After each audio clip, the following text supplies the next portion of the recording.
Sitting lonely in my room again, trying to find the words to say, but nothing comes out. I am looking for the better days, seem like they just stay away whenever I try. There's so many things that I keep in my mind. My friends keep me out and it hurts every time. With all the emotions I built up inside, oh why can't I? Will someone look for me if I disappear? No matter how much that I scream, nobody hears. But I see the light from far away, it's down the line. Maybe I should not give up without a fight, 'cause there will be a time. Oh, oh, oh, oh, oh, oh, oh. There will be a time. Oh, oh, oh, oh, oh, oh. There will be a time.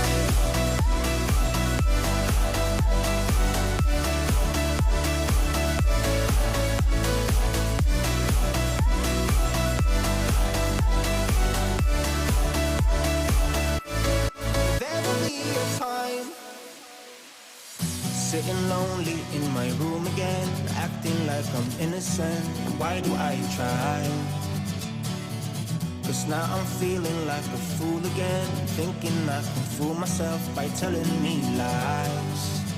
When there's so many things that I keep in my mind, I hang around people I don't even like. If they can be happy and walk with a smile, oh why can't I?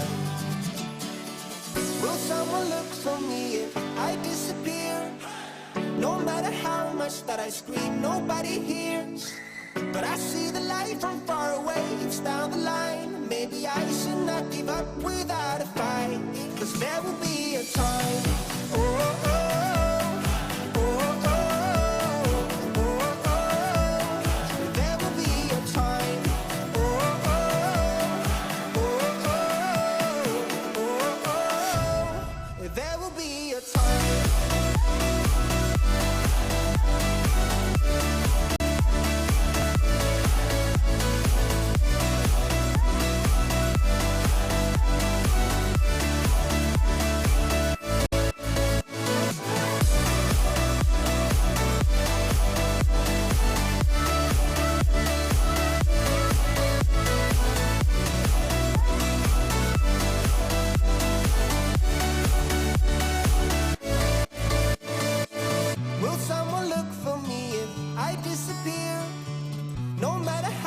That I scream, nobody hears. But I see the light from far away, it's down the line. Maybe I should not give up without a fight, 'cause there will be a time.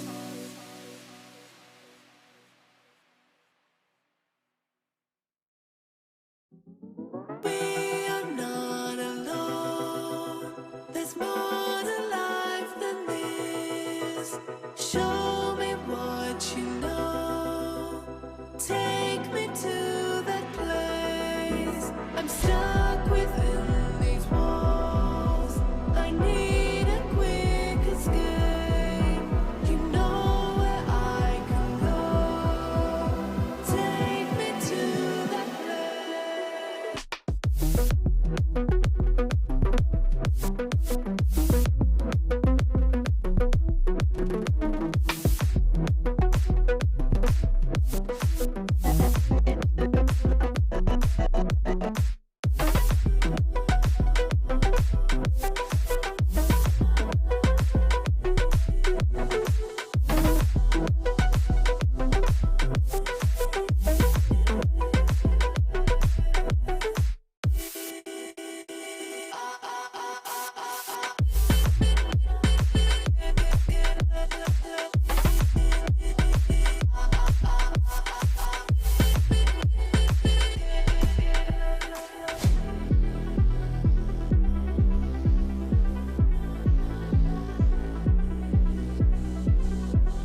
Tu fais de love, but the road is elastic. Tu fais de love, and she knows that I gotta be trusted. Tu fais de love, but the road is elastic. Tu fais de love, and she knows that I gotta be trusted. Tu fais de love.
Mama said you're meant to burn as bright as a star among the midnight sky. All the pressure blinded me, but now I see I'm no different from the rest. You said I'd fly away, but my walls have kept me down. Now I'm lost and I'm afraid, and I'm close to hit the ground. You said I'd fly away. You said I'd fly anyway, but I keep on falling.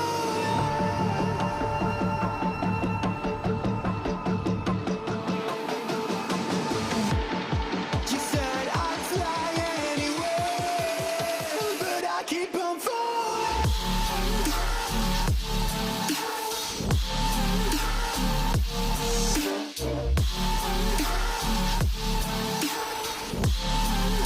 But I keep on falling.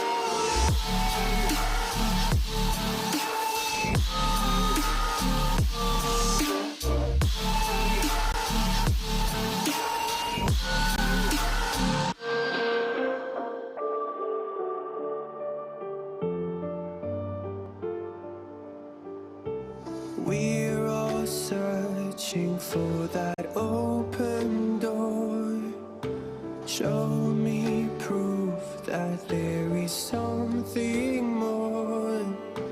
I just hope I am okay with the choices I make.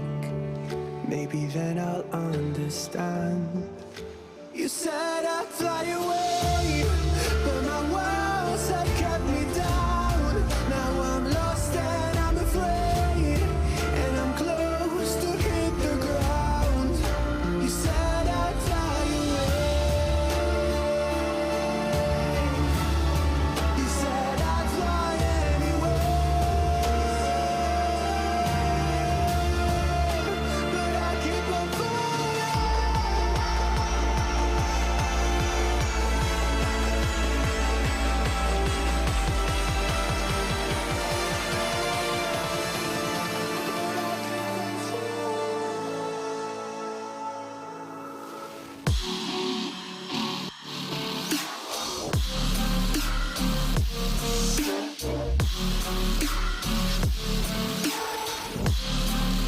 But I keep on falling.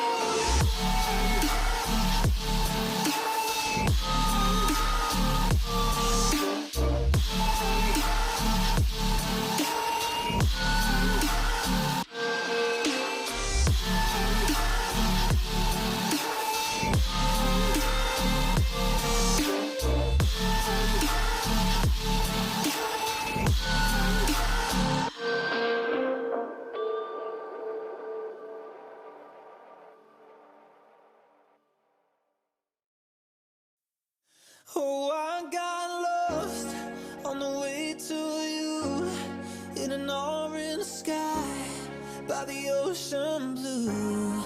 Every mile lost, my soul renewed, taken by the sunrise and the golden view. Walking slowly in the mountains underneath the constellations. Yeah, I know that you've been waiting for me. Time is losing all its meaning, like I'm living in a dream, and I've been chasing all the feelings I need. It's in these moments with words unspoken, my eyes wide open, life tastes so sweet. It's in these moments where all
but it's what we do.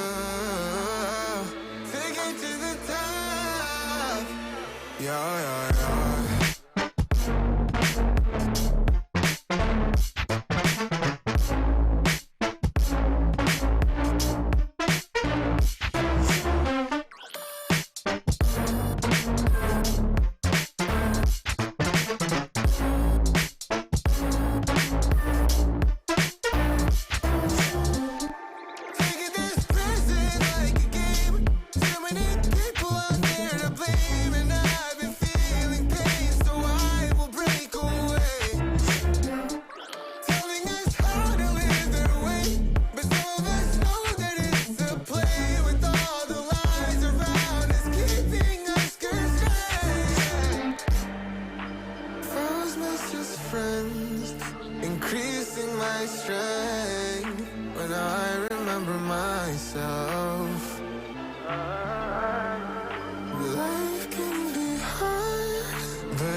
Hold me close till I get up. Time is barely on our side. I don't wanna waste what's left. The storms we chase are leading us, and love is all we'll ever trust.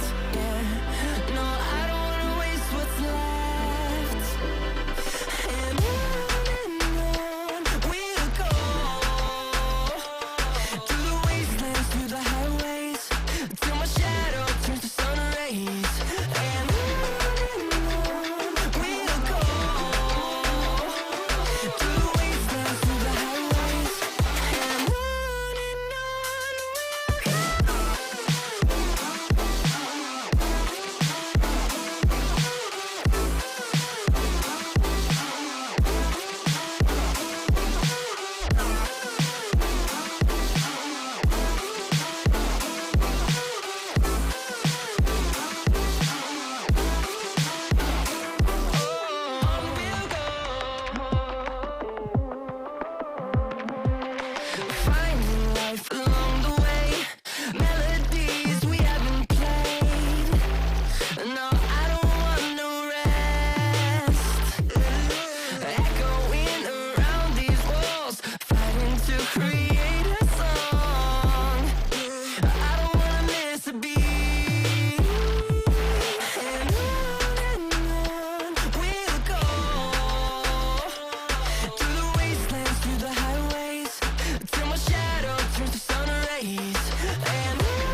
through the wastelands, through the highways, and on we'll go.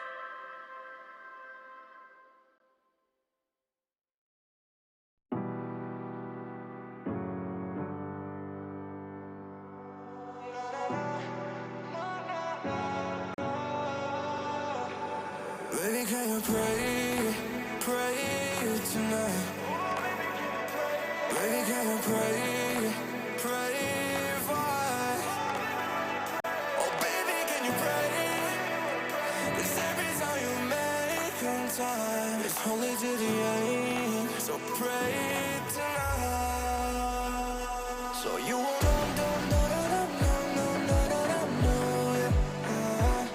for every run that we had, surrounded, I knew it. But I'll be ready every day. You know everything's alright. Are you gonna pray? Are you gonna pray tonight?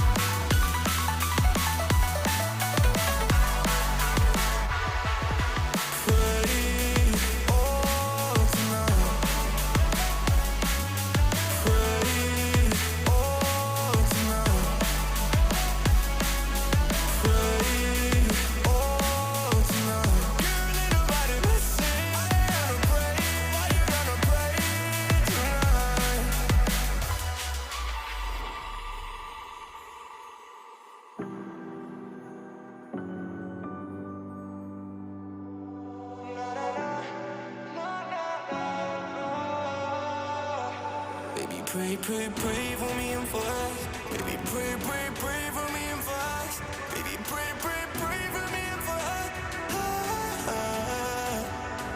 Gotta pray, pray, pray for me and for us. Baby, pray, pray, pray for me and for us. Baby, pray, pray, pray for me and for us. Baby, can you pray, pray tonight? Baby, can you pray? Pray for us. Oh, baby, can you pray? 'Cause every time you make time, it's only to the end. So pray tonight.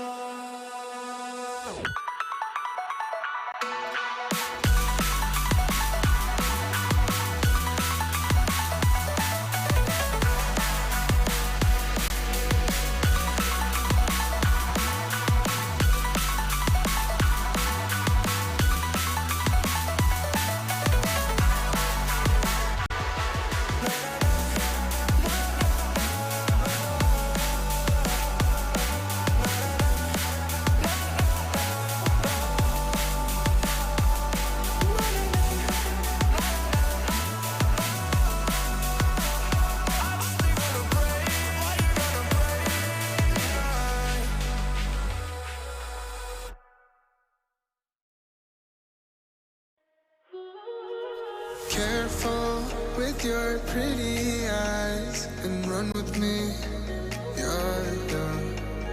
'Cause you and I are a secret. You might drift against your skin, 'cause honestly, let's hold our breath. This is so real.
Ladies and gentlemen, welcome back to Rocket League Championship Series Sub-Saharan Africa. It's the second regional of the spring split, and it is Championship Sunday. Hashtag this is SSA.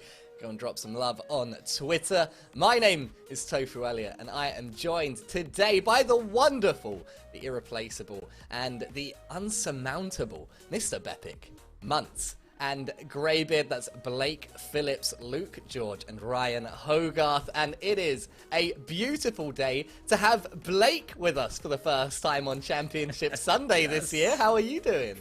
I'm doing fantastic. My alarm to wake up just went off as we went live. Little did it know that SSA Championship Sunday has already started, and then I'm wide awake, so eager to see who takes it. So many good storylines, similar matchups as the first regional, but the storylines are always as rich as ever. Wide awake, mostly because Blake got a phone call about 2 hours ago from me saying, hey Blake, did we ever tell you that you were scheduled to be on today? No, we didn't. Okay, well, you are casting today, so get out of bed, please. Best way to wake up. And he did, so thank you very, very much, Blake, for being here with us. Luke, we didn't see you yesterday. Have you had a nice weekend? I've had a lovely little weekend, Elliot. Thank you for asking. Some unavoidable commitments that were made with the understanding that we wouldn't have a broadcast. But we're here. This is SSA, and it's running. There is a broadcast. We're on screen. And again, we're going to have some awesome Rocket League. So I've managed to claw my way back. Nothing could stop me from missing out on the entirety of the weekend. And I have come back in the nick of time to get involved with some of the pointy end of the tournament. Very glad to have you here. I saw someone in chat say that SSA is the definition of the show must go on, and I absolutely love that. It feels very, very spot on. Greybeard, the man who needs no introduction. How are you doing? I'm fabulous, and what's blowing my mind right now is I can't even understand how we are on the Championship Sunday of the 8th of 9 regionals. It's like, oh, how are we here already? It's unbelievable. I know, right? It feels like just yesterday they were announcing that there were going to be other regions in RLCS, and suddenly we're at the end of the season. We already have our 2 wildcard spots determined. Orlando Pirates and Bravado booked their tickets to Dallas, and now they play out the rest of the season in comfort. The comfort of the upper bracket certainly not going to be comfortable for long, because they are our first 2 teams up today. And let's take a look at how they got there. What a beautiful bracket this is. And I tell you what, Blake, this is looking awful similar to a fortnight ago. Yeah, a little bit. Like I said, similar matchups, but that's just because we didn't get the perfect outcomes. We didn't get that Bravado Gaming upset over Pirates. It went to 7 games twice, which is beautiful and entertaining, but I'm feeling Bravado is a fan of this repeat. Maybe a bit of an expected repeat, but now they get a chance to down Pirates again, and more chances to down Pirates is always a good thing, especially with that added boost of having just made Worlds yesterday. I mean, Twitter was blowing up. I was so happy to see so many people congratulating them on making that wild card spot from the SSA region, and I'm hoping with that they do some damage here today and make our lives even more interesting with some upsets. They both had a fairly straightforward run through the upper bracket. Bravado Gaming looked particularly strong, if I do say so myself, in that game against ATK. They won 4-1, and I distinctly remember in the Stats Corner post-series, our resident statisticians commenting on the fact that ATK didn't even play badly, but Bravado Gaming just looked that good. So I'm really hoping for something special out of our upper final, which is our first broadcast match today, and one that we're going to be talking about more just momentarily. But first, Greybeard, I want to ask your opinion on this lower semi-final. DNMK Esports head-to-head with Apex Gaming once again. Yeah, and I guess this is the exact lowest semi-final we had last regional, and Apex, of course, taking that one. So based on that, they've got the edge. But if we're, Mr. Bepic over there was speaking about upsets, and I was thinking, okay, what would be the ultimate upset? So Bravado win in the upper bracket, DNMK win in the lower semis, then go on to beat Bravado, and then beat beat Orlando Pirates in the final. There you go. That's about as upset as we can get.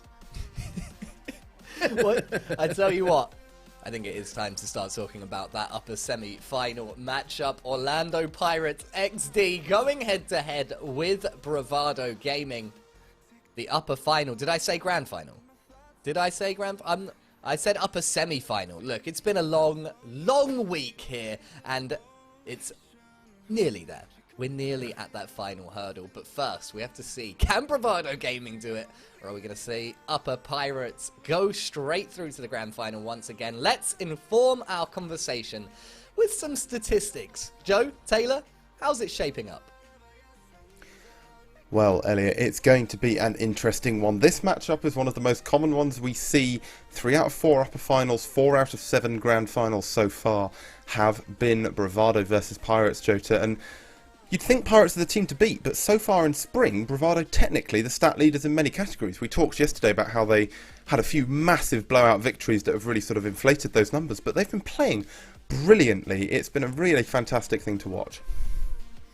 Yeah, it really has, and they've also added an element to their game that we haven't seen from them before so much, which is that we're used to saying that they're not keen demoers because of that solid playstyle where they like to sit deeper.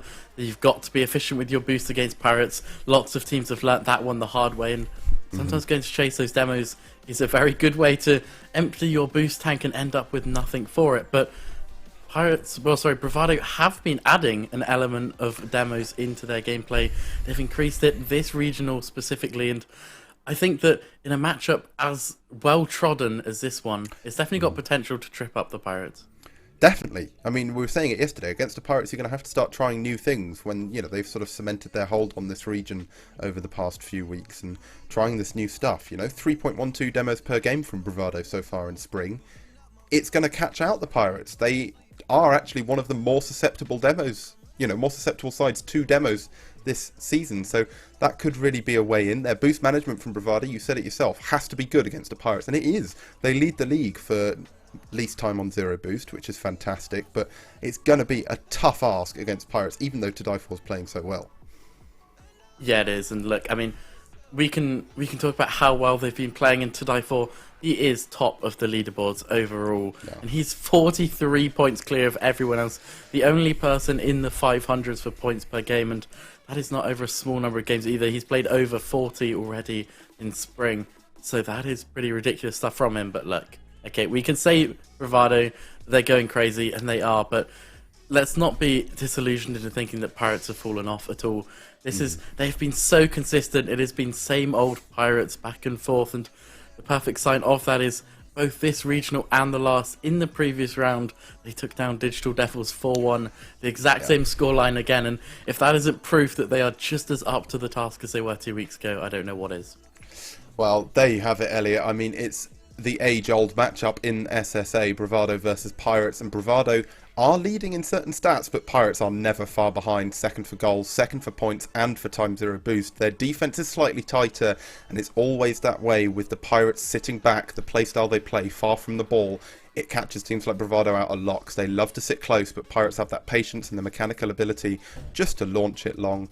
I think that's what we're going to see over the course of this series, but Bravado definitely have what it takes, provided they can match it. We'll hit 70 individual games between these two teams in the RLCS so far this season on the first match, so let's see if Bravado can turn the tables a bit with this one.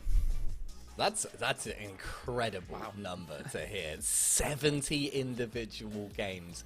Call it a rivalry. My goodness. And once Orlando Pirates have been dethroned so far this season, they are 6-time regional champions. And when we spoke to Snowy after the last one, he said he was annoyed we weren't saying 7. They were just fuming they dropped 1. And the last time they did it, Luke, Bravado Gaming took them in the upper final. I'm going to have to come to you first because I believe, my memory is not the best, but I believe you called it on that day, and I want to ask you now, what are you predicting? Do you think we're going to see that upset here today? Is it even an upset? Look, I have to say, it does feel like the only chance that we have of getting a new champion, right? A new regional champion is that Pirates come through the lower bracket because it's so difficult to beat them in 2 best-of-7 series in a row. Bravado have managed that. Like you said, they did beat them in 2 consecutive best-of-7 series, one to make it to the grand final, then the other one to finish it without a bracket reset. So, but it's Pirates, right? Like, they just get better and they get better. They took that loss, and we talked about it, that they're probably going to, like, become more motivated from it. And they did exactly that. They looked much better in the next regional. Bravado actually fell off briefly and have been climbing back since and have gotten to what I would think is their former level, absolutely, maybe even surpassing it. The problem is Orlando are also surpassing their former level, and just at a whole new level. They've got like 17 gears, I don't know how many gears trucks have, but it feels like Orlando Pirates are driving a truck rather than sailing a ship right now. A truckload of cherries, maybe? So many. So many cherries. All right, well, look, I'm going to come to you, Ryan, first, and we'll sweep across the panel to find out who thinks who is going through to the grand final. Is it going to be Bravado, or is it going to be Orlando Pirates?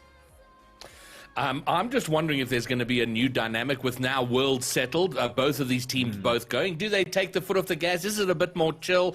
And I don't think so, knowing players like Snowy. And also I think Bravado have got things to prove. They'd love to take down Pirates. Happy Meal also yesterday, we were saying during his game that there was he wasn't playing as well. Then you find out there was an unscheduled power failure. He was playing off some laptop with 90 frames. So this is the challenge of being an SSA player. So hopefully that's sorted out. And, you know, I'm going to go against type, and I'm going to... I mean, I think... I don't know. Pirates will take it. Okay. We got one for the Pirates. Luke, what are you saying? I do think right now Pirates are on a tear, and they've kind of reached that level where you just can't bet against them until they do lose. And they're yet to lose, so I can't bet against them. It's Orlando Pirates for me. Okay. All right. Well, not boding well so far for Bravado Gaming. Blake, are you going to offer even a ray of hope? Well, I'll offer a ray of hope because Bravado is fully capable, but I think my 2 fellow panel members kind of summed it up perfectly, summed up my thought process perfectly. I just can't bet against Pirates. It's Pirates. If Bravado take the upper finals and prove us all wrong here, then I will vote for them in the grand finals. You've got my vote of confidence then, Bravado, but it's Pirates. I mean, 6 regionals, that kind of speaks for itself. I'm going to win so many channel points off you guys. Oh my goodness. Put me down for Bravado Gaming. They looked so good against ATK yesterday. And that was basically 2v3ing against an ATK side that actually looked pretty hot themselves. And without Happy Meal, and now we know why he wasn't playing up to the level we expect from him. If that issue has been resolved here, I think we're going to see a Bravado Gaming that is really fired up. They just got the news yesterday that they are confirmed for Dallas. And now, not just do they have a point to prove, they have to start really ramping up their efforts because the teams they're going to face in the US are going to be that next step up. And we're going to see both of these teams really lock horns now. It's Clash of the Titans in SSA here in the upper final. Ladies and gentlemen, it's time to get started. Orlando Pirates XD going head-to-head with Bravado Gaming for the first spot in the grand final of the 2nd regional of the spring split. Muntz, Greybeard, take it away. Ryan, it feels like we've been here once or twice before, doesn't it? You and I specifically here in this upper bracket, in the final of the upper bracket, casting Bravado versus Orlando Pirates XD. I gotta say, I do feel blessed in that regard. That A, I'm here next to you, and B, that it is that we do get to cast these 2 teams so often because they are the premier teams in this region. Up to now, I don't know, maybe DNMK or Apex can prove us wrong and upset the apple cart down in the lowers after this one. But right now, this does feel like the grand final. The grand final light, right? It does feel like we're going to see this matchup again in the grand final later, and this is going to be a fantastic indicator of how that one's going to kind of unfold. Well, it's been the story of this opening season for SSA in the RLS. It has been Bravado, and it has been Orlando Pirates XD. Pirates XD, of course, running away with it. Bravado, you know, some distance between those behind them, but trying to close the gap on XD. And it's an indication of that here we are with, 2 grand finals to go, this one and the last regional, and the world slots are already accounted for. And we hope that in the next season, by the time we get to this stage, there's a lot more riding on it, where it's not certain. We don't know who's going to go to the wild card, or hopefully majors by the next season. We'll see what the plan is for next season. But this is the story. The epic of Pirates Bravado continues, and I do hope it's still, even though things are settled, it's a little bit more relaxed. I hope it's a titanic clash. I gotta say, it feels like it's going to be, right? These two teams have just been getting closer and closer. We're seeing Game 7s. Last regional, 2 Game 7 series against each other, and one was right here in the upper bracket final. If we can be treated to anything close to that, it is going to be another blockbuster, and it will be the closest series that either of these teams have had in this regional so far. I mean, I think only one team has taken 1 game off each team. Yeah, each of these teams has only dropped 1 game in the entirety of this regional so far. I will say Pirates with a little bit of a squeaky sweep against Nibble Esports, but other than that, it doesn't matter what happened in the past. Right now, you are up against your biggest rivals in Skill Steal. You know what? He doesn't care who he's playing. He's putting this one in early. Well, Bravado had a brief opportunity, a pass into the middle, Daisy just whiffing past it, and that led to an Orlando Pirates possession, and it took them all of 3.5 seconds to make their way over to the other side, and Skill Steal to bury one in, and it is the Orlando Pirates up 1, maybe 2 to die for, says nah. But already, action going. Snowy with another shot. Oh, it's loose and awkward. Darth Skill Steal can't get the final touch, but Pirates look like they're in a rush. Darth had a chance to just rush that shot and smack it at the top right corner. I think he might have scored with it as well, but just betting on the fact that the defender would have to dive for the shot no matter what. He went for the fake, and Happy Meal not having anything of it, and it's kept his team in this game number 1. He stopped Orlando from going up 2 goals to the good, and now Bravado, they're going to look to build, they're going to look to push forward, and a miss from Darth is going to allow them to do just that. Watching Pirates again. Oh, to die for, having a go, but this is now awkward on the back, or loose at the back, but they'll rotate back and get there in time. Watching the Pirates against Digital Devils yesterday, they were very different. Pirates have always been a little susceptible early, but they came out so strong and with what looked like a bit of a different game plan, quite demo-heavy, or at least more demo-heavy for them. And that one, for me, was an indication. They did, however, go on to lose Game 2, so that made me uncertain about that. But they're looking very strong out the gate here. Skill Steal with the drop down, but it's just to Daisy, and Bravado are going to look to push forward. Snowy with a bit of a misread there. Not sure what happened. Maybe a bit of contact made with him from the oncoming Bravado player. But right now, Orlando looking a little bit shaky after that opening goal. Even in possession, not quite as succinct, concise with their touches as we normally see. And Daisy looking for that top shelf finish. In the end, gets it on the second time of trying, and Bravado even the score. That was incredibly, uncharacteristically clumsy and panicky on the goal line there, Muntz. It was, we've all been there, but you don't expect to see it from Pirates. A little bit of a scrab, a little bit of panic, and Bravado taking advantage, leveling up the game. So yeah, after a very good start, maybe just slightly off the boil in the last 45 seconds. And just as things calm down in midfield here, I do want to point out Snowy's preset. He's rocking an abstruse, and it's looking really good with the pastel coloring and the gold finish. I'm here for it. I think it's a big deal, right? You got to look good. You got to look sharp, Greybeard. You know this, and he is. Snowy's looking real tasty. We're gonna take a look at him as soon as possible, but get a load of that preset. And just on that point, go back the entire season. I think this is the first time Snowy has ever rocked a decal in a game in RLCS. He's picked the right one. I'm a casual abstruse enjoyer. Big fan of that one in particular. It's just a nice little balance of sweaty and good looking, bit like me. Am I right? But look, Snowy's got one boost in the tank. He's not going to be able to do too much with it. Ooh. Actually, he gets a lot of mileage out of that solitary boost, and he's going to eventually back off for more, all the way back to his back corner, and he's going to look to defend in that corner right here. We'll get the second touch out, but it's only as far as Daisy, who's going to catch that, flip it towards his corner in turn. And these teams right now seem to have found a little bit of a stalemate, but this is going to be an awkward one for Happy Meal to deal with, which he does.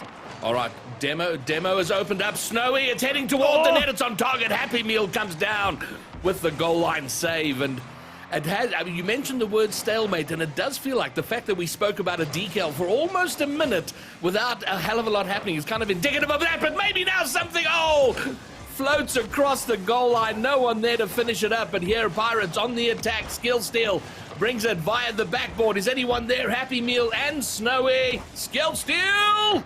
All right, good pressure here, not resulting in anything, but oh my word, but maybe now they can break out. No. Has been a lot of pressure, and although there's not been a huge opportunity other than a couple half or three-quarter chances for Orlando, they are the ones enjoying the offense, and here's a little bit more of it. Oh, Daisy! Daisy needed a bit of a heavier touch here, and instead just kind of cushioned it on its way into the net. Nice touch from Snowy. Yeah, I think maybe needed to tap the brakes slightly. They're kind of just overshooting the ball, and it goes in, and advantage Orlando Pirates. 55 seconds to go, but an instant return. Oh no, Pirates are gonna be furious. Bravado will be very happy. Daisy especially going to be pretty chuffed with that one after, I guess he was just expecting a bit of a harder hit from Snowy when he let that ball go in, and understandable, right? Snowy's usually clanging those ones into the top corner, but it doesn't matter. The error has been completely eradicated. We can forget about it, and then in this last 45 seconds, we are back to basically 0-0. It's almost a golden goal scenario, and that next goal could indeed win game number one for one of these teams. And I don't know how much scrim time was had today, or free play time, warm-up time in general, but we've seen a couple of scrappy Pirates moments, and which won't be bad for them if this is their warm-up game and they can slot right back in. But so far, Bravado meeting them toe for toe, and perhaps a game one 4-goal overtime looming in 7 seconds, unless someone can break through in regulation. Last attack from Orlando Pirates. Darth trying to find the acute angle. Doesn't get there. They let it drop. Overtime in game one. I think it was a save from To Die For. I'm not sure if the shot was on target or maybe clipping the woodwork. Either way, To Die For had it covered. And right at the last as well. That would have been it for this game number one. Instead, we have that overtime, and Daisy's looking to meet Snowy. To Die For calls off Happy Meal. Will just catch it on his back wall. Won't be able to pick up the corner boost, but a little pre-flip allows him to get past one, make it awkward for that one again on the second time of asking. But Snowy's just there, ever present, omnipresent. He's just present, Greybeard, and he's honestly just rocking it right now. And there he is again, tracking back, putting the ball out of shot's way, and then gets it past one and almost sets up a delicious counter opportunity. But it is Bravado on the attack, and now it's Snowy looking for the open net. Doesn't get the target and all the power to threaten it, and Happy Meal can get there, collect it, and avert danger, but it's not completely cleared just yet. And here we go. And so it continues, a full extra minute of Bravado and Orlando Pirates trying to break down one another. Love to see it, honestly. And right now, only a solitary shot on net separating them. Make that 2 now that Orlando Pirates found that one through skill steal, but still not a goal between either of them here in overtime after 4 across both teams in regular time. But Darth now, that's a little bit awkward. He's got plenty, though, in the tank to follow. The pass down to Snowy. Looks to take it on the catch. Has to opt for the bounce instead. He faked out the initial defender, or at least their challenge, but the follow-up made it a little bit awkward. Snowy trying to make it awkward for Daisy here, and going to have to continue to do so against To Die For, who's pretty much got the angle on him, but Skill Steal comes in and, doesn't quite get it away, and Daisy's just going to pick out the top corner. Yeah, and I think here, the couple of scrappy moments we've alluded to, Skill still completely misreading his own touch off the ceiling, which allows a wonderful shot to kind of a clanger to go in, but it was a little bit of a gift at the end.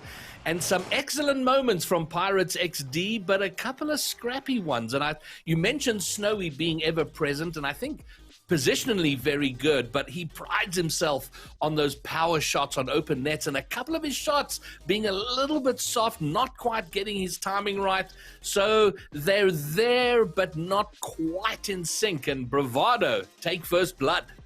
And look, that just not really gelling yet, right? I think that's so normal for a game one, but especially a game one between these two teams when they've had, with no disrespect to who they play, when they've had relatively easy runs up to this point, like we said, both teams have only dropped a game in this regional so far, then you're suddenly up against a whole different beast in Bravado, in Orlando Pirates. So it's got to be difficult to be kind of used to just cruising, you know, even the sweep against Nibble, where Nibble scored 2 goals in every game, Orlando Pirates only just eking out wins by a goal in 2 of the 3 games that they played. Even that, it's comfortable, right? They know they've got gears that they can go to, but suddenly they've stepped it up. Everything's faster. The ball's getting hit harder. The bump attempts are coming a little bit more aggressively, and you know that those shots are going to be in the back of your net if you make a single mistake. It's got to be difficult to kind of get yourself up to the level required as quickly as it's required. And you know, something that's easy to lose sight of. There have been so many Rocket League games, you know, 16 on the first day. It's just so much going on. But this here right now is Orlando Pirates' 3rd series of the entire tournament. You know, there was 1 forfeit on Friday night. They cleaned up in the only game they played. They cleaned up in the only game they played last night. So they haven't played a lot of Rocket League, even though there's been so much played. Skill steal. I thought for a moment he had that angle, but the pass good enough for Snowy to rock a shot. But as you said, not quite there. He's almost there, but he's not hitting the target as we might expect him to. Instead, it comes off the crossbar, and Bravado still on defense.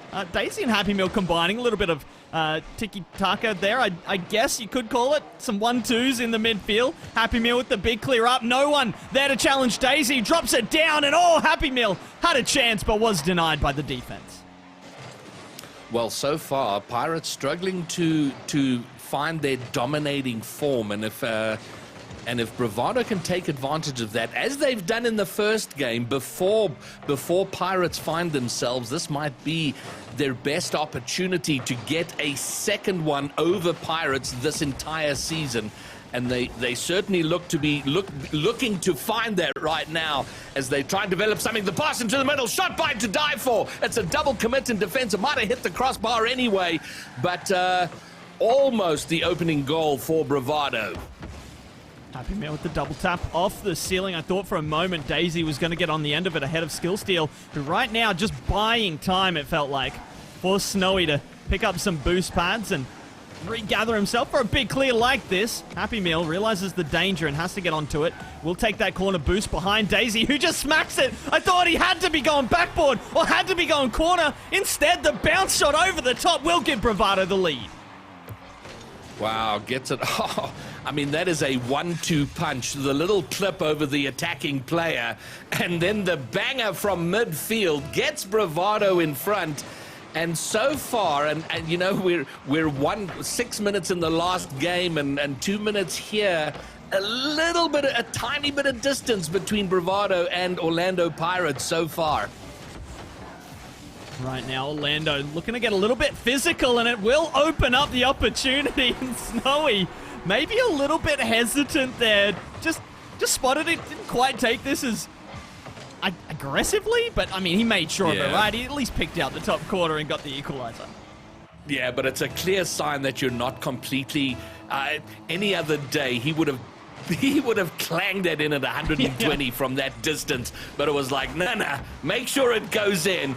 And go in it did. They've leveled it up, and very good for them. It's an almost immediate response. They weren't behind for long, but another mistake in defense. Snowy diving past the ball. It's scrappy in their corner. Everybody's there. Population 100% in that orange corner for them. They've got to get out. They've got to take a breath and reset themselves. It's unusual to see them panicky in defense.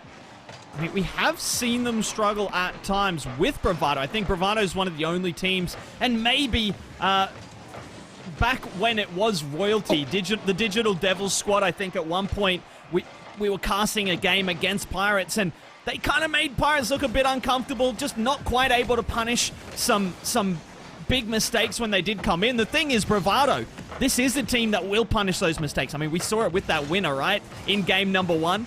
They will punish any little mistake that Orlando makes. So when those uncharacteristic errors do come in, Bravado are here to take advantage. Yes, and they have to press their advantage, and they've kind of got to hone that killer instinct. If they can get a boot in, they got to press in hard, because what has made Orlando Pirates great is that even when they're scrappy and not looking themselves, they find a way, and that... Oh, but here we go to die for. Gonna get one in, adding to the tally, 2 goals. And the dispossession in midfield, and to die for, Skill Steal going for the in and out, misreads it, and they're behind once more. Yeah, when that dunk came into midfield, it didn't feel that dangerous, but there was just no one there to meet it. I think Snowy was tracking back for boost, and Skill Steal was already facing his own net, maybe anticipating that dunk a little too hard. And, I mean, you give Bravado open shots like that, free, unimpeded looks at the net, even with defense, it's going to be hard to keep them away. And, I mean, they're a goal down now. Minute left. Orlando Pirates chasing the game. And there we go once more. This time a very soft shot from Skill Steal, easily touched away, and now some miscommunication. Skill Steal and Snowy going for the ball, and Darth with a sort of soft giveaway shot in the middle. They got to find themselves. They got to find themselves very quick. They're on the border here of going down by 2 games, and 30 seconds, and not looking entirely coordinated going forward on what they want to do, and running out of time to do it. Daisy keeping the pressure on right now. Frustrating for Orlando. Snowy forced to with a tight angle turn and flick, and he's waiting for Skill Steal to chase down to die for, but just can't catch up with the 7 boost in the tank. So to die for taking away big seconds off the clock, and only 10 of those seconds remaining. Happy Meal looking for the block underneath to die for. A huge clear down to the back corner. It's Snowy in that corner. Didn't get the boost, and Daisy with the shot. But right now, they need to be careful, do Bravado, not to overcommit. It doesn't matter. They get the grounding, and they will go 2 games up against the regional champions. I'm trying to remember when last Pirates XD were down 2 games. And I think we, somewhere in the winter split, there was... I'm struggling to think when it was, but it's an unusual situation. We know... XD are often, they will often give away a game 1 or 2, a game 1 early, and then they get right back in it. But here they are staring down a 2-game deficit in the upper bracket final. Well, interestingly enough, so I've just done the deep dive into Liquipedia real quick. I've gone back to that winter regional where Bravado did take those 2 series and the championship from Orlando. And in both of those either upper bracket final and the final, Pirates were up 2-1 after 3 games. Oh, wow. And they dropped the series. So take from that what you will, but Bravado looking very, very good here early on. Wow, okay. So this is a critical time for Bravado. They're in a great position. And I think they have to... This is key, because if Pirates can get back here in this game, then there is every chance of them leveling it up. However, if Bravado can get them on the point of a sweep, my word, I'd love to see how Orlando respond to that, because that's a position that would be very... they won't be very used to that. And okay, and just make things a little weirder, in the upper bracket final of last regional, Bravado were up 2-1 after 3 games, and Pirates won. So, you know. Okay. We'll see who wins this one. The in and out from Daisy does get it. Snowy, the shot is going to... Oh, it's awkward. Double commit to get it clear. Daisy does get it, but for the moment, Bravado struggling a little. Pirates trying to find an opening somewhere and not able to press it home, and Bravado still struggling to get it out. Daisy will get it over to the orange side, at least ever so briefly, and a pinch going all the way back to the Bravado net. Pirates keeping it there and thereabouts for the time being. Nothing coming of it yet, but they will try and try again. Oh, Skill Steal with an awkward read there. Does get back to it, but won't be able to hold on. So to die for with a chance. Darth shutting that down. He's got 70 in the tank. Well, it's just bumped slightly. A little bit of a Goomba on the wall, but does manage to open up an opportunity for Snowy. The angle was shut down by the defense. He only had the slimmest of margins to aim at, and he couldn't quite find it. All right, well, a minute 15, nothing terrible happening for either team, but it does seem that Pirates have had more of the territorial pressure. They're trying again, but still not completely on the radar's not fully calibrated yet in terms of being on target and having the power to really threaten Snowy from distance. Daisy, without too much difficulty, gets the touch away, but not the clear. And Daisy has tried really hard, as he's been called on a number of times to do the clearing work and struggling to do it. The pass into the middle. It is cleared long distance. Fortunately, not on target, because Pirates were all camped in the blue half.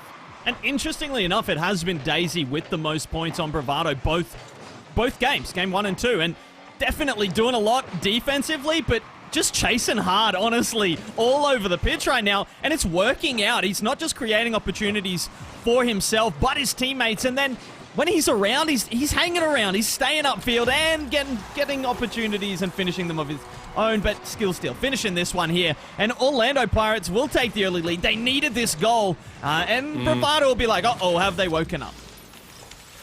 Yeah, and given how the game's gone, maybe they're not feeling too concerned about that, but it will be a concern that they've conceded early, and to be fair, it has come on the back of what seems a lot of pressure, and maybe a second one. Darth trying to mechanic his way through to find a second, and almost getting caught out at the back. It is defended out. Skill Steal, though. Can he find Snowy up front? No. He's trying to go it alone, trying to make his way through the entire Bravado defense. Doesn't make it, but this is looking better, at least in terms of the pressure and possession and territory for Pirates. Snowy with a shot, just snapping it off. No chance to really get any power on it. Couldn't time it on the bounce and couldn't get any momentum, but still just a signal of intent. Now, Orlando Pirates refusing to go away and not just sitting on their laurels with the 1-goal lead, keeping the pressure on Bravado. This Skill Steal, well, favorable 50, except Snowy a little bit far forward, can't get the touch in the forward direction. And here comes Daisy moving quickly forward, looking for the bump as well. Doesn't get it, but to dive for just needed the space created by his teammate. And here it is again, Daisy just refusing to leave that ball alone and creating an opportunity for his teammate. Well, there we go, toe to toe, punch for punch. Bravado don't want to, refusing to let the Pirates get too far ahead of them. Is this going to be a quick response? Oh, Skill Steal lining it up, gets obliterated before he can get the target set and fire the cannon. And they survive for now, but again, it is Pirates building pressure. They're hogging time over in the blue half, but only find themselves level, only having scored one. Maybe now another opportunity that just gets a little past Skill Steal, and he has to track back. It was a slow dribble in midfield. He was looking a little bit worried about it. The no demo came in. They opted to go for the dunk instead. And it's the right decision. There's pressure here for Bravado. If they can get up to this and beat Skill Steal to the ball, they'll be able to keep it on. But that's easier said than done. Skill Steal up so quickly and puts the pressure on for Orlando. And again, another shot from Snowy going a little wide. And to be fair, maybe he was looking for the pass, but not the accuracy and the power he might be looking for. But it is Pirates again. I'm dying to see the stats on this game, but I think territorially and from a pressure point of view, it's been all about Pirates. But between a solid defense and the lack of finishing from Pirates, they find themselves with only 1 goal. Daisy now doesn't get hold of that, and Pirates with a gotta say, they don't often get these opportunities in this series against Bravado. Usually the Pirates are the ones with the soft touch getting taken advantage of, but instead Bravado, they do escape with it and with the ball. Boost as well in the tank for To Die For. One over the top. Won't be able to beat the second. Daisy's going to play it forward. Might be able to get back up to that. No, just a not quite enough boost. 12 in the tank would have done it. Oh, and Happy Meal wanted a bit more, but it's just gifted it to Snowy. The demo attempt goes ahead, buys some time, but that clearance will open up a shot. Oh, goodness, the infield pass was the play, but not enough elevation on it. Well, here we talk about how Bravado pushed. They're the one team that threatened the Pirates, that can make them a little uncomfortable, throw them off their game. And here we are, the second overtime in 3 games. Very little separating these teams, but you do feel, Muntz, this should have been Pirates' game in regulation, but not able to finish and build on the opportunities they're creating deep in the Bravado half. Yeah, and they've had 7 shots by Rocket League's counting, right? Bravado, only 2. One of those coming directly from an Orlando mistake and a goal being had from it. So Pirates definitely are going to feel hard done by if they drop this one. And they're not just going to feel hard done by, but they're going to set themselves on a very long road to victory in the series. Yeah, well, they go down here. They're staring down the battle of having to reverse sweep. Yep. We've seen that only once in SSA, so it doesn't matter what level you're at, a reverse sweep is tough work. Oh, the shot from Skill touched away from Happy. Oh, and that could have been the moment to get them back in it. Happy Meal pre-jumped the save, but kind of just flat-footedly, just a single jump up, realized he was in trouble, managed to recover with another flip. As delayed as it was to get it away, but my goodness, Orlando Pirates right now knocking at the gates of their first game win in this series. Bravado, though, going to go 3 games ahead, as you say. Right now, To Die For in his back corner, just needs to find more opportunities. Has been quiet in this game number 3, continues to be quiet. Although, look, he did find that goal earlier on, but since then, goodness, now he's relying on demos and bumps to open up opportunities. My word, Pirates getting away with one there. It was tight, it was close, and we're coming up. We've now had 3.5 additional minutes of Rocket League by way of the 2 overtimes. So the longer this goes on, the more nervy it is for Pirates. You know, it is far more damaging for Pirates to lose this than Bravado, given the fact that they will still be a game up if they drop it. But Pirates going to be facing a reverse sweep, and my word, we're going to be in a little uncharted territory if that happens. Big clear from To Die For. Skill Steal aware and ready for it, but it's only as far as Daisy. So Darth, a lot of boost in the tank. We'll let him take this one slow. Wait for the bump to come in on To Die For and clear it over the top. Happy Meal turning on it, but just gifting it away to Skill Steal again, who somehow still has boost and is up for more. I'm not sure how much boost is. He's some DLC pay to win type thing coming out from Skill Steal, I think.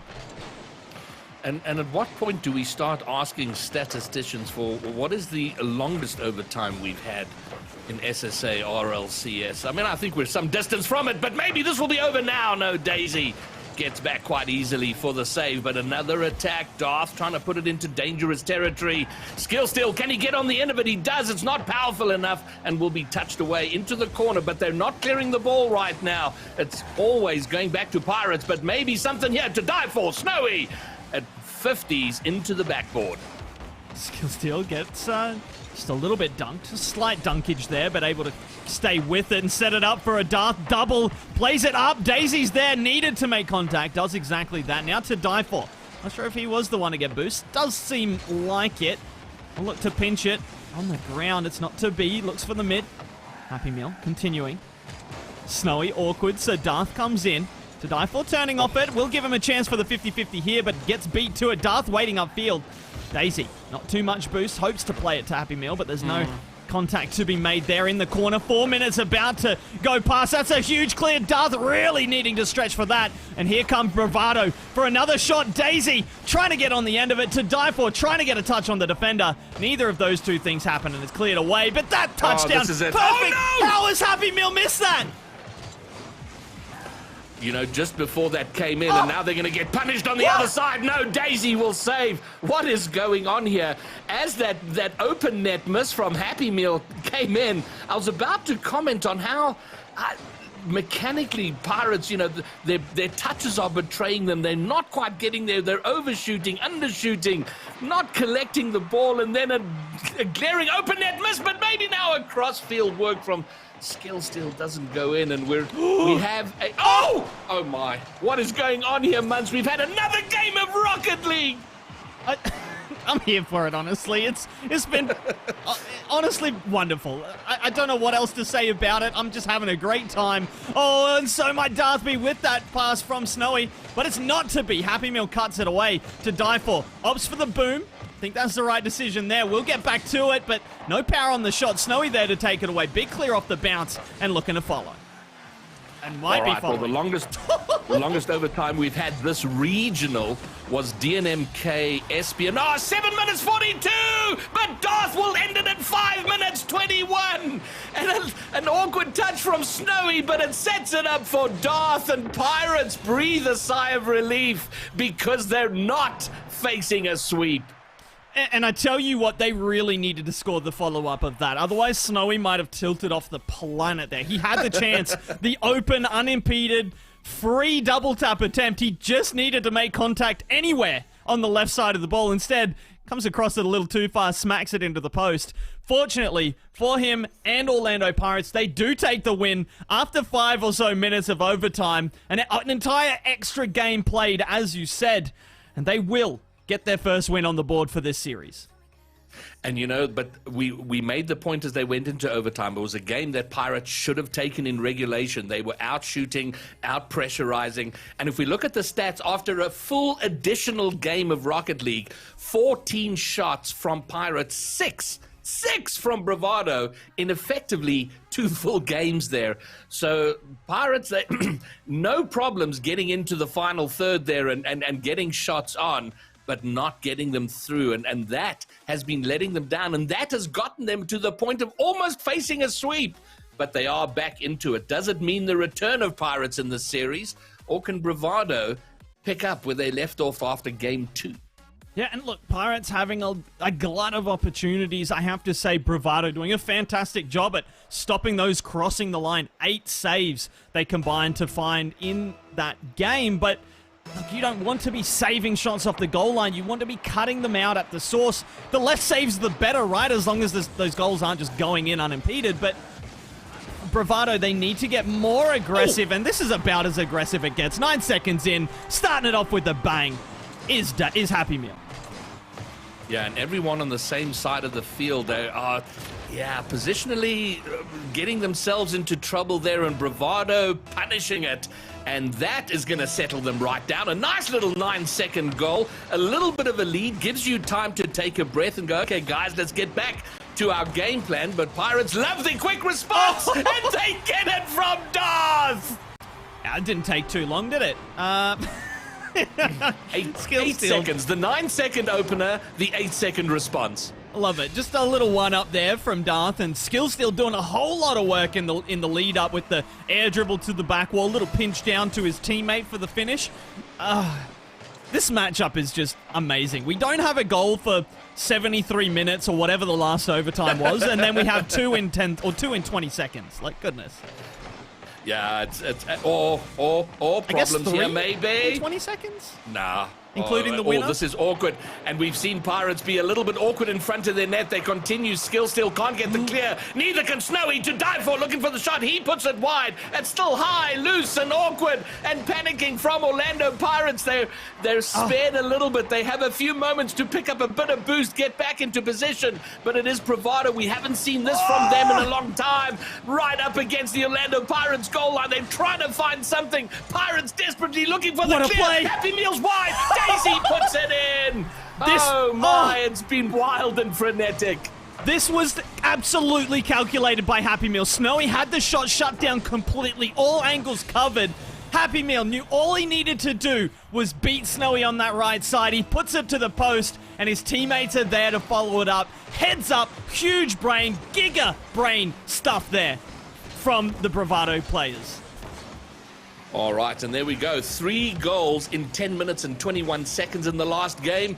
We've had 3 in a minute and 10. So there we go. Things have switched up and changed up. Pirates looking for yet another quick response to a Bravado goal. And they're going to get it Snowy this time. Oh, these two teams never fail to disappoint or entertain.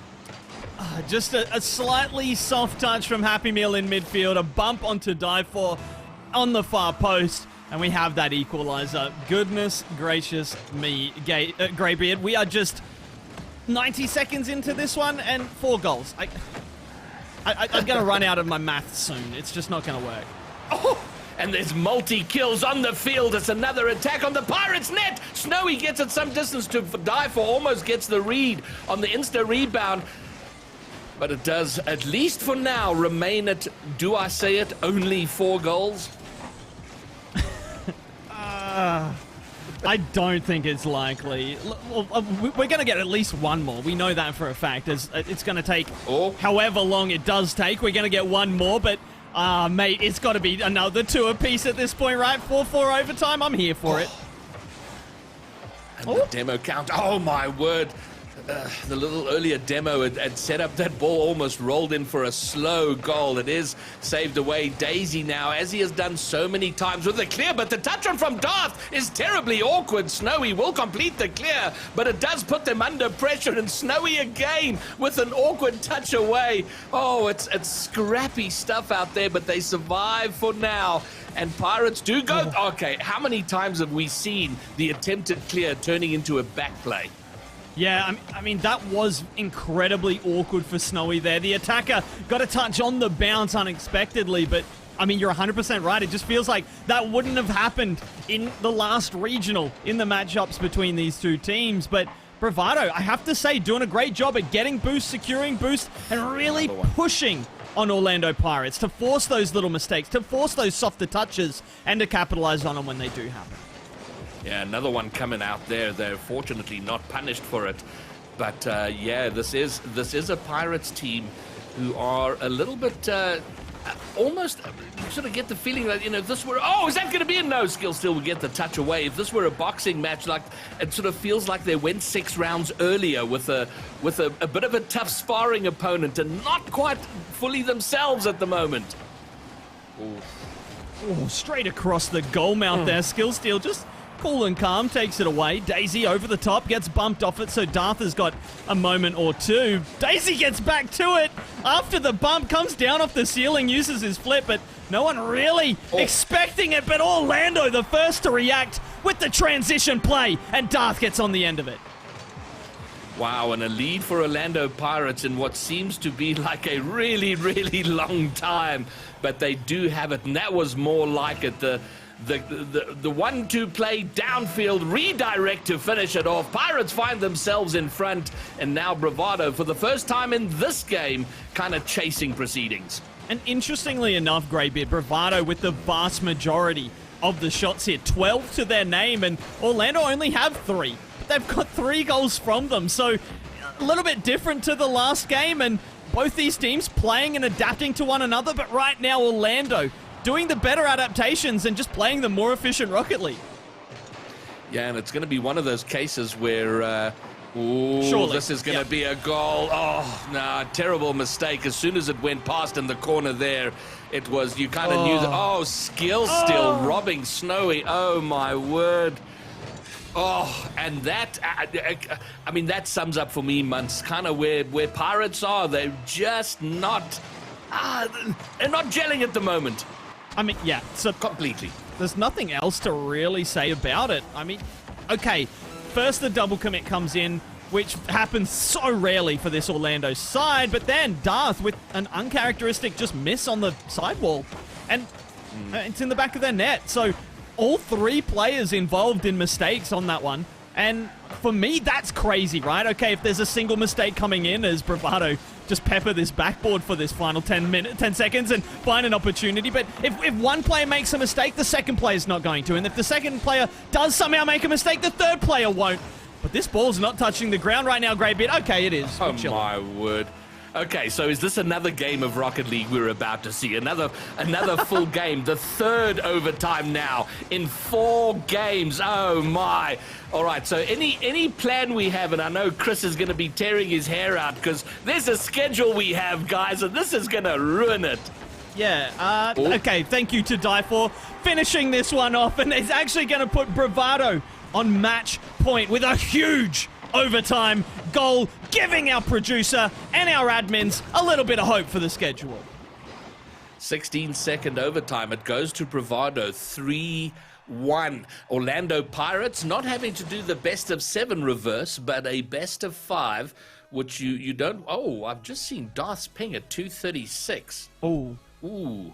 That's a little awkward. I don't know if that's just a between game situation. We're going to have to keep an eye on that in game because, that's massive if that's the issue. My word. And look at the scoring there. The shots, Munts, 12, 19 shots from Bravado, 3 from Pirates. So they're at 100%, which is good news, but not enough shots to have the commensurate goals. Unreal amount of offense Bravado had there. And I do think a lot of the credit goes their way for forcing Orlando Pirates onto the back foot. But again, we did just see those uncharacteristic misses, double commits, even double commits into misses from Orlando Pirates. And I don't know if they can recover from this in time. Look, this is a huge team. They're the most history team in the region, 6-time regional champion, and they've been roaring through this regional so far. But can they win 3 in a row against this Bravado side? I don't know. Chat, let us know. One's in the chat if you think Orlando Pirates are going to win 3 in a row and take the victory here. Or will Bravado find a solitary game win before that happens to win here in the upper bracket final? Just to keep you guys updated, maybe a slight delay here as it was indeed some internet issues. So it's going to be Orlando Pirates taking a tech pause. But I think we all need a little bit of a pause, honestly. Yeah, well, and it might be good for everybody involved. But I mean, we have cast and we have seen over this season so many Bravado, Orlando Pirates, XD clashes, and we've seen tense games, tight games. We've seen Bravado push to the brink and come back from it to win. We've seen Orlando Pirates lose. So we've certainly seen a lot of many scenarios between these two teams. But this feels to me like the tightest of all of them. But it is advantage Bravado Gaming right now. And, I mean, it feels deserved as well, even if it's deserved because we're looking at Orlando Pirates as making more uncharacteristic mistakes than normal. But I think something has to be said for Bravado forcing those mistakes and capitalizing on them, right? We say it so often. When you're playing against these teams, you can't give them soft goals. The thing is, when they play against each other, it doesn't feel like those soft goals happen whatsoever because they're good enough to recover. Their mechanics are speedy enough to get back and make a save, even if there is a soft touch. Or Greybeard, they just don't make those soft touches to begin with. But I feel like Bravado have just stepped it up. They're playing more aggressive, throwing players like Daisy at the ball no matter what, no matter the consequence. At all times, Daisy's challenging and forcing a player to make a decision. And when you're rushed, when you're not expecting that kind of aggression, you do make those mistakes more often than is usual. Yeah, and I think it's worth mentioning Daisy here. He's probably been the key player for Bravado in this series so far. In terms of the work he's been doing, he's been good up front. He's scored his share of goals, done work in clearing the ball, especially when Bravado were coming. Orlando Pirates were coming with those multiple attacks, and between that and the fact that we can't ignore that. Pirates are a little off. They're not quite into their game. They've left it late. And this is now the late show. It's do or die. Wasteland night. They either go down here and go to the lower bracket, or they begin their recovery. Either way, it's a long road. And Darth back on a comfortable 36 ping, down from the 250 or whatever it was earlier. So hopefully has sorted his internet issues out for the remainder of this series, but will that remainder be a single game? Bravado take the win here in game number 5, or will we see Orlando Pirates take their first steps on what would be a pretty epic comeback. And Daisy, to go back to him for a moment, he's on 40% conversion. Oh! Doing well, would you look at this work from To Die For to put Bravado in front. Are they about to, for the second time only, take down Orlando Pirates in the upper final? And again, Orlando Pirates, they were in position to make plays there. 2 players just needed to hit the single jump button to make contact with that ball. But it comes all the way around the corner, completely untouched by an Orlando defender. And Bravado have their opening goal. Daisy finding a couple demos in the back line. And, you know, while he's doing that and this ball pinches towards the net, Stats Corner talked about the importance of Bravado mixing in demos on this Orlando Pirates team. Happy Meal took that advice to heart. 10 demos so far in this series. But Daisy looking like he wants to even up the scoreline. Yeah, Daisy looking very hungry. There's been a demo. Darth gets past one. Can he get round and finish it? Oh, yes, he does. Oh, before the demo came in, I thought he was heading wide, but he does get it in, and Pirates level up. And just as we were talking about the importance of demos for Bravado, Orlando Pirates historically shy when it comes to demos. They just don't seem to even go for them. They don't need them either, but, I mean, demo coming out there and giving them unequivocal, like straight up, just giving them, delivering them their opening goal here in game number 5. All right, so they've leveled up. Can they get it together, get themselves a lead, and then hold on to it? They've had leads. They've given up those leads. So it's been a very tough series for them. And now they're facing another attack. Skill still now, making no mistake in getting it cleared, but it is high and loose. It's in the midfield. Happy Meal bringing it down, leaving it for Daisy. Daisy will pick up. It's 1v1 for the moment. Can he get past? Darth will stand firm, get the read, and get the clear. Oh, big shot opportunity there. So Snowy's going to have to track back after the miss does come in. 30 boosts in the tank. Won't be able to get back to this, but it is very awkward for Happy Meal, who does miss it and will be back to get it clear once more off the backboard, but no touch coming in. Daisy having to come across and take this to the sidewall. He's got boost in the tank, but the ball a little bit too hard onto the ceiling. To Die For, the latest to try and air dribble. Darth's there waiting. The pinch goes up. Happy Meal gonna get to it with the play down off the 50-50. Snowy gonna play it away, and I thought for a moment that the Orlando Pirates defense was gonna crack under the pressure. They hold firm, and they get the big clears when they're needed. You know, I really, really enjoyed hosting yesterday. There's a different kind of stress that comes with it, but you're not so actively and emotionally involved in the games because you're kind of doing stuff between and back to casting. And I forgot the heart palpitations that come with watching these two play and, you know, the ups and downs, and we see it, and it's been amazing to watch. And we still don't know. I mean, Bravado could win the upper bracket final right here, but it's not done yet. Whoa! Was that a fake? Was it a miss? Either way, it's a Snowy goal. I think he has just faked it and looked to play. Yeah. To be fair, he has looked to get a touch on the ball down underneath the defender. Missed out on that, got a second touch on, like, basically his second try. But that big fake to start it all off gave him the space he needed to find the finish, even when that initial mistake came in. So, huge play from Snowy. Might be what he needs to really put his foot down and get back, fight back into this series as a solitary player. All right, well, this is their opportunity to get back in. They've got a one-goal lead, which is pretty razor-thin when you consider the context of the series and how quickly those sort of leads have been erased. But they do have the advantage, and they've got to keep their heads about them as they go to look to keep themselves in this upper bracket final right here now. And that is Bravado looking for something, another Orlando Pirate clear. A minute 15 to hold on, and you feel... I mean, we could easily see another 3 goals. We could easily see our 4th overtime. Oh, Skill still surely has that finish, but the crossbar denies him off the bounce. But Snowy will not be denied. Gets the 2-goal lead now, and you talked about razor thin. This series is just that. So far, 3 of the 4 games going to overtime, and every single game to this point decided by a single goal greybeard, which means...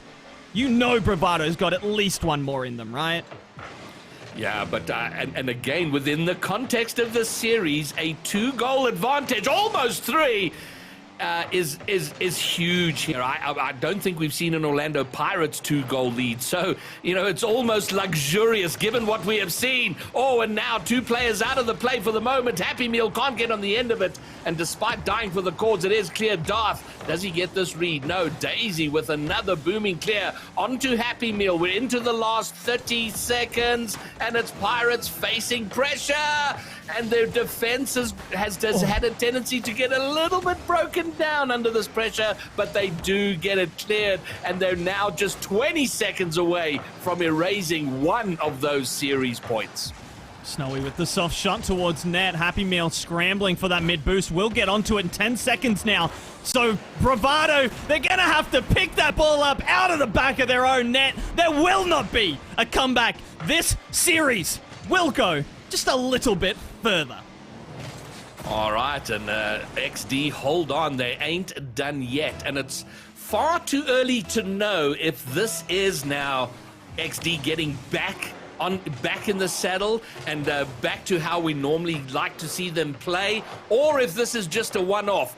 That answer will become a little bit clearer in the next game. Orlando Pirates back in the series. They raise one of the points. It's 3-2, but they are still staring down a series loss, an upper bracket final loss, which has only happened once. It's unreal, and Bravado have given themselves the best opportunity that pretty much anyone could ever give you, right, against Orlando Pirates to take a series away from them. They've still just got to win one of the next 2 games. But if Orlando Pirates really put the foot down early in this upcoming game, Bravado are going to get sweaty. It's going to be stressed. I'm maybe even calling a timeout if I'm Bravado. If Orlando Pirates take this next game, I'm maybe calling a timeout. I'm even thinking maybe I wish I could take a timeout if Orlando Pirates score first in this next game. Because right now, Bravado struggling to score and struggling to set up any kind of sustained offense. I'm amazed at the swings in this series in terms of the aggression. We saw in that long overtime, I mean, a ridiculously lopsided aggressive score in terms of the shot ratio. And in this series now, swinging back to Orlando Pirates, 9 versus 2 shots. It's crazy, complete reversal of the last game. So, and I don't know what to make of it. And the teams, when they do get aggressive, they're not making up with it in terms of the goals scored. Now, we're seeing these close 1-goal games despite the lopsided shooting ratios. And I think a big part of it is boost, right? If we just look at even Darth specifically, game 4, 87 seconds on 0 boost. In game number 5, he was on just 17 seconds. And it's only taking 7 seconds for Orlando Pirates to open the scorer line here. Well, in 7 seconds over here in Game 6, perhaps we have an early answer to the question have Orlando Pirates finally settled down?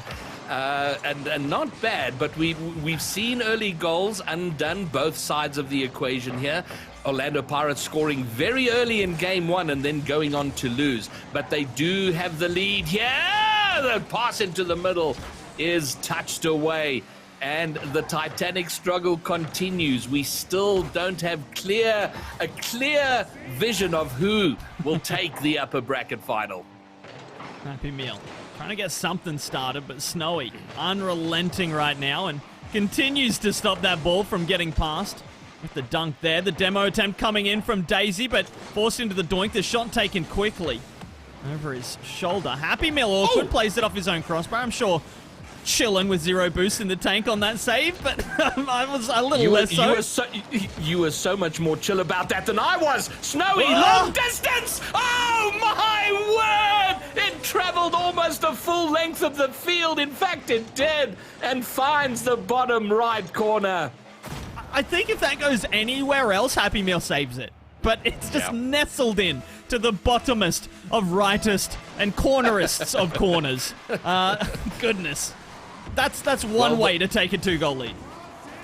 Well, it is interesting to note that the last time Orlando Pirates, the last time and only time the Orlando Pirates lost an upper bracket final, it was right here on Neo Tokyo. Ooh, interesting.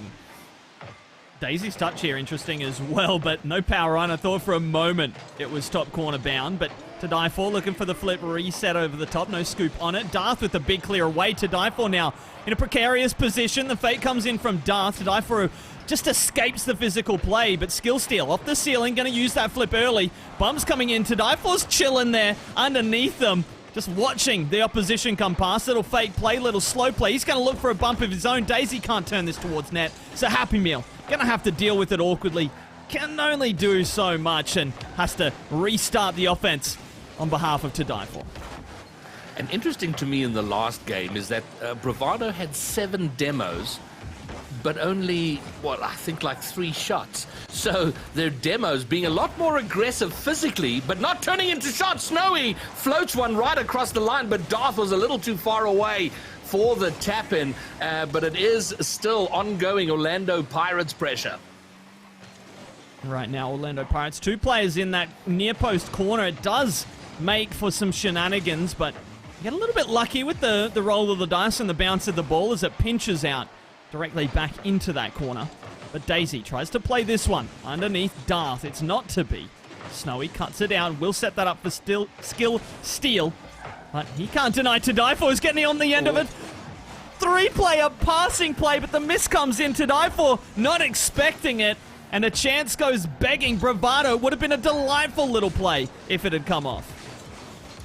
And a little bit of a warning sign here for Bravado. Are they going to make something happen here? Snowy has cleared it away. Two goals relatively early on. This is surely a third. Oh, Darth will get it in! I thought his first touch had completely betrayed him. He does manage to catch up and finish it off.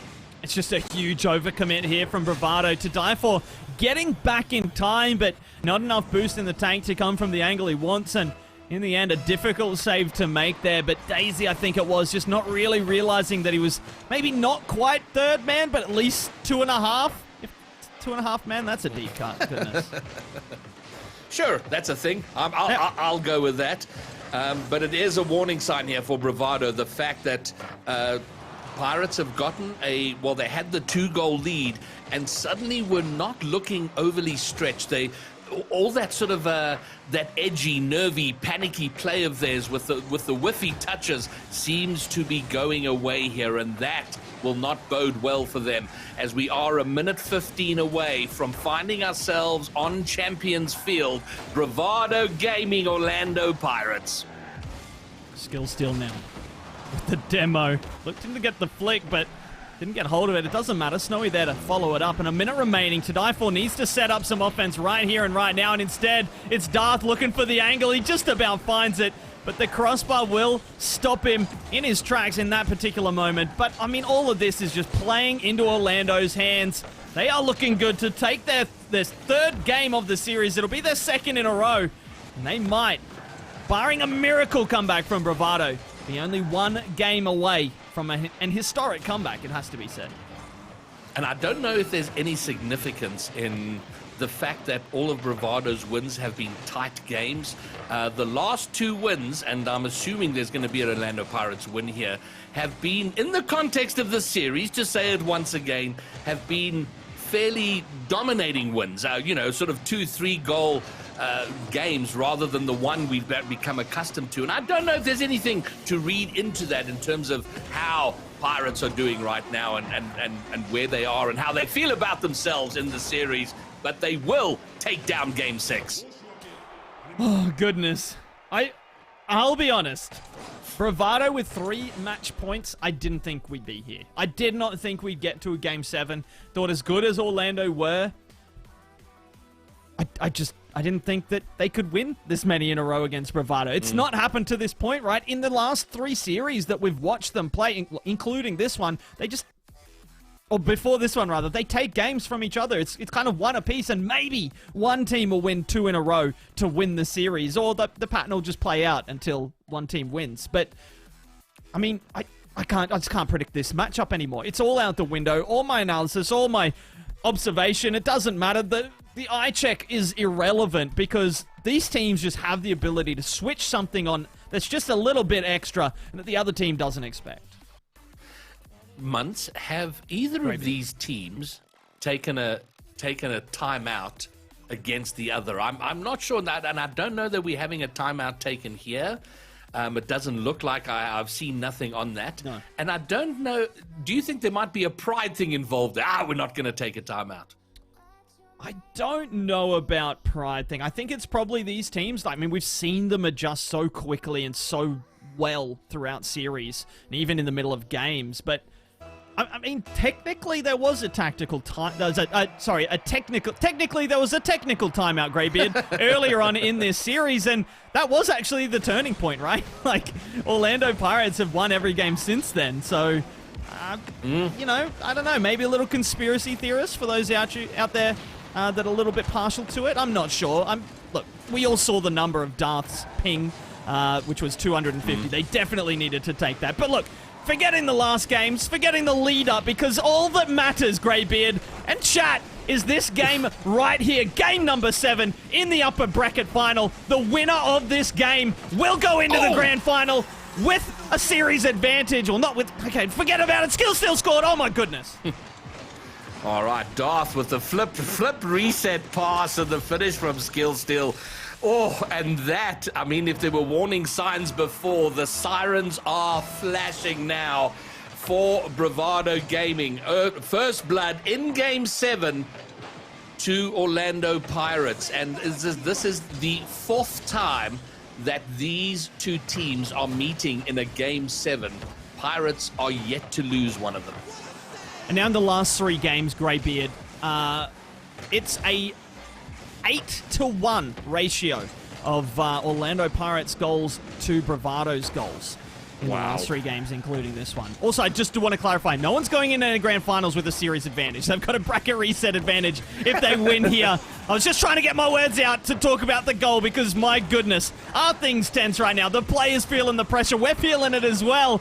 And right now, it's Orlando Pirates looking to deal with that pressure a little bit better. Demo's coming down. Offense to be had, but Daisy forcing some defense here from Orlando. Happy Meal's got the goal at his mercy. Skill Steal able to get a touch, and to die for will finish it off and will get us level. All right, well, this is going to be a massive relief to Bravado getting... and it's an Orlando Pirates mistake in defense, getting in each other's way, allowing that goal in. Bravado level it up. And yeah, of course, it's Bravado. It's Orlando Pirates. It's going to be close, tight, and very, very hard fought. Happy Meal, awkward, just about gets up in time, but has to use a lot of boost to do so. Can't get back to the follow. Daisy playing it out.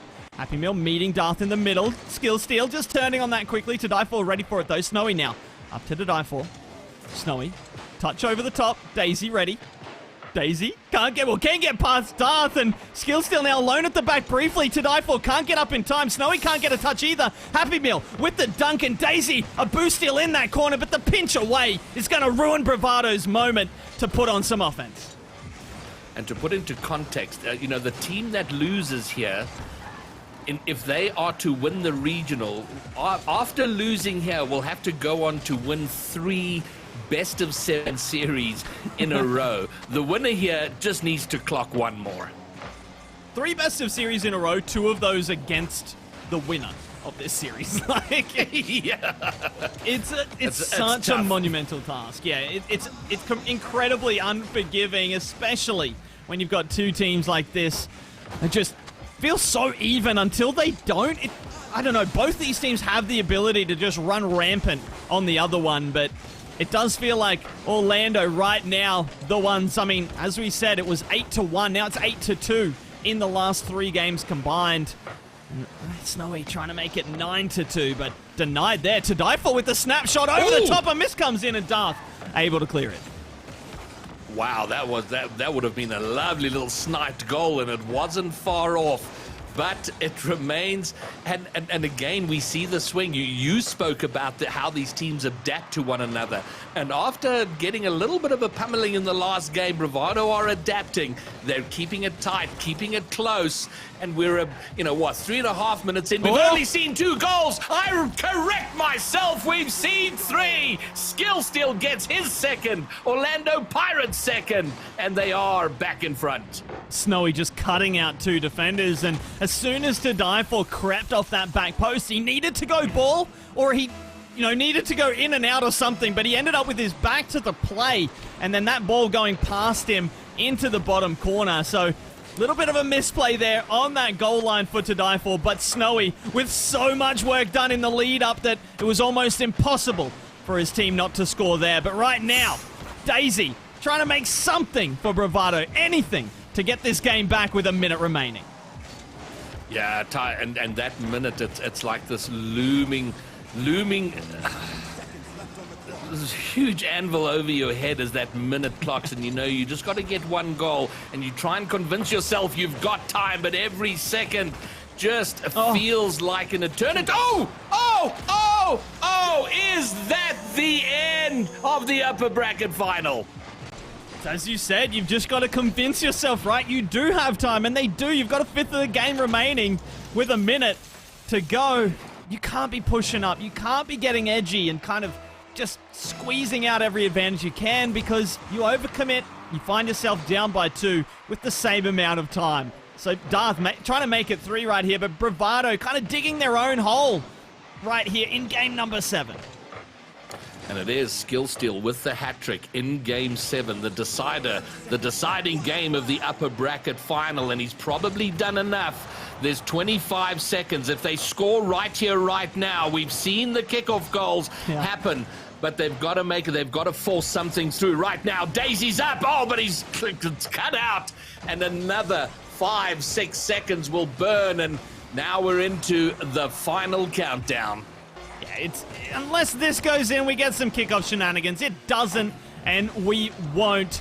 This one will be Orlando Pirates moving on. Forget that 0-second goal. It doesn't matter. It was on.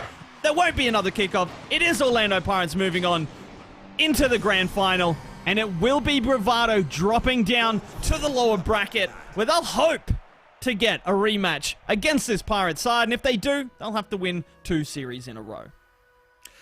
And the only thing missing from that series, Months, was, of course, a Game 7 overtime. It came pretty close. It was, in the end, yet another one-goal game. One goal separating the two teams. And honestly, and I know there's a massive recency bias, but it does feel like the closest we've seen these two come. Absolutely. Especially because we didn't see those huge dominant wins from Orlando that we do. Sometimes it's 6-1 or something like that. If my memory serves me correctly, last regional we saw a few of those monster scorelines put up by the Pirates, and then Bravado kind of come fighting back. But this felt even. It felt like a coin flip just about every single game, and Orlando Pirates coming out on the correct end and winning 3 of those coin flips in a row. That's a huge comeback. Pirates or not, for anyone, that's a massive comeback against Bravado. Well, Elliot, there you go. An hour and 5 minutes later, we have our first series done. In the books, and my goodness, if today can carry on like that. Actually, could it not, please? I don't think I could take it. That was unbelievable. Just ridiculous. Bravado have stepped up so much. Just like you said a moment ago, Luke, that was really, really close. It really felt like Clash of the Titans, right? These two teams could have gone either way with it, but it is Orlando Pirates XD through to the grand finals, and we're going to head quickly over to Stats Corner because I know we're running a little bit behind schedule and there's a lot to catch up on. Well, Elliot, we will keep this brief because there are 2 main things that we want to talk about. Firstly, Joseph, Pirates, normally we talk about how it's important for other teams to try and play Pirates at their own game. For probably the first time in our memory, Pirates actually played a bit of Bravado's game there. They were dragged a lot closer to the ball than we've seen them before. Yeah, they were indeed. Pirates brought forwards a little bit. Great display of patience from Bravado. They knew the game plan and they came out and exploited it really well indeed. And look, we have to then talk about Game 7s. The record is a bit ugly now for Bravado. That is now the 4th time these two sides have met in Game 7. All 4 in favour of Pirates, and they just a sign of how clutch they are. Skill still throughout that series. Okay, it's hard to criticize many aspects of Pirates play, but he was only shooting 13%. He wasn't finding the net very often. Comes out in Game 7, scores a hat-trick to win it. There you have it, Elliot. We will keep it brief, but it was the clutch factor that won it out from Pirates. Bravado looked so promising going up 3-1. Daisy at 550 points per game after 4 games, but it is so hard to continue form like that against a team like the Pirates. They warmed up, they played their own style. Nobody on a minute 0 boost per game, despite all of those overtimes, shows just how good these top 2 teams are. I have pretty much every confidence that Bravado will make a good fist of getting all the way back to the grand final. Thank you so much, statisticians. And now we need to ask another statistician. Was that the quickest stats corner we've ever had on this broadcast? That was a very quick rundown from such a long game. Blake, I mean, goodness me. We need to start recording the green room because the hype was almost immeasurable. What a close series. I wish we could spend an hour breaking down that best of 7 because that was an incredible matchup. It was sloppy at the beginning, but it got cleaned up so quickly, and when it did, it was incredibly back and forth. I think it was game 4 or 5, I forget. I said something like, there is death in Snowy's eyes right now because he came alive. I don't know what he looks like, but I like to imagine his eyes were on fire, they were red, and he had Bravado Gaming set in his sights because Pirates looked like a different team once his car language reflected the urgency that was needed in that situation, and they came back and won, and I think Snowy was a big part of that. Ladies and gentlemen, Orlando Pirates are first team of the second regional here in the spring split to make it to the grand finals. Bravado Gaming dropping down into that lower final, and our game next will be that lower semi to determine who will be facing off against Bravado for the chance of going into that grand final against Orlando Pirates XD. DNMK Esports versus Apex Gaming, coming up right after this.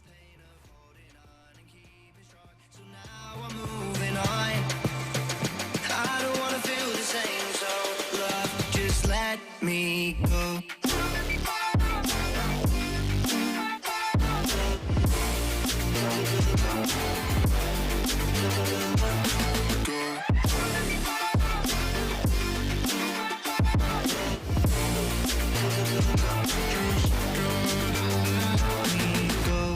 Guess I didn't know it would end this way.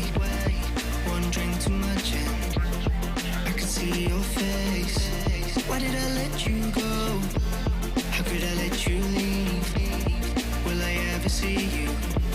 And do you think of me? Love, let me go, 'cause I've been holding up for far too long. I've been fighting and keeping strong. Now you just gotta let me go. Time, wash away every feeling that can cause me pain. All these memories I can't escape. Can you let them all wash away? Let it all wash away, 'cause I don't wanna feel the pain. Love, just let me go, 'cause I don't wanna feel the pain of holding on and keeping strong. So now I'm moving on. I don't wanna feel the same, so love, just let me go. It doesn't matter what happened in the past. Right now, you are up against your biggest rivals, and Skill Steal is succinct, concise with their touches as we normally see. And Daisy looking for that top quarter chances for Orlando. They are the ones enjoying the offense, and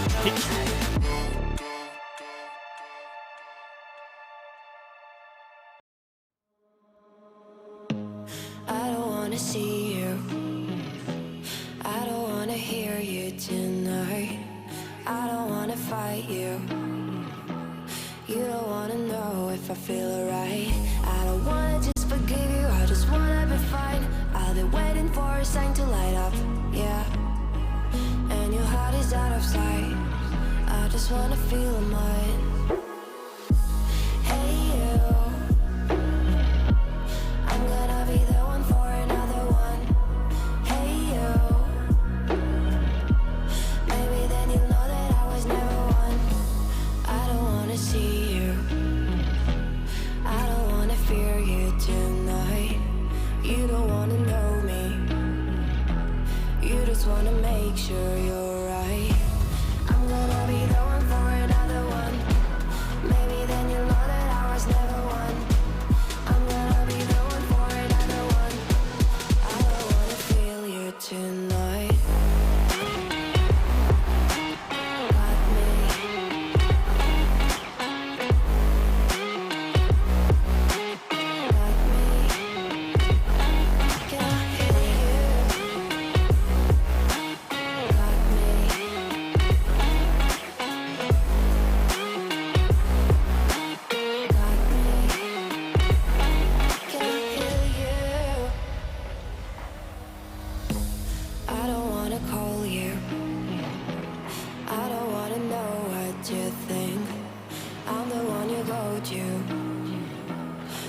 whenever you feel like you're about to sink.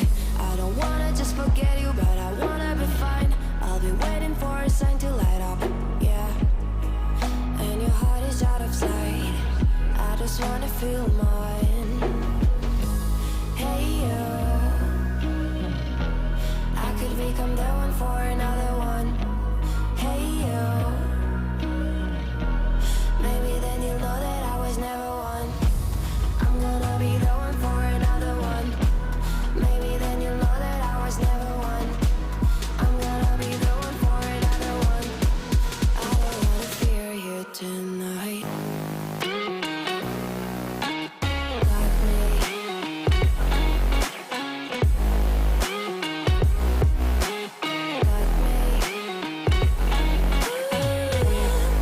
me, got me, got me. Can't hear you, got me.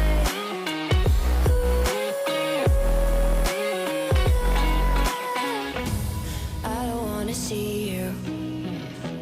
I don't wanna hear you tonight. I don't wanna fight you. You don't wanna know if I feel alright.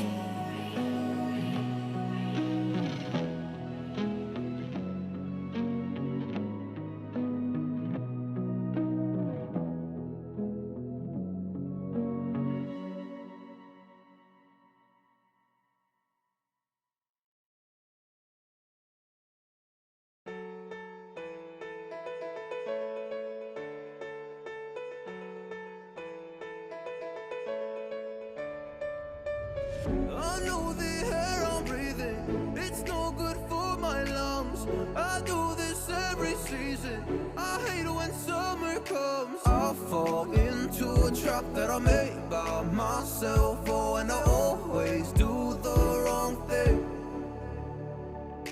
I'm unstable and I'm unsteady, I've lost a million times already. And I'm so sorry, but I'm not able to slow down. I feel unable and so unworthy. My heart feels heavy, I've lost already. And I'm so sorry, but I'm not able to slow down now.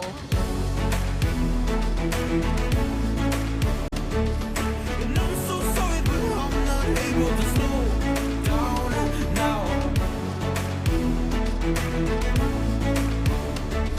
And I'm so sorry, but I'm not able to slow down now. I'm always self-destructive, I take a hit, I love it. Can you give me a second? I'm slow, got blurry vision. I fall into a trap that I made by myself. Oh, and I always do the wrong thing. I'm unstable and I'm unsteady, I've lost a million times already. I'm so sorry, but I'm not able to slow down. I feel unable and so unworthy. My heart feels heavy, I've lost already. And I'm so sorry, but I'm not able to slow down now. Please help me see the things that I am. I don't understand. I'm doing the best that I can right now, but it's never enough.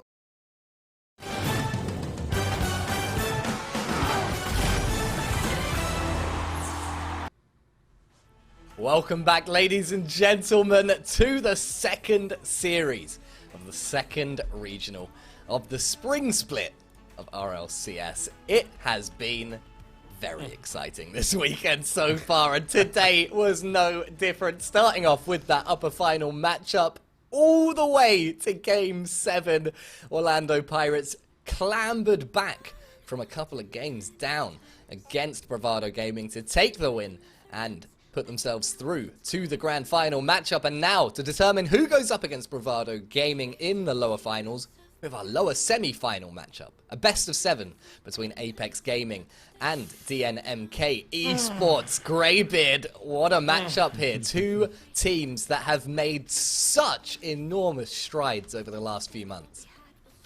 For me, the storyline of the split have been these two teams, Apex and DNMK. We spoke last regional about how it was getting crowded in that 3 to 6 spot, but based on what we've seen from these two teams, they are firming themselves up to be the number 3, number 4 teams, and I've loved seeing it. And Bravado Pirates is always mouth-watering, but this is far less predictable, and I cannot wait. And that's what we love about this, right? It's the lack of predictability. Who is going to take this and who's going to go forward to challenge Bravado Gaming in that lower final? Perhaps our statisticians could shed a little bit more light on that. Joe, Taylor, let us know, how is this series shaping up? Well, Elliot, our job is made significantly easier by the fact that this exact round, 2 weeks ago, these two teams played, DNMK Apex, and Apex came out on top 4-2. But it was an interesting one, wasn't it, Jota? Because it was a proper sort of battle of the timeouts there. Apex 3-0 up, DNMK timeout, they win 2 games. Apex take the timeout and then win the series in game 6. But we've been spotting this weekend that Apex have been playing slightly differently, particularly when they have the ball. Yeah, they have been so far pushed up. It is hard to quantify, to bring it into terms to everyone else, but when we sort all of the players in the region by how much time they spend in the opposing half, Apex have 3 of the top 4 players. Normally a team will have 1 player more further forward, and those sorts of lists, you normally see 8 or so teams represented in the top 10. Having 3 players in the top 4 is just unheard of in that department, and Lackstar leads the line in that aspect, and he was the lowest point scorer for them yesterday, but we sort of picked him out as our quiet MVP because be ready, expect him to be doing a lot of intimidation work, offering options for his teammates, just being a nuisance, stealing the boosts, creating disruptions that you won't see on screen.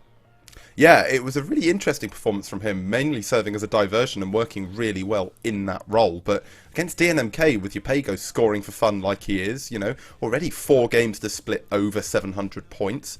It's a really, really solid roster from them, and I think they've probably got that higher sort of peaking capability. DNMK probably have that higher peak, where Apex might be more consistently playing well. So it'd be interesting to see again. We're looking at that playstyle difference with ball distance, things like that. Who's going to come out on top?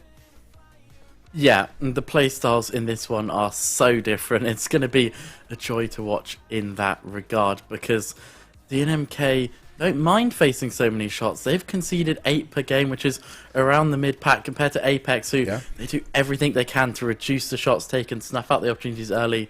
They only concede 5.8, and as a consequence of that, DNMK do concede 25% more goals, but of course there is a flip side. They score nearly 20% more as well, and they play really spread out. They play very similar distance from the ball as the Pirates, and a lot of time behind the ball, just like the Pirates.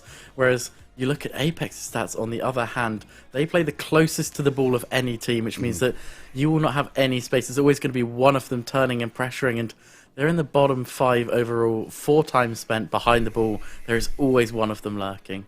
There really is. Elliot, there you have it. It's going to be an interesting mirror being held up to our first series in this game. We've got a DNMK that play quite a bit like the Pirates. We've got an Apex team that play as close as Bravado. So whoever comes out on top, it'll be a really interesting matchup going into that lower final. But with the roster change, Apex are looking now to make it 2 third-place positions or better in a row. And if Panda's on form, I'm not sure you're going to stop him.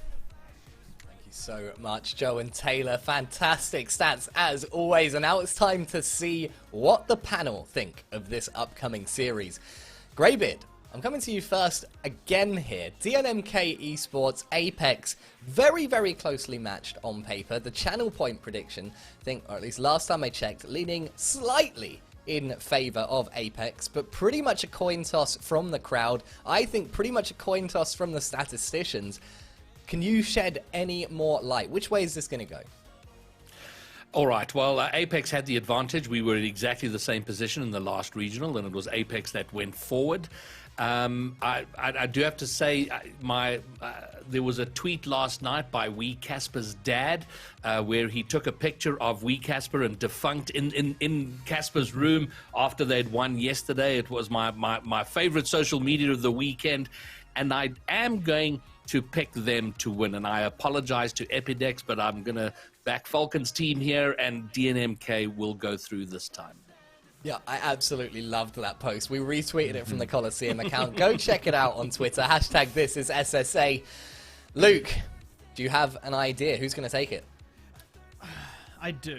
I do. Look, I'm a bit unhappy with both of these teams because each of them has taken down one of my favorites for a lower bracket run. DNMK took down Digital Devils, and Apex took down Nibble Esports, who actually I thought might have been making a wonder run and be matching up against Apex in this exact matchup. But it's not to be. That's not how brackets work. So we do have DNMK. I gotta think though, Apex have kind of become for me the barometer for how well the two top teams are playing. It used to be ATK, right? How good did Bravado play against ATK? Might give you a little bit of insight of what kind of level that they're playing at. For me now, that's Apex. DNMK are still the ones challenging now Apex for that kind of barometer status. That's so disrespectful, but I don't mean anything by it. So yeah, long story short, Apex. I think they're gonna take this one. It's gonna be close though. One apiece, Blake. You're gonna split us.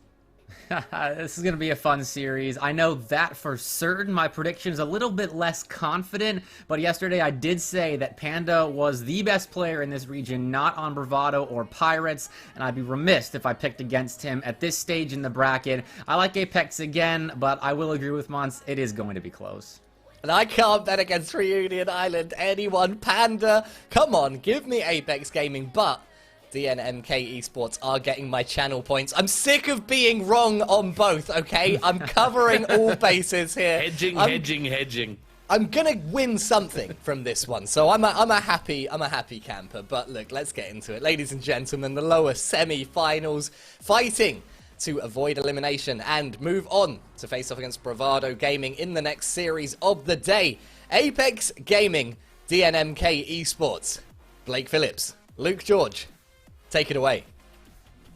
Panda. So I just wanted to at least do that once this broadcast. I managed to sneak it in a few times last regional. But look, Panda, definitely one of the players to watch and could be a player that's instrumental, Bepic, to the outcome of this entire series. Yep. DNMK, if they can shut down Panda, really get Defunct going instead, so, you know, they've got the star power in the matchup, that might be what has to be done to take this one, because it's going to be close, it's going to be the finest margins, and it might just be down to which team's pop-off player pops off the hardest, but no pop-off needed there. The defense getting popped off the goal line in Lackstar, just chipping it into the net. I absolutely love that. Friction sets his sights on a defender immediately after losing control of that ball. Beautiful heads-up Rocket League, and that's what I like, setting the tone of this series with a physical play like that, because now every time DNMK plays defense, they have to have an eye in the back of their head thinking maybe Friction's on our back line again, maybe someone else from Apex is about to knock us into next week, and that plays with your head a bit, and to have that as the first goal of a long best-of-7 series is huge for Apex. I'm a big fan. Defunct. Look to pop this over the top, and look, I said Panda at the beginning, right? Stand out, maybe an eye on that play individually to keep an eye on the outcome of the series, but I mean, if you want to take him out of the play, bumping him off the goal line when the ball's on its way to an open net's a good way to do it, and that could be a way to do it here for DNMK, and it's another open net, but this time down the other end. I've looked down at my notes very briefly here. I thought there was nothing coming of this, but Casper somehow finds a shot. Lackstar looked awkward on the back line. I didn't see exactly what happened, but it looked like he was flailing a bit as though he got bumped, and I didn't see it, so I can't 100% say it. Either way, that's a nice shot from Wee Casper. I wouldn't be surprised if a weird attempt on net was what got the awkwardness of Lackstar there. That's a close miss, and now going the other way, Lackstar trying to barrel it through the back line. Good save from Defunct. That's an important one, as Apex, with a quick answer there, could have started getting game one out of hand. Panda with a chance for the shot. Oh, found an angle. Not sure if it was the angle, but either way, Defunct shutting him down, and Lackstar looking to restart the offense, but Defunct and Upego there to shut it down, but it is a soft double commit, which means the resources are going to be a little bit less than they might have been, especially with Panda taking that corner boost with the steal. Wee Casper's just dropped off to get the mid boost and will cut down into the play to get that one clear, but an infield Friction on the end of it, can't make contact. The NMK's played a lot of defense right now. They are stuck back there, just losing challenge after challenge. And while these challenges won by Apex aren't immediately going into threatening positions, DNMK are going to have balls that start leaking into the midfield with Apex players right in the vicinity, ready to take a shot on the blue net. So I'm glad to see they clear their zone here. And Casper, actually, with Yopego on the back wall, that's an interesting play. Almost working out in the DNMK favor. Apex, though, will find a clear, and this is so tightly contested at the moment. Both defenses playing well. No big mistakes at the moment. Both goals have been forced into bad plays by the defense thanks to bumps. And 1-1 first half months. We said we were in for a treat. We're in for a treat. Yopego slow playing that through the air over midfield, but gets shut down. Defunct now. Having to deal with it, but unable to get any kind of significant play out. And Panda, the quickest one to it, but Casper sees the offense coming, is able to get in the way of it, blocks it away, but the defense right now, scrambly for DNMK. Apex refusing to go away, playing so far up the pitch, and just getting the corner boost deals, threatening the bumps, putting the infield passes, even taking the ball off their own team at times. Panda doing it there, but I think was necessary. His teammates getting dunked in that situation, so he holds on to possession a little bit longer, and now Friction trying to eke out a chance on the end of it. Those spread out rotations that Stats Corner was talking about pre-series starting to be capitalized on by Apex. Though with a clear, this is where it's a bit helpful because now players are back to deal with that stronger touch from Apex. Yopego is tailing this ball with 10 boosts. He does go up, but he's beaten. DNMK going to have to reset from their back lines. It's a good back pass to make sure it's not all the way back on that reset. But Apex, they know what to do with this ball. Lackstar shooting high. Rebound from Friction. Low and saved by Casper. Defense of DNMK, they are just holding on. DNMK, all three players in the net looking to make that save. And they made it, I guess. It was a soft triple commit, but it worked, and they got the ball away and came down the other end for a counterattack, and now they're looking to set up a little bit of pressure of their own. Lackstar awkward. Defunct does get the boost steal. Casper's call it a fake, and Yopego with the shot. Lackstar's just awkward on that back wall. Does get across, but will not get the save. Yopego, just a soft shot past the defense. That is such a beautiful, well-placed shot from Yopego. Two cars flying at him on defense. Bad double commit, by the way, by Apex. It's not one that's egregious while you're making it, but it turns into a goal. That is a bad double commit. So they're losing their lead thanks to a nicely placed shot from Yopego, and now they've got to answer back quickly. Those quick, aggressive rotations, good for moments like this for Apex, but they have to execute. There have been moments where they've had well set up balls in the blue box to shoot on net that they haven't shot on net months. Apex has to take more advantage of the good opportunities they're creating, like this one right here. Lackstar to the back wall, sticking with it. Shot on, though, a little bit weak. Tough to garner power from that position, but you got to have a big shot on right there. Yeah, lacking that power, but this shot, not the crossbar, denying. Missed single goal lead under threat right now. Lackstar doesn't make contact, and that ball will be grounded by DNMK, and the first game will be taken by them as well. One game to the good now in this best of 7.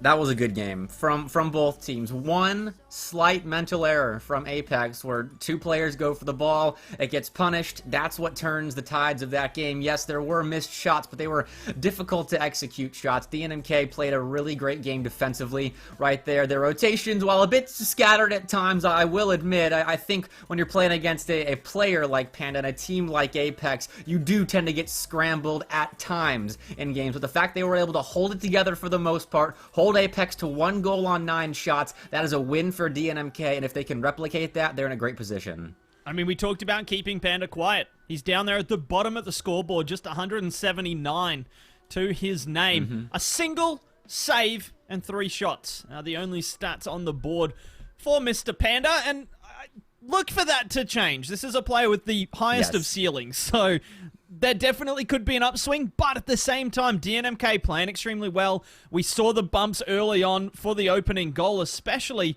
but doing incredibly well at fending off that Apex pressure and just responding in kind. Like, the transition plays I felt were really strong, and while their offense felt a little messy at times, and as did the entire lobby, but those transitional plays I felt were very powerful for DNMK. Indeed. That's where they're going to have to find a lot of their success, I feel, with Apex so good at just whipping back in their rotations and controlling the ball in offense. Transitions like these are big. Defunct out into the corner. I don't know if I like that play. I would have liked a harder touch to the side wall where Yopego could follow it, but he ended up getting it in the corner regardless, so I'll call that a caster being dumb and wanting something that the players know they don't need. And with 30 seconds into this game, DNMK, a good start, but they weren't really able to turn that ball into anything too dangerous for Apex to deal with, so we'll see what happens when they restart. Yopego playing this away. Lackstar there to latch onto it. Panda waiting, lurking. Friction takes over. Yopego using a lot of boost here. Needs to get back to that and won't. Lackstar can't find a touch of his own off the double. So Friction's just going to pop this on net, albeit incredibly slowly. And that should launch a DNMK counterattack. But Panda with the quick turn and the quick pass. The pre-flip from Friction, not enough. But Lackstar will find the angle and will find the opener. All right, no one was left on DNMK's line here. Yopego pulled out. WeCasper pulled out there as well. To go for that ball that goes hard off the back wall. If it was probably a millimeter lower and bounces up along the back wall, DNMK's fine. We're still playing right now. Probably in the blue end, but we're still playing at a score that is still tied, though. Once it goes hard off that back wall and there's no one left on the back line, Lackstar, he's not missing that. Even though we have seen Apex a bit off, they're going to hit that, and Yopego going to make sure to slam that ball on target. Nice answer. It's a good clear by Lackstar, but there's just no one there to follow it up. Both defenders left on the goal line, left momentumless on that goal line, just sitting there watching the shot come in. And even if you've got two of the best defenders in the world, when you've got a shot from that close with that much time to pick your target, look where you want to hit it, and then hit it, I mean, it's going to be difficult to keep out, and it's exactly what we saw there. So 1 goal apiece as we approach the 90-second mark, and this series is winding up to be incredibly close. It is. Both teams playing their play styles quite well at the moment. That's a dream for me. What? Okay, what just happened there, Munts? I'm going to throw it to you to break down. Sure. Friction hit the ball hit the ceiling, and then Yopego didn't go. More like, yeah, Yopay didn't go. That's what I should have said. I should have said that first. Oh, I'm so mad. Missed opportunities, and that So one, mad. I think, a missed opportunity for DNMK as well, Munts. You're in the boat with them at the moment. They needed to be saving that. Okay, doesn't matter. Defunct has his teammates back, and that is very good news for all you DNMK fans out there. These players just not letting my co-caster speak for more than a couple seconds here. I'm okay with it. Gives me more airtime, more time to shine, so to speak. But right now, the player's shining. The defense, not so much. But the offense, definitely having its moment.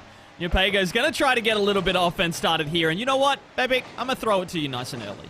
Oh, I appreciate that, because now WeCasper is getting something going, though Panda is going to shut it down. Didn't give me a nice, fun play to break down right there, though. DNMK, I think they're content to play the long game here. That seems to be their style, their preferred style of play. And on their back line now, playing a bit quick. 2 players going for that ball. Unfortunate, but they find the clear. That's what matters when you double commit. That ball tossed away just a bit, but Friction, nothing in the tank. He's out of beans, can't do anything with it. That's a pass center, and it got 2 again off the back line of DNMK. Lackstar, space to work with, to the back wall. Where's the shot? Not there, Yopego. He did go that time, and he got the clear out. Lackstar needing to scramble back. A big challenge from Panda. And then there's no defense home. WeCasper can't find the target. Defunct does, though. But it's saved away. Lackstar's managed to get some boost for himself, but plays it straight into the hands of Yopego. Friction can't touch it. Panda with the clear. But right now, Defunct and DNMK really pushing forward. They've had opportunities. They've got another one here, but Lackstar denying with the 50-50 on the goal line, squeezing it away and letting his team continue to fight. That's just in the back of the net. Coming into this regional, I think the one player with the most questions being asked of him was Defunct, and I think he has answered most of them phenomenally. His shooting capabilities have elevated the game of DNMK, and if this series does end up going their way, has put them back in that 3rd place stature I could not be more impressed with that player. Coming in with huge shoes to fill in Echo, he has done superbly, backing up his teammates and stepping up when his name is called. Lead here for DNMK, going to be hotly contested by Apex, but their defense so far has been up to the test. A little note. No, look, we don't want to look too deeply into... Actually, you know what? Let's just look at Lackstar's shot. Whoa. It is saved away by Yapego, but I don't want to look too deeply into score as a means of figuring out who's playing well, but when you see a player of Panda's status, of his ability, sitting down, languishing at the bottom of the scoreboard yet again for the second game in a row, only 121 points after 4 games played, that's concerning, right? Points aren't everything. Yes. Chat, I don't care if you're the MVP. It's all about winning Rocket League, right? The problem is Apex not playing winning Rocket League just yet, though Panda trying to turn it in. With 45 seconds remaining, they really need to step things up, get the entire team just up a notch. Wow, that was a chance for Friction. I would have liked to have seen a pass over to Panda in that play to help him get going. Feed Panda the ball a touch more. With 30 seconds left, maybe do that in the next game, focus more on scoring, but there was a chance for a stretch pass down to Panda. Now Friction being attacked in his corner. Pass out, missed by Defunct. Casper going to step up, though, and put it on that back wall of Apex. Friction in the corner once again with control. Defunct in the area with a bumper on the ball. Friction once more stuffed early on, couldn't get anything going there. Panda, no control, gives that one up, and Friction, I keep saying his name, he can't do anything with the ball though, and now Apex down 2 games.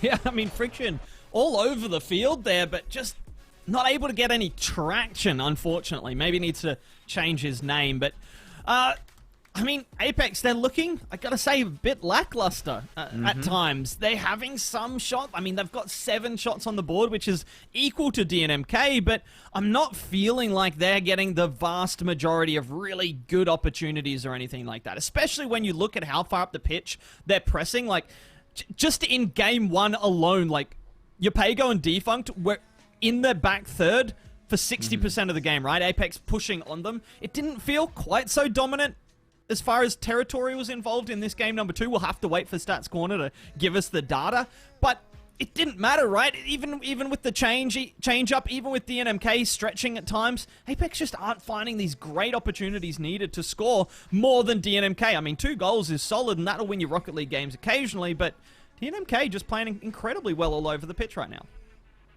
They are. It feels like, and this is putting it simply, more times than not, DNMK, when they move into the offensive zone, have a ball that goes through the center column. Like, if you look long ways on the pitch, it's that center third, which is the most important part of the field when it comes to scoring goals. They've got it there a lot more than Apex does, and there's no real stat in Rocket League that's been invented yet that quantifies that, but it feels like DNMK is winning that stat battle. So Apex have to do a better job of creating opportunities for one another. Just like that. Panda, though, couldn't put the shot on. Pass maybe a bit too far away, but I don't know. Looked like it was close enough for Panda to whip one on net there. And I was saying it didn't feel like Apex were enjoying that front third possession and territory as much as they were in game number 1.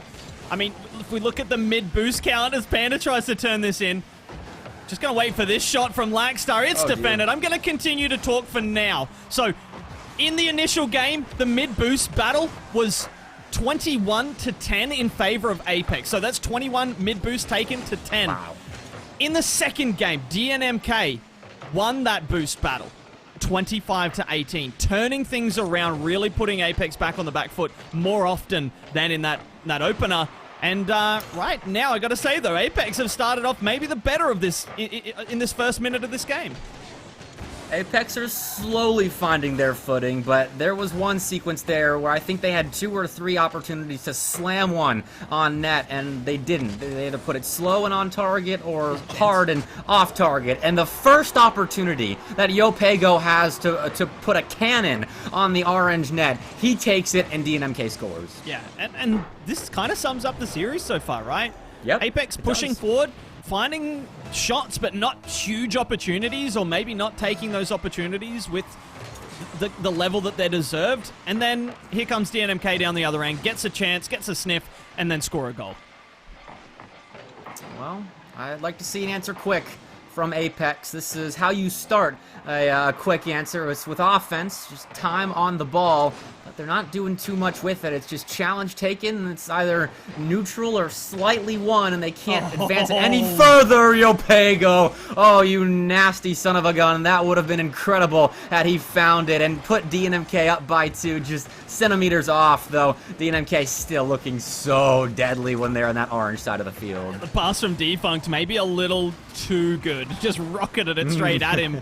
Yopego didn't have a chance to get off the back ball and find an angle. Right now, Defunct is catching this. Seems like he's got so much time, so much space, and gets the flick that he wants over the top and high. Friction should get back at least for the 50. Does get it on Wee Casper. Defunct first to the follow-up. Yopego just snipes the shot, but it's going to be crossbar away. Panda can't make contact. Lackstar neither. It's up to Panda and Friction to work things out. Eventually, Friction finds a 50, but Yopego here to continue the attack. Absolute shambolic defense there from Apex. They need to get things sorted out. They cannot afford to go 2 goals down.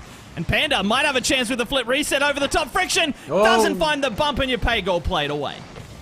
All right, it's no secret I'm a big Apex fan, but they are not playing good Rocket League right now. They look scrambled. The touch is not the greatest. They're just kind of going through the motions, and DNMK is capitalizing on that. That's a great flick for Wee Casper, and oh no, here comes Defunct. Panda does dodge the demo, but he can't get the block. Wee Casper catapulting that ball netward, and his teammate with enough pressure to allow it to go in. It's a perfectly timed shot. Whether or not Defunct gets that bump or demo, I mean, it's so difficult to watch the player go past that's trying to bump you and then go up for the ball with any kind of speed. And, I mean, it just leads to DNMK with a 2-goal advantage, and they are looking to set themselves up for match point. 4 match points, Bepic, and, like, they're sitting in the driver's seat to go to the lower final. Apex need a mid-game timeout right now. They need to everyone take a deep breath and talk for maybe 10 seconds about what they need to do. Just the passes not very crisp. Maybe look for more solo plays. Panda usually the player we take a glance at when that's the case, but 90 seconds left in this game, down 3 goals. With how it's looking right now, a reverse sweep is necessary for Apex to advance. Too many mistakes DNMK are taking advantage of, and Months, I don't think we can say much more without repeating ourselves. I'm just going to repeat myself one more time, and that is Go that ahead. Panda is at the bottom of the scoreboard.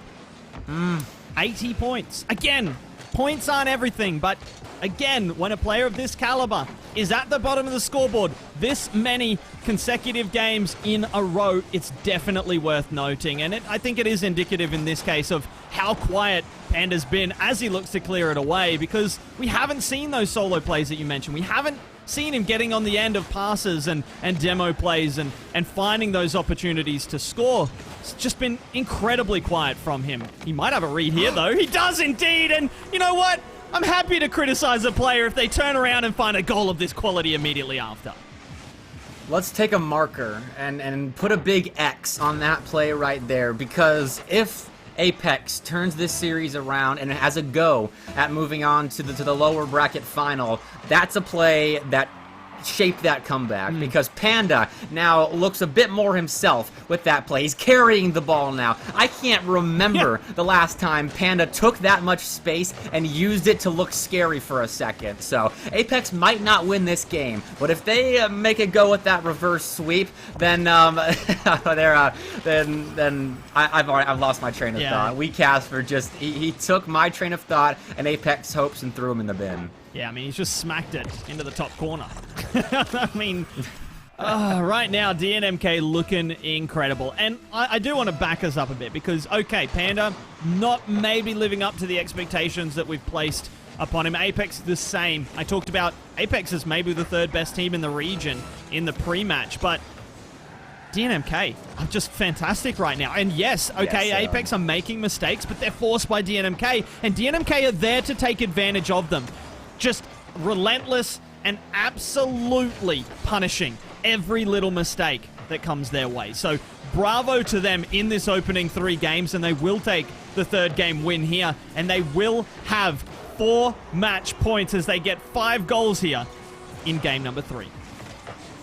In all honesty, Yopego should watch this series back after the fact, listen to us casters talk about Panda, and be a bit angry because he's the star on DNMK. He's the star striker on DNMK, I should say. They're all stars. But Yopego has been hitting his shots. We should be talking more about the striker that is hitting his shots than the one that is not, because that's also a big story. DNMK has come to play, Apex has not, and it's led by Yopego, the man on the middle of your screen right there. And I think we should be giving more kudos to him. 3 for 7 in that game. Incredible offensive performance. Yeah, you're absolutely right. Yopego has been stepping up. I mean, I'm seeing the Yopegoated hashtags in the chat. I know that he loves that. Also, okay, little bit of a wrinkle here. We're going to have a timeout called by Apex, and I think is definitely warranted. I am worried, though, that it's too little too late. I'm a big advocate of taking timeouts when you're 2 games down, not when you're 3 and on the brink of match point and needing an historic best of 7 reverse sweep, which has happened, like, what, 13 times or something, or less than that, maybe 12 times total. Low number. So, for me, this is worrying. I really think if you do go down 2 games to 0, just call a timeout. It's too late. Because right now, even if you win 2 games, right? Even if Apex come roaring back, they win 2 games, DNMK they just call a timeout. And then they win. I mean... Yep. Science. Science. That's how it works, ladies and gentlemen. To play devil's advocate, though, Apex didn't play that poorly in the first 2 games. They were close, which is, I think, why they waited. And it hurts to play that well, and as competitors, you always want to be like, I'm winning next game. There's no doubt about that. That's why you need a coach in your ear to say, all right, hold on a second there, Bucko. Maybe let's take a timeout to breathe. But with the players calling a timeout, which is, I think, what is happening with Apex, it's sometimes difficult when you play such close games to realize that you need to take that timeout after game 2. It's an interesting dynamic, something that's been introduced this season of RLCS. It's really been an interesting wrinkle to these best of 7s, and I hope the players learn from experiences like these. I'm absolutely here for it as well, right? For me, it does raise the intrigue, the ceiling of a series and the drama of it that a series can contain. Because, I mean, there is a definitive timeout buff, right? Like, teams more often than not are winning the game after the timeout. Okay, I'm just going to throw our memories back to the last regional, the very last regional in this split. Yes. Sub-Saharan Africa, regional number 1. Apex, DNMK, lower semifinals. Apex win 3 in a row. The first 2 games were by 1 goal. DNMK doesn't call a timeout after those first 2 games. Apex win the 3rd, DNMK call the timeout. They win 2 games, so now the game score is 3-2. And then, guess what happened, Bepic? Apex called a timeout and won the next game to win the series. What? So, look, it wouldn't surprise me if we see the absolute carbon copy but flipped around version of that here today.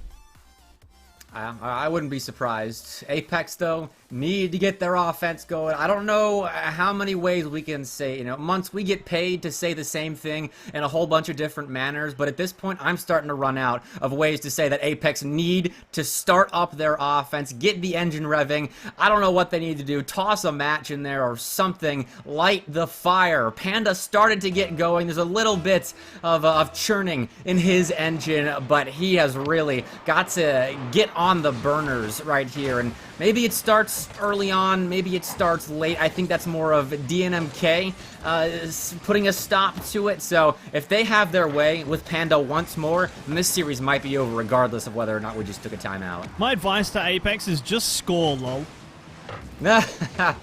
Obvious. I should have said that. That's genius. Yeah, honestly. Just score. And maybe score more than the opponents as well while you're at it.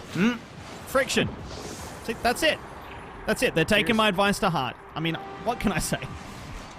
That's the kind of analysis, ladies and gents, that wins broadcast talent awards because it's working. And Rocket League games. Month's strategy's working. Yeah, and Rocket League games. If Apex score more goals than DNMK here, they will extend the series. They will win the game, but that's just the first 30 seconds. DNMK hasn't even had a chance to answer yet, which is something they've been very good at in this series. As soon as Apex gets some momentum on their side, DNMK is usually stuffing a ball in the back of the net by this point in my commentary. Casper, stopped by Panda. The rebound, drop down. there's no third man. Fortunately for Apex fans, you can let out that gasp you were holding in because Lackstar's cleared the ball.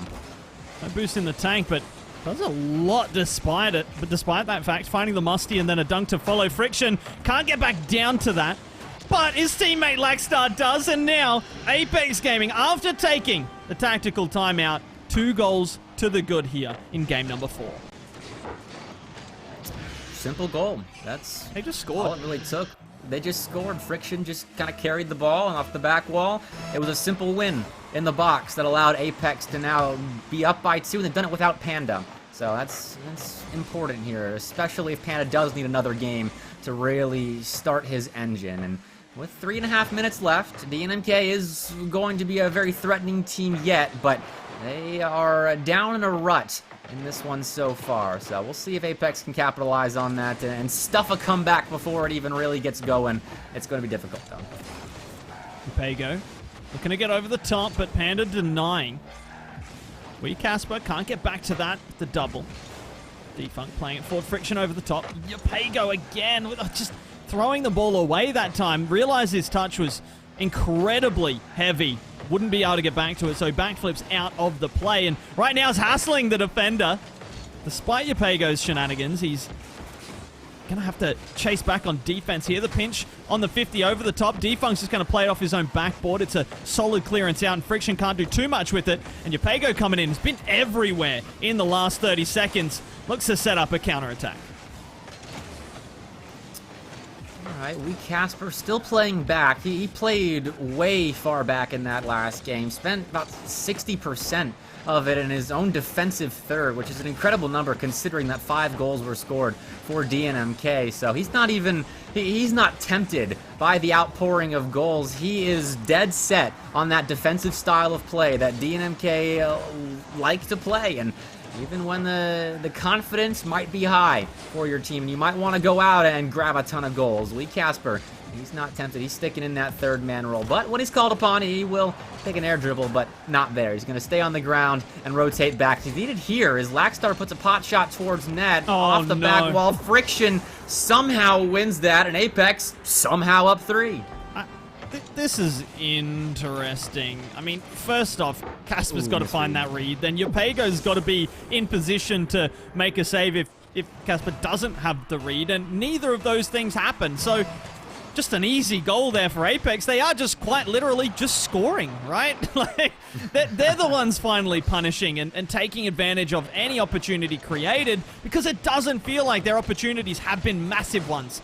Even this one, there's 2 defenders around that ball, 2 defenders with a miss or a misread, and they're just there. Apex are just there to take advantage. So, I mean, bravo to them. They've worked out, they've made an adaptation to put themselves in these positions, but at the same time, DNMK just crumbling a little bit defensively. That's as simple as it is. They're making more misreads. They're in worse positions than they were previously. I'm not sure what changed. Perhaps a bit too confident about their 3-game lead? I don't know. I'm not even going to try to break it down. Instead, I'm just going to see if DNMK can maybe get a goal on their side, because if you're Apex, you want that clean sheet desperately. That is how you start a potential best-of-7 reverse sweep. It's with a clean sheet. It's with stuffing your opponent offensively and defensively, and a 4+0 is a phenomenal result for them. And they're doing a good job of keeping DNMK out of the offensive zone. They're stunting these transitions with quick rotations across the ball, and they're just putting shots on net. So nicely done to Apex. With 60 seconds left, though, don't let your head look to that next game. And Pago's scoring.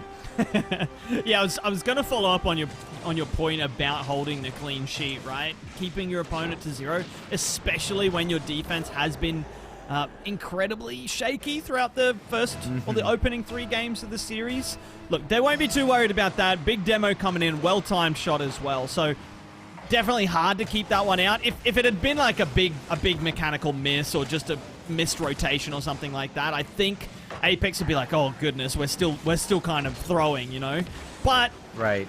They've got themselves in a position where that 1 goal doesn't matter just yet, and they might even find another, and it's through a demo of their own. That'll feel good. The momentum firmly in Apex favor. Return to sender. Lackstar says, I see your demo. I raise you one dead defunct. 5-1 now, Apex. That is a phenomenal answer. And I talk so much on broadcasts about answering back immediately. Apex just did that in a game that was over a minute and a half ago. They answered back once the NMK found a little bit of momentum back, however small that amount of momentum is. They found it back, and that can snowball very quickly in Rocket League. Apex took it back from them. It's back in their hands, and they're back completely in the driver's seat of game number 4. Not sure if anyone else got a nice view of Friction apparently learning how to wave dash for the first time. That was entertaining. Let me know in chat if you did spot that, because it was fun to watch. But I gotta say, Apex fun to watch right now. DNMK's defense, not so much. Definitely a bit of a flipped script. And, I mean, here's that timeout buff we talked about. Or maybe the credit goes to me for giving them the strat they needed, right? They just score. Oh. Not a bad strategy. I'll take the credit. I will be honest. They did just score in this game. They did. 5 goals. But yesterday, I forget which series. Well, actually, no, I don't. DNMK versus Digital Devils. Mr. Mockfish and I were in the booth together, and he made an interesting point. After a timeout was called by Digital Devils, they took a game. Actually, I'm going to take that back. It's ATK versus Bravado. That's my mistake. But ATK took a timeout. They came out, won 4-1 in the next game. And Mockfish, after the fact, he was like, yeah, I saw the 4-1 scoreline, and I knew the comeback was over then, because they used everything they had offensively in that one game and didn't have anything left to show Bravado after that game. And he was right. They didn't have anything left. They got outscored 6-2 in the next game. So Apex 5-1 looks good on paper, but at this level of Rocket League, DNMK just saw a lot of what Apex has to throw at them and might be able to counter it. Of course, all conjecture at this point. It's about what actually happens on Wasteland. And look, I don't know if you can depend on Friction to score 4 goals in every single game in this series, towards the end of this series. Huge performance by him, 711 points total on that scoreboard. So it's still definitely an uphill battle here for Apex. Have they just run themselves ragged with that offensive showing? Or will they have shook up DNMK enough with the timeout? They've iced them on the timeout, and then they've put 5 goals past them. So, I mean, for me, that means momentum, right? I'm not sure I buy into the exhausting your offense with a certain amount of goals. I don't know if that's quite how it works. But you know what? I'm here to be persuaded. We'll see what happens. We'll see. Rocket League is a game of a multitude of outcomes, and that could be the outcome here, or we could see Apex continue to steamroll DNMK. But what I do know is what just crossed my screen, and that was a defunct shot from the skies. A wondrous passing play down the field, and defunct, a strike for the ages. That my is word. So difficult to save that. He finds the toppest of the corner. Goodness. Great start there for DNMK, and that's what they needed after getting absolutely slapped around in the previous game. Starting off on the right foot and starting off with a lead is huge for them. Now they can sit back a little bit more comfortably with that little bit of a cushion and go, okay, let's reset. We said GG's go next after the end of the last game, but like now it's really GG go next, all right? Let's start from scratch here with a 1-goal lead.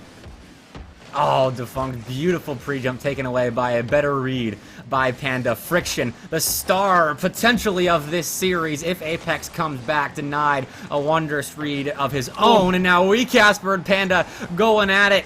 They're in the orange box, and Panda will win it. Teammates called into action. Friction puts it back towards Panda with some help from Yopego, and the clearance is found by Apex. Lackstar, back wall, Panda, back wall, Friction. Oh, a scary dive in there as last man, but he gets a bumper on the ball, and that will slow this counterattack, though it is still coming. DNMK, they are going to try and hit Apex immediately. Oh, Friction, millimeters once more away from being demoed on his own back line. Any kind of contact on Friction there would have meant a goal for DNMK. Blackstar looking for the solo play, the 1v2, maybe even 3, but denied by the first defender. Blackstar, not enough boost to go straight up for that. He's going to slow it down, take it off the corner.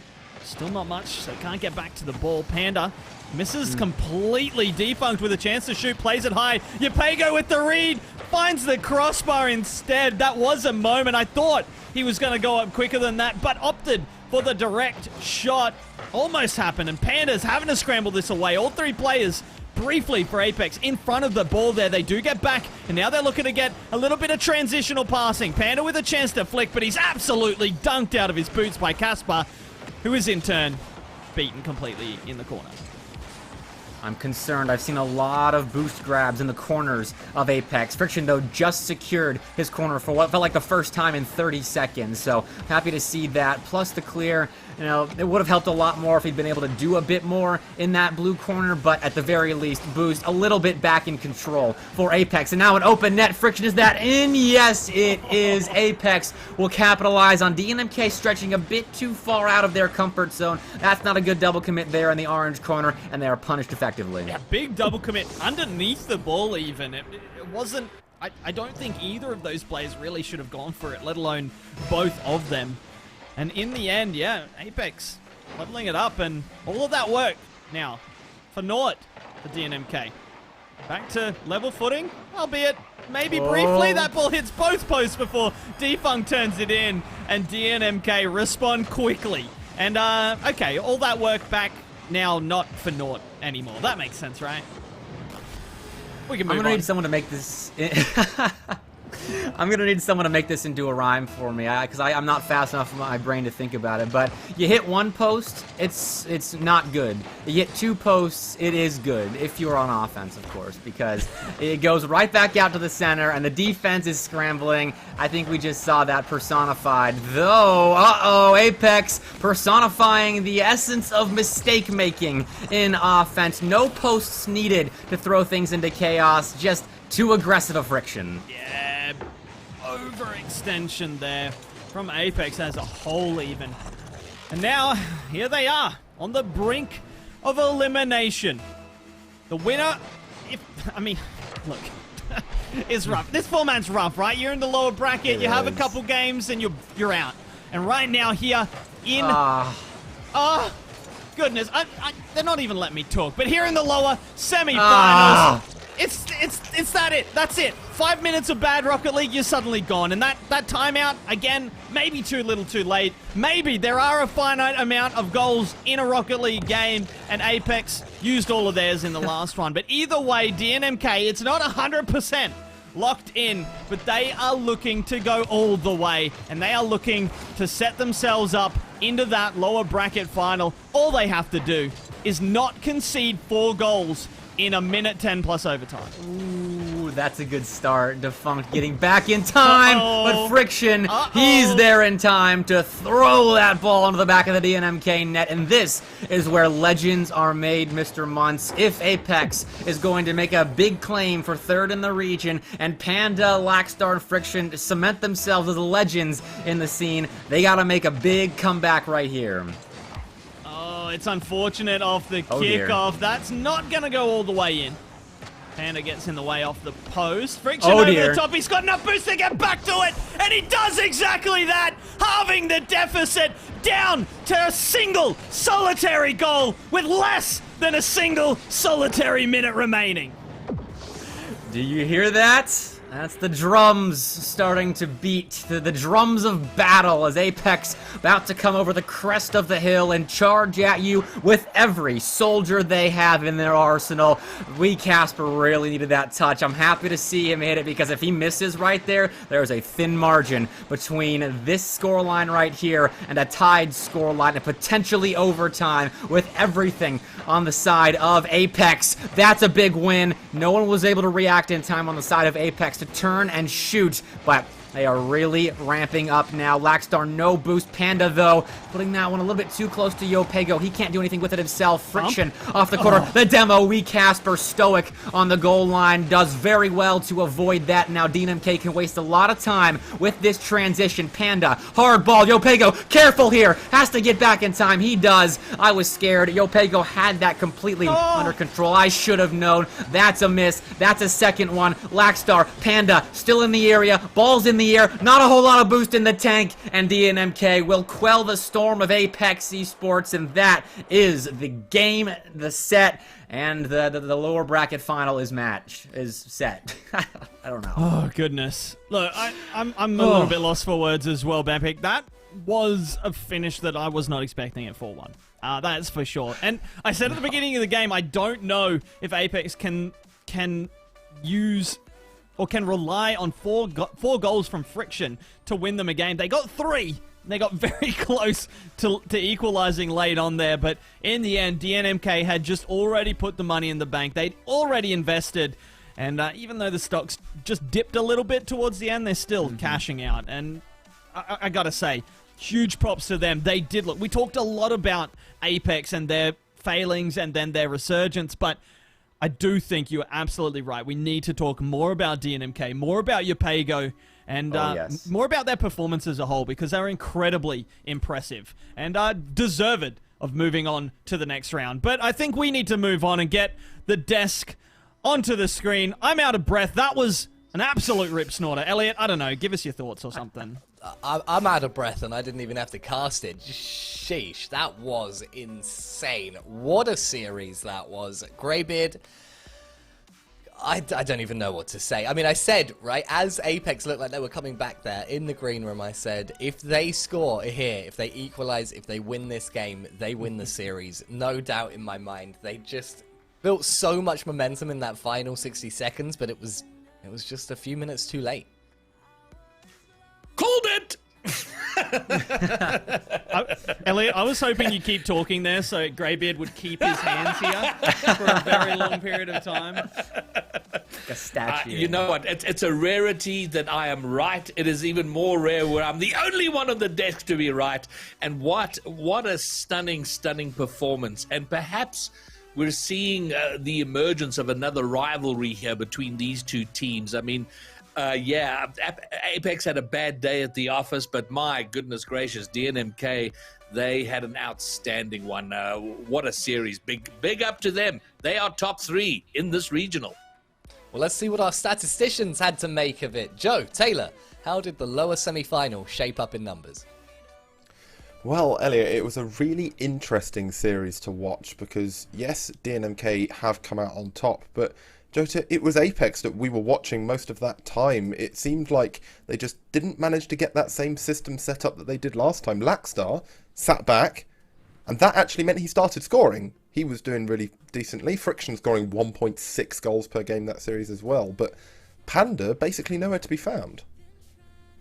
Yeah, he seemed to not have his finest game, but part of that I would like to put down to the fact that he did have to adapt to sit quite deep, and I think they got bit a couple of times on efficient counterattacks from DNMK that made them have to drop that line slightly from where they like to be. They're not used to opponents who are able to handle the amount of pressure they can deliver, and I really think that's the sort of chain reaction that caused everything, right? Yeah. Apex, they sat really high up, and what it gave us is that both teams were mentally close to the ball. Their ball difference, some of the lowest we've ever seen, because basically the ball spent the whole time early on in the DNMK third. All of the DNMK players were also in their own third, trying to keep it out of their net, while all of Apex sat on the halfway line praying down, and that's what kept them close. But Apex aren't used to that recipe not resulting in goals, and after a few counterattacks and DNMK really weathered the storm, there were games that they won where they got completely annihilated on boost. The live stats across the board were in favour of Apex, but DNMK were able to just hold on, and after that Apex tried to change things up, tried to have Panda sitting deep to cover, and it didn't help his stats. No, not at all, but you're right. I think it was some change needed to be made. Perhaps it wasn't that one, but in the heat of the moment, who are you to say? You know, you can't tell. But you're right as well in that I think DNMK won that game on defence. It was really clinical from them. They shot 38% as a team.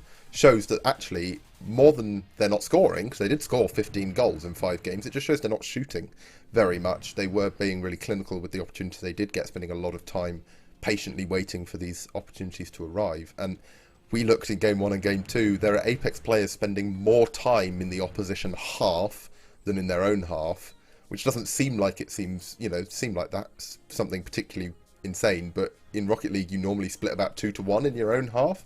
So to spend more time there, I think that's where Apex are really getting caught out. Yeah, it's the standard is between 60 to 70% in your own half, and at times DNMK were spending 60% in their own third, which is the sort of number that we'd expect to be down at 40. So a huge increase in that aspect, and again, they were just comfortable doing it. DNMK, they were able to adapt, they were able to stay strong, they were, I think, patience more impressive than anything else. And yeah, I mean, what it does as well is, of course, it blows the region wide open. We were close to saying Apex, the nuclear third best in the region, but that's out the window.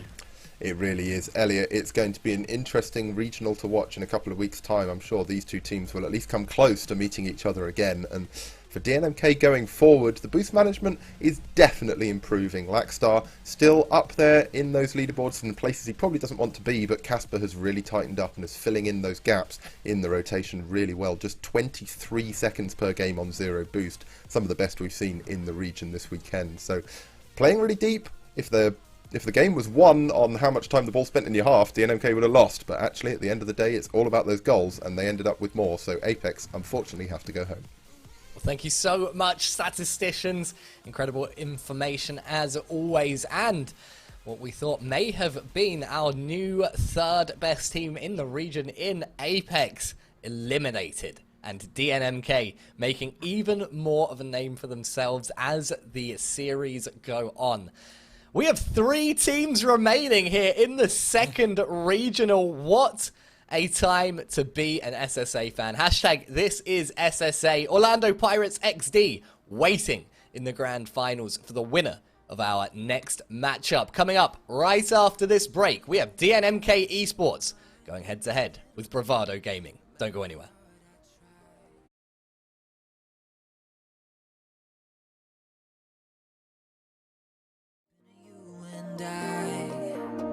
When you're here, you spark chemical reactions. Your aura strikes like lightning. Got no words, I'm just drowning in attraction. Only one way to describe it. It's electric, can you feel it? You got the only touch that takes me high. It's electric, I'm up in my feelings. Got double vision 'cause of you tonight. It's electric.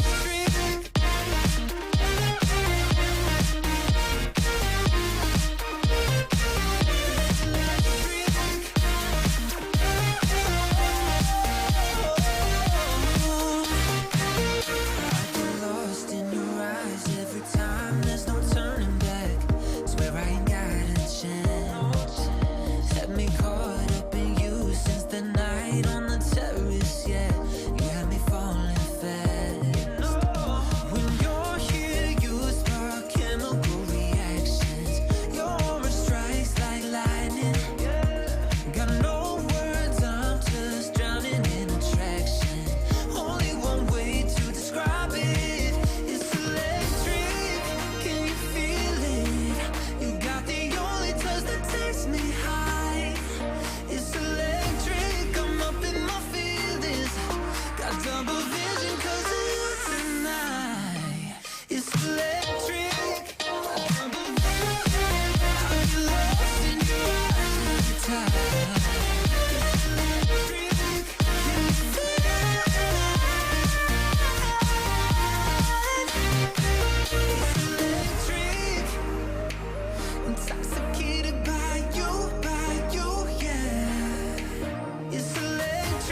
Welcome back, ladies and gentlemen, for our penultimate series of the evening. Well, I suppose that depends on whether you include potential bracket resets, but let's not get too far ahead of ourselves.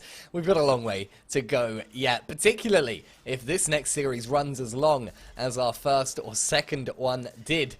3 teams left in the competition, and one of these two is about to go home. The other will be fighting it out with Orlando Pirates XD in the grand final to try to stop the Pirates taking a 7th regional title. Greybeard, I mean, that is just crazy, isn't it? It is. I mean, we've spoken about it at length, isn't it? And I think for me, I want to see what happens between seasons and which of the orgs, which of the teams take the massive risk and send people overseas. Send your people to EU for 6 weeks so they can boot camp, so we can make things really spicy next season. That's honestly just a fantastic point. And will any of the orgs take that financial risk? It's going to be very, very interesting, but it could pay dividends, both financially in terms of just actual reward money won, and in terms of actually just boosting your team's ability, boosting the overall skill of the region. A massive series coming up right now, especially for Bravado Gaming, I think here. DNMK have proven themselves massively, but Bravado Gaming have a point to prove. They were series point up in the upper finals just a couple of hours ago, and Orlando Pirates, they beat them by a single goal in Game 7. It was so close, but Bravado must be absolutely fuming now, Blake.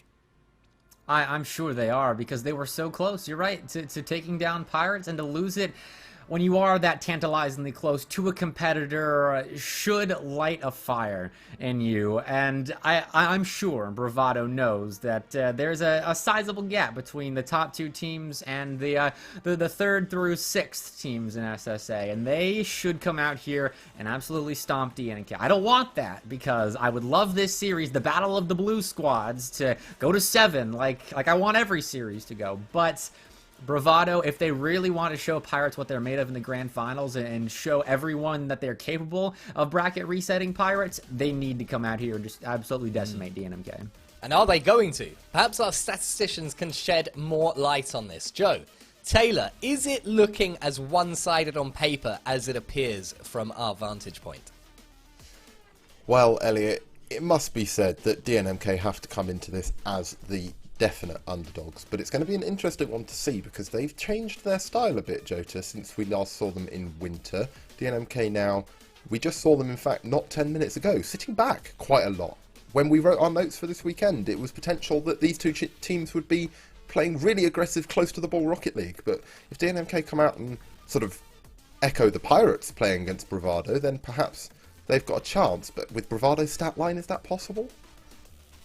Well, I think there's all potential, right? Because we found ourselves asking similar questions about them versus Apex. And in my head before that series, I'll be honest, I was already writing off Apex as the clear 3rd favourites, that Apex were clearly going to win that series. And DNMK, they just did not yield. They were so comfortable to sit and play their style, absolutely unwavering. They would not allow themselves to get drawn forward into the gaps where Apex could go and hunt them down, go demos, go make space. And I mean, look, it's another level against Bravado, because we look at the stat lines and they are basically top 3 everywhere you look in some orientation of it. And To Die For at the very top of the pack, even after the 7 games against Pirates, To Die For is still over 500 points per game for the split. He's shooting 40%, as is Daisy, which is just both ridiculous. And look, DNMK have great stats too. Yapego 3rd overall for goals scored, but 3 of the top 5 goal scorers are on the pitch, and 2 of them are Bravado players. To Die For 1st, Yapego 3rd, Daisy 5th. It's goals galore, isn't it? It really is, and I mean, you know, with both To Die For and Daisy, they have been shooting so well. 501 points per game To Die For has put up across the whole of this split.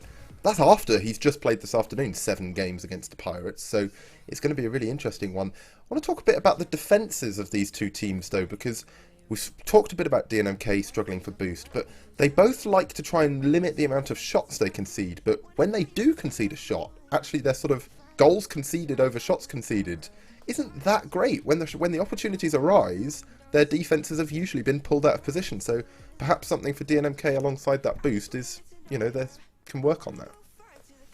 Yeah, it's often a case that if you get so focused on shutting down the play early and preventing the shots, it means what you're looking for early dunks. You're looking for interceptions on the passes. You are looking to get up early and challenge air dribbles in the air. And that is great for relieving pressure when it works. But when the other team get creative and get it round you, it normally means that the net is vastly compromised because someone who would have been in there is flying off past on a missed dunk. So if they can provide the creativity, outwit each other, look, I'm not trying to forecast anything too specific, but there could be potential for some really good infield passes and fakes and flashy plays to be the thing that decides this series.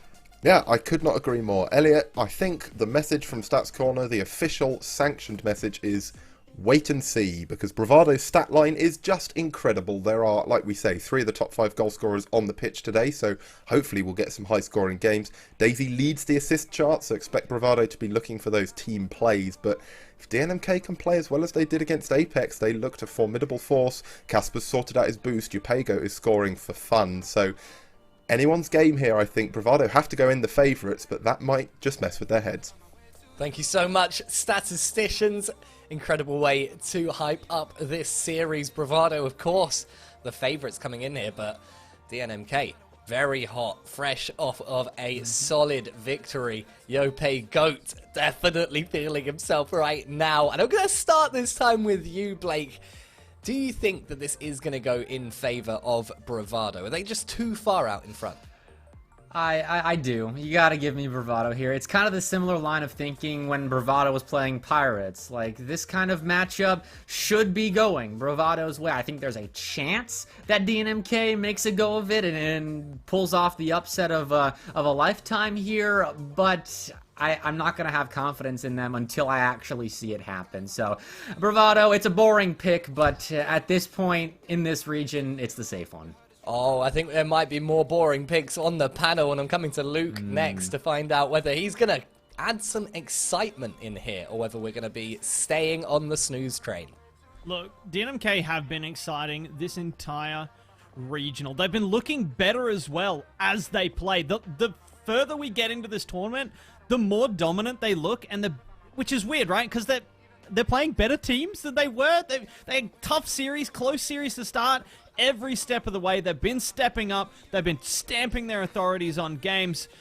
But, chat, spam that avocado. Producer, I'm going Bravado. I think that's a very, very fair prediction here. Greybeard, are you going to differ from the first two? There's only been one major upset this entire season, and that, of course, was Bravado overcoming Orlando Pirates. And the only team other than those two to make a grand final has been ATK, which, to be fair, was through a bit of a mistake through forfeits and whatever, which meant Pirates and Bravado met earlier in the regional, making a grand final between them impossible. But I feel like it is time for a gargantuan upset, and I just have a feeling that DNMK Dynamic might be that upset, and they are going to win. Okay, all right. We have an upset on the panel. Greybeard throwing in the Dynamic vote. Okay, well, look, I am going to settle us back down here. I love what DNMK have done this split in general, right? And one of the very few differences between the bracket from this regional and the bracket from last regional, if you take a look on the Liquipedia, is the way that lower semi-final matchup went. Apex Gaming took it 4-2 in Regional 1, and they lost it here today. DNMK with a commanding victory, but Bravado Gaming, I said this even when they were playing Orlando Pirates, I thought they have looked really hot this regional as well. And maybe if Bravado were having a bad time, but I don't think they are.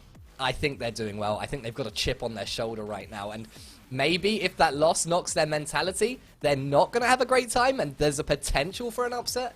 But I think what we're going to see is Bravado come out and really step up so that they can ramp up their performance in time for that grand final. So put me down for Bravado, and let's get into it. Ladies and gentlemen, our lower final, best of 7, to see who will be facing off against Orlando Pirates XD in the grand final of the second regional. Will it be DNMK, or will it be Bravado Gaming? Well, there's only one way to find out. So, Mr. Bepic, Greybeard, take it away. So we find ourselves, Mr. Bepic, on opposite sides of the prediction. But, and I have a feeling you might be correct, but I'm just so in the mood for an upset. That's fair. I think I'm in the mood for an upset as well. I honestly don't care about predictions because I'm terrible at them, Greybeard. I vote more based on heart and results, but a lot of heart in my predictions. And so DNMK was right there up there when I was picking Bravado. I just went the safe bet, Greybeard, but I will say a little shadow prediction of mine. I would like DNMK to take this one. All right, but there's an early opportunity. Whoa. Oh, no, I think Casper missed. It was almost an own goal. It's a crazy opening, but DNMK, another one off the post. Crazy action early on from DNMK. They're still on the attack, and a scrappy, panicky moment. They might get control now, but oh my word, what a crazy 30-second opening. Oh my dear, inject that into my veins right there. That's an incredible opening, and if no one was awake before that, they most certainly are awake now. That's snooze fest of a prediction panel. I think, you know, a little bit of shaking of the sleeping person with your prediction, and that just jolted them awake. Phenomenal start from DNMK. They need to keep this pressure going and cap it off with a goal. A fast start for them found, but they need something on the board. Yeah, it's almost like they want to catch Bravado napping, and they almost did. But now they're making their way back in, defunct with a vital touch off the goal line. And now Casper with another one almost instantly, just a few seconds later. All right, so we're playing with the big car today, the ones that get up and make blocks that are crucial in games. Incredible start from both teams defensively, and now if on the offensive side of the brain, both sides thinking, what do I have to do to get a goal? Because they're shooting well, but the defenders getting back just in the nick of time to save these defunct, trying something absolutely nutty. Finally, a little bit of return to reality with a slight miss there offensively, but we're still scoreless thanks to some phenomenal backline work on both these sides, and I have no idea how long that's going to remain intact. I'm loving the pace of this game. I'm loving the pace of DNMK. But Daisy trying to make things go. He's trying to finesse his way into the goal line. But definitely dynamic DNMK here. They're looking really good. Their pace, they're matching Bravado easily on pace right now. And they've opened up opportunities. And if they can just figure out getting past the penalty box, they're going to be sitting really pretty. The creativity will have to remain as well if they are going to beat Bravado, but so far it has been in the middle of their play. Wee Casper ditching the creativity and just bullying his way to the opening goal. Phenomenal work out of the corner, and it will be a DNMK opener. And you know, you felt like it was a goal that was coming. I mean, it felt like they've been way ahead on aggression. Funnily enough, it is DNMK only with one shot ahead. But I do think they've had the best of the territorial play, and certainly the opportunities, if not the shots. And it's paid off. You mentioned that pretty early on. It's paid off. They may get another one now if Casper can get this in front. But Happy Meal with the clear. Defunct is up, but he puts it into the corner. Okay, but DNMK holding on to the ball. Their midfield control looking solid at the moment, though. Daisy going to take it all away. Has to I'm still struggling with that, Greybeard. And to die for him, he tears up defenses, and he's still tearing up my mouth on day 3. That's okay, though, because he's so good. I forgive him for it. And now he's got a ton of boost to work with to take a shot. It is saved by Yopego, but Bravado starting to move forward, starting to gain some territory on the orange side of the field. And the passes, they are linking up. That's a miss from Daisy. Unfortunate, but Bravado, they're still pressing. And it may be a function of the fact that DNMK are a little bit more warmed up. They've just come out of a series, but they're looking a lot more solid in their defense than Bravado have, which is not to say Bravado have been bad, but early on they were just a little bit flaky. But I'm sure, I have no doubt that they will settle into it, if not during, certainly by the end of the game. And now they are on attack. 2 DNMK players up to die for, trying to create some havoc. It's high and loose. Daisy off the back wall. Happy Meal can only push it into the corner. Yopego and Casper high up on the wall, and they're under the cosh right now, Mr. Bepic. They haven't conceded, but they weathered some good pressure there. Oh, Defunct, a couple of boost ticks away from taking that ball away. But you are right, they are weathering good pressure at the moment. They've got the 1-goal lead. They just have to keep it intact for 45 more seconds. Beautiful touch from Defunct. Can't do anything more with, just elects to put it into the corner and steal some boost. That's the correct decision. That's the smart decision. It's easy to get excited there, try and force a 50 on net, but Defunct playing the long game, just wants to hold on to the 1-goal lead. This is championship level Rocket League out of DNMK, but big butt Daisy on net. Wee Casper closes the gap, gets back in time. Another block needed. Wee Casper has it. 15 seconds on the clock, and Bravado, they are inbound. And what a nervy moment for DNMK. Their net was completely open. Daisy not able to get that shot on quick enough to take advantage. 5, 3 seconds, 2 seconds. The clock has run down, and it is DNMK. If they can ground this ball, will take game number 1. And that, well, I mean, we are a long way away from an upset here, but maybe at least a mini upset, Mr. Bepic. Well, yeah, game 1, it's usually a lot more contested when it comes to matchups like these. I recall a series I called between Orlando Pirates and Digital Devils. When Digital Devils came out, won game 1 at a tightly contested affair, and I was like, this is it. Oh man, Pirates might be going down to a team that's not Bravado. And then they won 4 straight, of course, because it's Orlando Pirates. So Bravado, if they are going to make a triumphant return to that coveted Pirates matchup, they need to come out here in game 2 and really whip out some offense, because it started to grow there at the end of game number 1, but DNMK did a good job of holding them in check. It was just that fast start, though, of DNMK that won them this game. Just 3 shots. Greybeard, that's not sustainable, and Bravado, I think, starting to get going again. Yeah, but on their 3 shots, they scored one of them. Bravado struggling there. 7 out shooting them 7-3, scoring none of them. So it did feel like a game in which they were cold, not quite entirely on top of their game. So they're going to want to change that pretty chop, get things going, and certainly get a conversion rate better than 0. That's always the goal in Rocket League, to get something higher than 0 in most cases. Unless you're playing defense, I suppose 0 is a good thing there. So, game 2, a big one for both teams. DNMK can really give us some credence to that underdog story, and then Bravado can shut it all down on Aquadome. So we'll see what happens with this reset scoreboard. Good start, though, for Bravado fans. All right, well, DNMK will be happy given that first game. They are very awkward now. Defunct needs to get something on this. Does very well with the 50 in the end after being quite awkward. And now an opportunity. Defunct heads it toward net to die for in the way. Yopego with the follow-up. Daisy.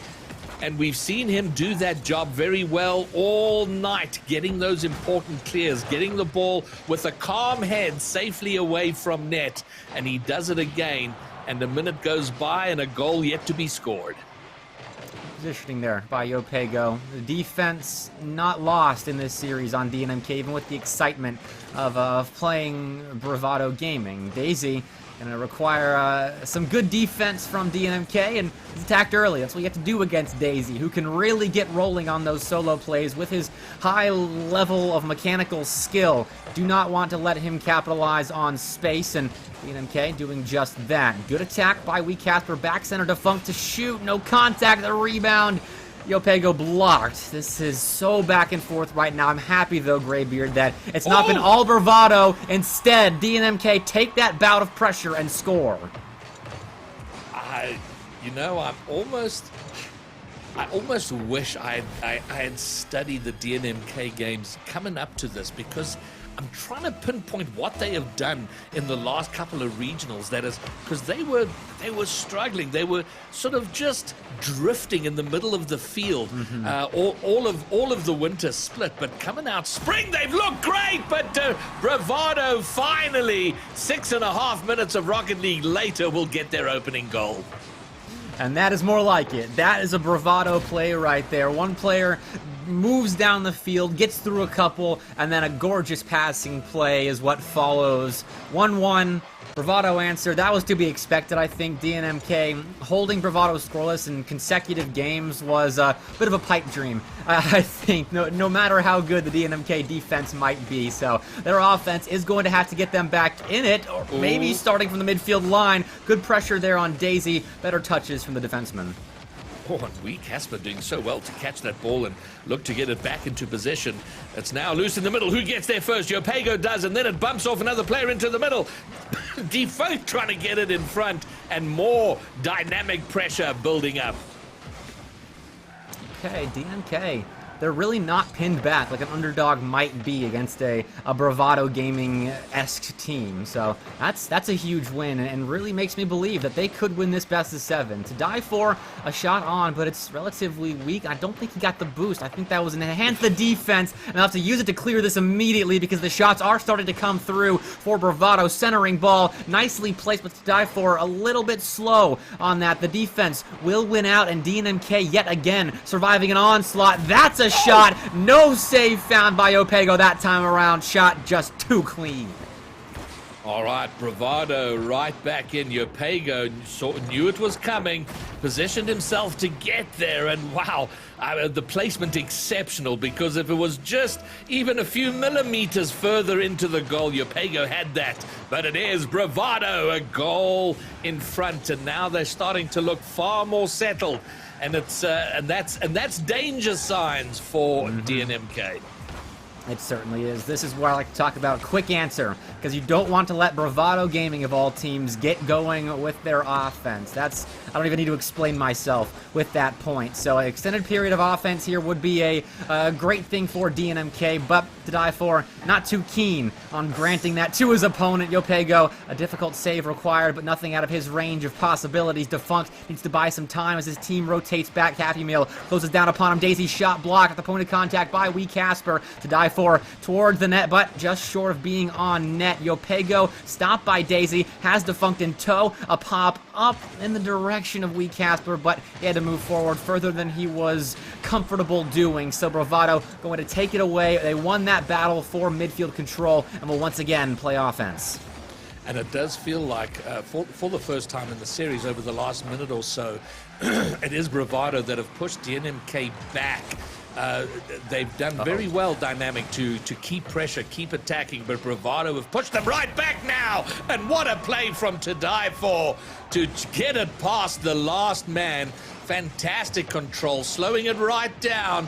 Very slow on that final touch to get it past the last man. Lovely stuff. Bravado well in front.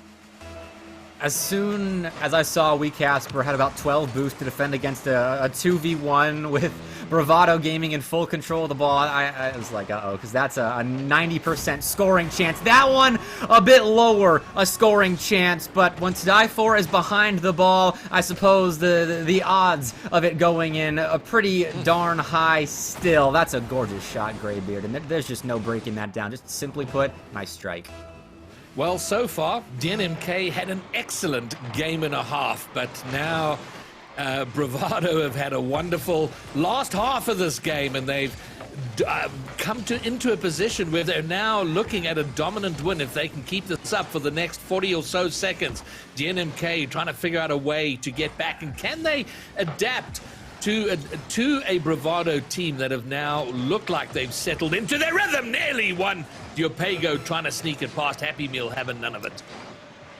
Okay, Defunct being chased, has to control that, does nicely to get a spoiler on the ball to put it into the corner, so there's no immediate fifth goal from Bravado. I don't think the comeback's quite probable with 15 seconds left and 3 goals, but one for the road. Defunct taking a shot here, beautifully done. I'm glad to see that when DNMK is still allowed to play offense, they can do it quite well.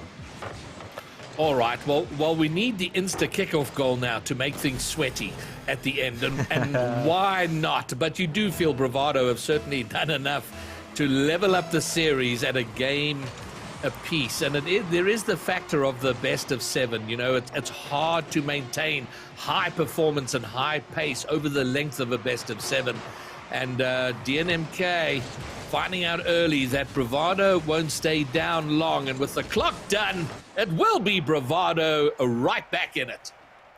Now, it is like playing whack-a-mole when you're playing against Bravado Gaming. You think you get them, and another one pops up. You got to stamp that one down again, and then it just keeps going. And I guess that's the premise of the game. But 11 shots to 6, that sums it up pretty well. 4-2 to die for. 4 goals, not good that he's online, but at least it wasn't Daisy completely popping off, because when Daisy is really going in a series, he can take over a lobby, but Bravado Gaming winning that one, showing DNMK that yes, they are still most certainly here to play. They're not going down that easily.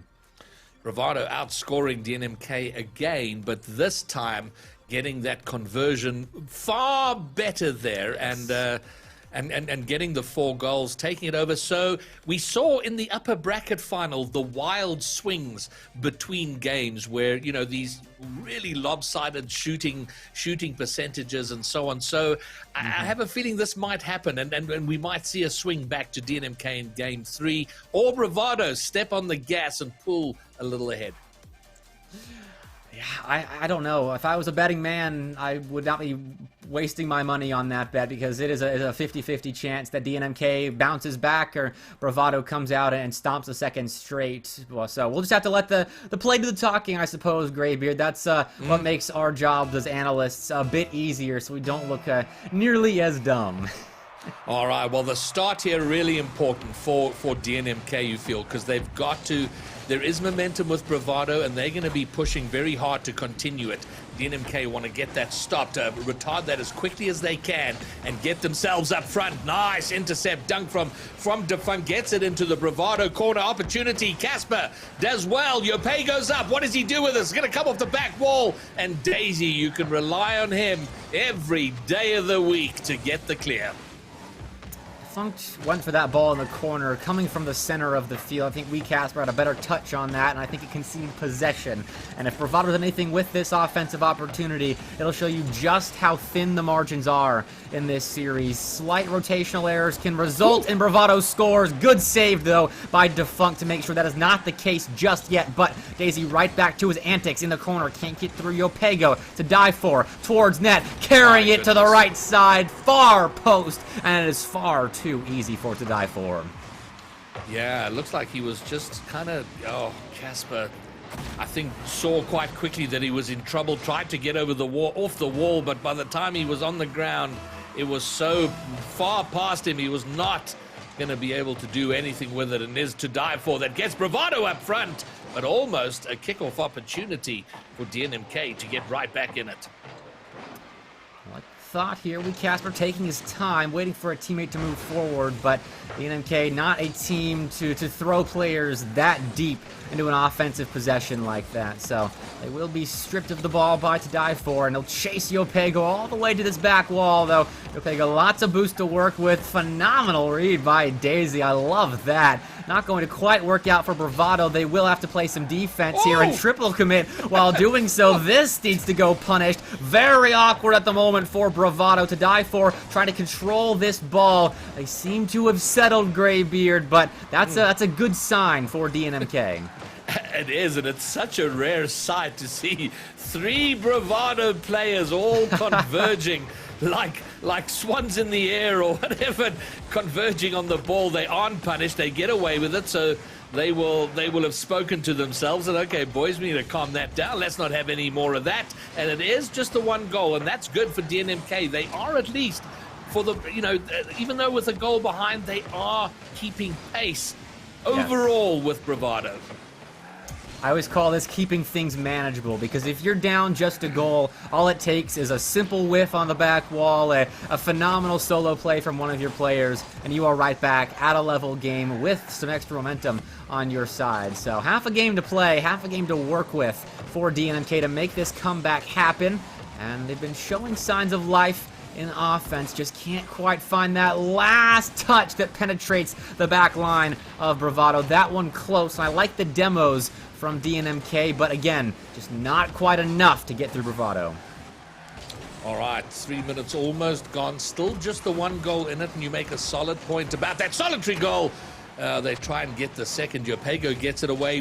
Casper coming down off the ceiling. He's going to look to pass to Defunct. Defunct's up, does get it forward. Does he get the double? He doesn't, but it opens it up. If Yopego can get there, he puts it off the backboard. Oh, my word. What a great opportunity to get themselves back in. It's done. It's been missed for now, but maybe, oh, my word, for just a moment, Bravado looking a little wobbly on their goal line and not being pressured by DNMK.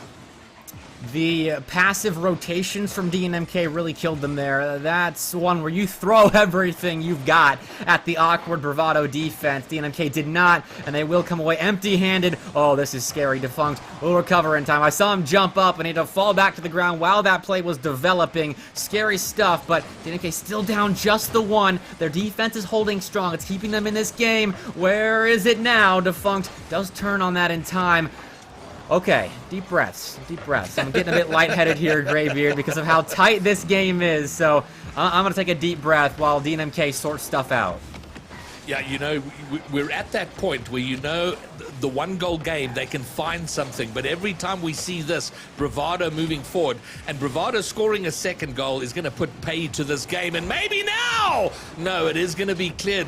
DNMK, they got to get out of their half. They've got to be getting on the other side. They're doing great in defense, as scrappy as it is at times. They are keeping it out, but they got to get to the other side. They've got 30 seconds to at least force an overtime and maybe take a scrappy win here in Game 3. Funk has some control in the corner. Shot from Yopego, saved at the last second by to die for. Casper, a miss. Not punished, though. Defunct has his teammates back. Pass intercepted by Casper. He got 60 boost to make something happen here. Hard shot, big save from Daisy there. And now having to reset from their defensive half is DNMK. Defunct, big win. Backwall read, Happy Mills awkward. He still finds a touch with his hood. Yopego, he's got the collection, but to die for a huge win. And Bravado, they will hold on to a 1-0 lead. I can't believe it was just one goal that was needed for this game to fall Bravado's way. It was so tight. DNMK kind of in it for most of that game. And sometimes I don't know what's worse. You know, if the previous game they got beaten 4-0. And, I beg your pardon, 4-2, so it was a bigger win. And then sometimes with a big win, you're like, oh, okay, they played better than us. This must be a frustrating loss because you feel the whole game like you were just about there. We're going to score, and the game goes by and you don't. And it can sometimes hurt a little more. Timeout called by, Casper typed it, but DNMK is the team calling, and I imagine that was a team decision because they need a timeout there. Like you said, I'm going to go with the option that losing a game that close is the thing that hurts a bit more than getting blown out. Because with getting blown out, you have that last minute or so to kind of collect your thoughts, maybe get something back to take into the next game. You know it's over, but there you were fighting until the very end, and then it all releases, and you realize that you lost at a game that was very much manageable. And Bravado, I'm interested to see how they come out of the timeout, because typically it's the team down that takes games, but if Bravado is able to maintain the momentum they gained in that game, then they can really put this series out of reach, because I don't know if DNMK can win 3 straight against Bravado. Yeah, it is an interesting time to take that timeout. Normally we see it, you know, after 2 or 3 games on the trot that you've lost, so you're sort of 2-0 or 3-0 down. And here we're seeing it only behind by 1 game and after a very close game. And maybe there's some tactics in that. Like, guys, let's figure this out early. Where are we going wrong? Why were we not able to break through? Get in there and level up that game and maybe take it. So maybe a smart move to take it earlier rather than later. And I'm always curious about what happens in these timeouts. Are they talking about things, or they because when you see the face cams in sort of EU and North America, they all just seem to be sitting there drinking their water. Right. I think it depends on the team. Honestly, I have no idea. Some discuss it. Some just say, all right, let's calm down. Let's play that game again. In this instance, I would bet that DNMK is a team right in this instance that's just kind of sitting there, getting their water, taking that break, because they played a great game 3. They were so close, just big saves from Bravado, great positioning on the near post from Bravado is what won them that game by such a thin margin. 1 goal differentials is nothing to sneeze at, but it is nice that they have a break here to maybe come out of the gates with maybe something drawn up. Maybe they just continue with what they were doing and take it to Bravado. Greybeard, I think what I've learned here is that I have no clue. Yeah, well, listen, we just ramble our way through until we see a result. But, you know, much has been made of Yopego and the role he has played for DNMK throughout this regional.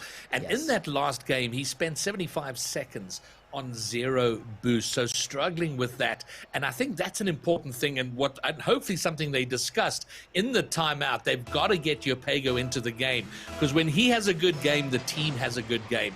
So that for me is going to be something to watch. How involved and how much is Yopego allowed to get involved and being able to influence the course of the game?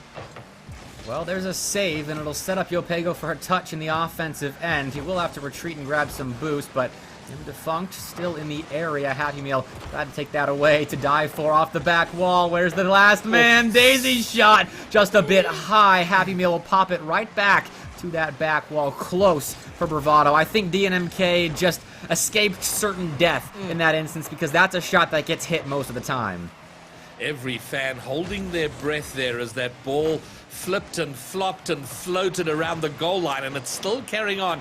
It's so awkward, and the longer this goes on, you know, when you're the team on defense, you just have a sinking feeling. But look at this clear. There's a pinch to die for, though. Will save via the backboard, and now finally DNMK have an opportunity. Yopego with the flip reset nearly sneaks one in, but Bravado come out and will mount an attack of their own. Shut down quickly. That's a victory for DNMK, holding on to the ball here, at least making the possession game neutral. To die for doesn't have much boost, though he escapes the demo. If he got a flick off right there, that might have been another certain death instance. Though Happy Meal trying to stuff his way to a first goal. That shot from Daisy blocked. Lingering on the goal line was the rock, but taken away by wee Casper. DNMK, so many close shaves, but they are surviving. Oh my word, and the pitch! No way. The pitch is going to go long distance the entire field! And after taking a beating on their goal line, a Daisy Defunct pinch gets a goal for DNMK. That's... I'm going to liken that to a boxing analogy where Bravado was getting punch after punch on the DNMK defense, and DNMK just kind of flailed their arm at Bravado, and it somehow struck them, and Bravado's shaken now, down in Game 4. Phenomenal stuff, just holding on for dear life, and they will triumphantly get above the cliff, but that's a ginormous demo. I don't think Bravado was ever fazed by a clearance goal. Phenomenal demo. Phenomenal shot. Yeah, well, to extend the boxing analogy, you had the 1-2 puncher, the double commit from DNMK, and the demo of the last man was just fatal there, and the game pretty quickly leveled up. 3 minutes. There's time, but Bravado's really starting to roll. They've had a lot of good looks and very few on the side of DNMK in this series. I'll list out in chronological order the shot tallies throughout games for DNMK. 3-6-3. That's not conducive to winning games, especially against a team like Bravado Gaming, who has an offense that can put you down if you aren't matching their output. So DNMK, they've got to find a way to put something onto that Bravado net, and they've got half a game to do it, lest they have to win 3 games in a row, and that is not a position I envy. All right, and you made the point about the sort of the long rotations, the very passive rotations, and Defunct spending most of his, or a good chunk of time being the third man and not getting much of the ball in the last game. And to their credit, I mean, they kept it to a 1-goal game in the last game. Here they're keeping it to a 1-all game, but you do feel just the feeling is they are more likely to concede. Oh, and as I say that, Defunct, the solid third man, finds himself right in front, scoring and taking DNMK to a 1-goal lead. Defunct says, darn your odds, Greybeard. They do not care how close Bravado might be to scoring.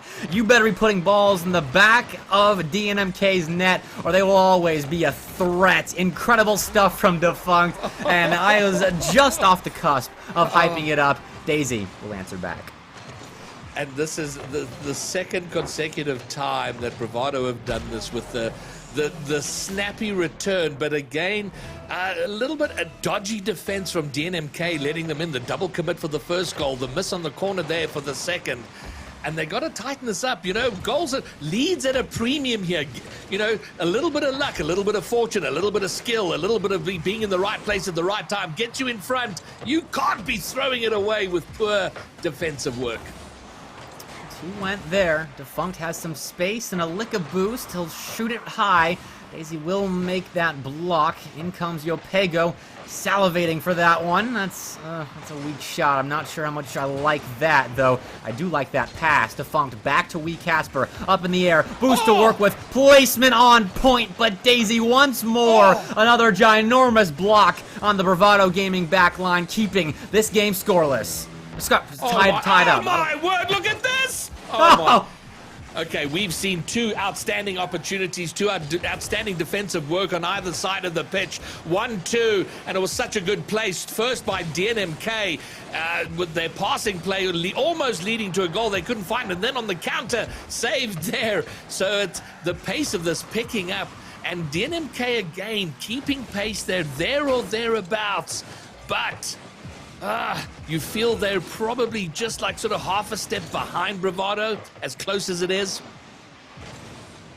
They're in the area. They are in the area of victory.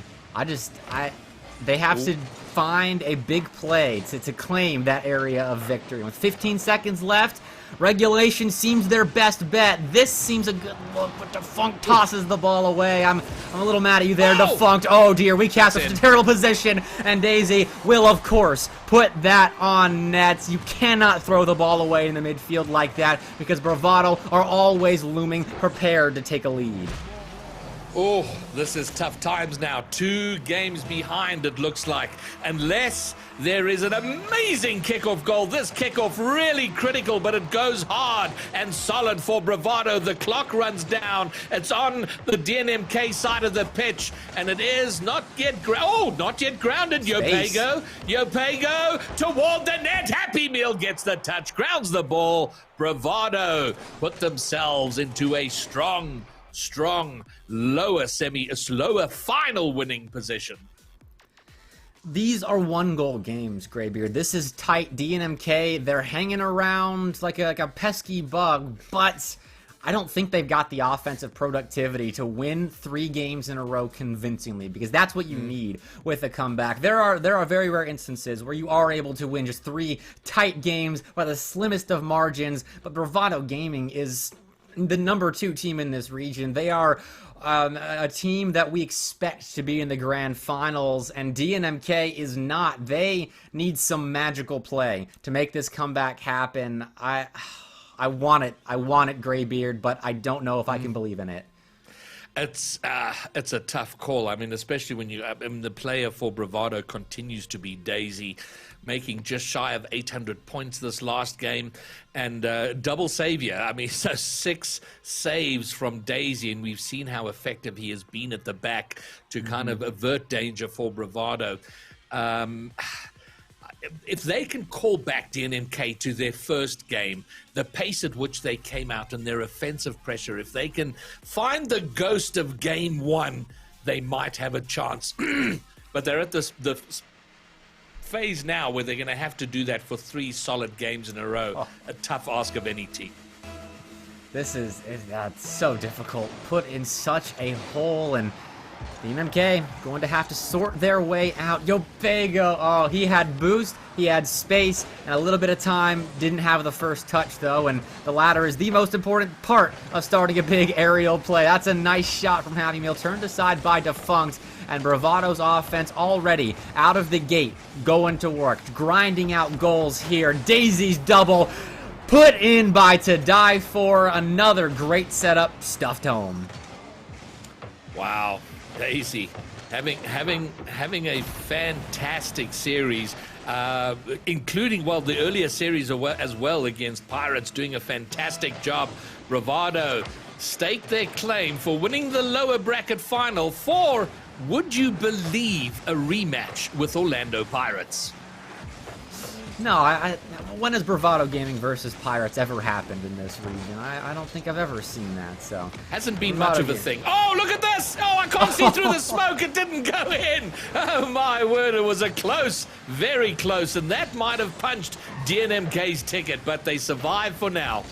Oh, man. We were joking around over here, and Bravado clearly not in a playing around mood at the moment. That crossbar, I think, took a bit of a bending right there off that heater that was put its way. 1-0 we remain, but Bravado once more controlling the ball. Daisy has full possession there, stopped by 2 defenders. Bravado inching ever closer. There it is. Happy Meal up 2-0. And, you know, whatever happens here, and the way we stand now, DNMK are going to go out here. They have had a tremendous series. This regional's been fantastic for them. They finished 4th in the first regional. They're going to finish at the very worst 3rd here. And the resurgence of this team has been just phenomenal to watch, and I hope they take it further and go from strength to strength. But let's not read their obituary yet. There is time, space, room for an epic comeback. Let's see if they can pull it off. Daisy still not too keen on allowing much off that backboard and through the near post. Those have been 2 points of contention in the last couple of games on the side of Bravado Gaming, and they have done well to squeeze anything DNMK's trying out. Oh, what a redirect. My word, Graybeard. Defunct says this series ain't over quite yet. There's a wonderful... Oh, my goodness, what a great touch. There's a wonderful ad from commercial from many years ago for athletic footwear, and the tagline was, "I am not done," and perhaps DNMK aren't yet. No, I don't think so. They have such a habit of hanging around, sticking to you like glue until they're able to suck the life out of you in a game. And well, they haven't exactly done that with their possession game, but with their quick hits, they are successful on occasion. This is a chance here, Yopego. I'll give it a half chance. It was shut down. Now we cast for us to get back in time, make a touch. The second, though, not there. And Daisy right in the area to gobble it all up. Yeah, and that's the problem. Every time DNMK pick up a little bit of pace, try and catch up, it is Bravado who then just go, okay, well, we need to pull ahead a little here, and they do it and do it well. Half the game now, and it is Bravado in control, in charge, at least for now. Defunct. Oh, he's going... I think he should have just left that for a teammate. His angle in the area drifted out of position to have a decent shot at anything. But it comes to nothing. But it is DNMK still pushing. Defunct to Yopego. He goes through for the demo. The net's open, but To Die For comes from behind and ensures the clear. That was a wondrous save as well. The first demo play by Happy Meal. He got back with seconds to spare and saved what could have been a 1-goal game. It's still 2. Now, the comeback necessary for DNMK and Happy Meal. He's inbound, leaving it for Daisy. 2 required to find that block out. Defunct will win it over To Die For. Now a race for that ball. Defunct trying to move down the field with pace, but is being hounded by blue car. To Die For once more, so big at finding clears. Now transitioning this ball into offense. We got 90 seconds left. That's what the death timer sits at the moment for DNMK. They gotta find something soon, and we, Casper, will deliver. Wow, Casper, look at this. Working it all the way from his own corner. Round one, over one. Wow. Past the last one with the intercept, the dunk, the block, the goal. Oh, now there's time. This is getting really spicy. DNMK throwing the flavor packet into this pot of a series we've got going on. Happy Meal, what does he have in store? Nothing again right now. The midfield play of Bravado on the same level that it was previously. Their controls being shut down almost immediately by DNMK and possession stripped away. That's a miss from Happy Meal. We cast or past another player center. Defunct shot blocked by To Die For. Another huge stop by Bravado. Their backline defense huge, but it's been blown to smithereens. And we Casper will put in his second and DNMK's third. This was fantastic. It was so good. Wee Casper coming to life. He's gotten involved in those last two. The last two goals, the teams are leveled up. They are not done. They've not allowed Bravado to sneak ahead again. The next 10 seconds, 20 seconds, really important here for DNMK. They can't concede. They can't give Bravado the quick, snappy comeback, which they love to do. The quick return goal. So far, they've survived it. Now they go in pursuit of a lead of their own. Can they ruin the party of Bravado and push this to at least a game 6? That was so hard to read by Defunct, but he made it, and it led to a clear, an important clear. That final 30 seconds possession, so important To Die For. Got up to intercept that pass. Now Happy Meal in transition, pop up. Daisy on net. Happy Meal wanted a dunk of some sort, but Wee Casper was not going to allow. Wee Casper now controlling once more into the blue box. Die For back out to the corner. Nothing too dangerous in the last 30 seconds. It's coast-to-coast play at the moment. Both teams looking like they're posturing for overtime. Not going to give anything up late unless Wee Casper for the double. Disallowed. Defunct will keep it up in the corner, but once more harassed by Bravado players, and we got ourselves extra time. Well, this is it now, Mr. Bepic. We're either going to have another 5 long minutes at the very least, or it's all over. It is all comes down to the next goal. And, oh, my word. Oh, these positions To Die For! The shot was soft, but it got awkward very quickly for DNMK. They've survived it, and now go in hunt of a game-winning goal. A series-saving goal, if they can find it. DNMK. In a 1v2 right now, it's the star Yopego. He does find a much-needed touch that allows Defunct to get back, and well, he would have made a save there, but To Die For made it for him. So Daisy, possession now, attacked very early on. To Die For to that back wall once more, shut down once more. No quick clear, though. Not something that has kept DNMK in this game, has allowed that comeback. It's the quick clears on his extended Bravado possessions. Big save by Yopego, and now a hard ball from Defunct, just pushing Bravado back, as that was a scary look, scariest we've seen in several minutes. All right, who gets to this first? It's Yopego. Gets it over into the Bravado corner. He's following it up, but it's Daisy. We know how good he is at getting those clears, but he doesn't succeed that time. But now To Die For will boom it long distance. Defunct. This is a good period of play here from DNMK. A mistake. Mo lines up the goal, but Wee Casper couldn't get under it, or it went over him. Oh, I think he might have taken his eye off the ball for just a moment as he eyed the briefest of open nets. Defunct! Blocked by Happy Meal. What a tough read made once more. This Bravado defense is a tough nut to crack. Defunct trying his hand at it. The Nutcracker flip reset. We'll set up Yopego for Wee Casper for the win. We're going to a game number 6. Oh, what a comeback from DNMK. 2 minutes in, we were pretty much, well, to be fair, I was kind of talking about, sort of reading the end of series script for DNMK. They're having none of it. They have pushed Bravado, and they've taken one of the 3 games they got to win. They've made this a lot more interesting, and I tell you, we have to continue to be impressed by this team and how far they've come this regional. They're still being outshot. Bravado Gaming is still controlling that facet of the game, but DNMK are just finding a way. That's what good teams do. They just find ways to win games. And it's no big thing, Greybeard. It's just small things that they're doing slightly right to put their players in position to score. Cather with a hat trick. It was all assisted. It's a massive comeback.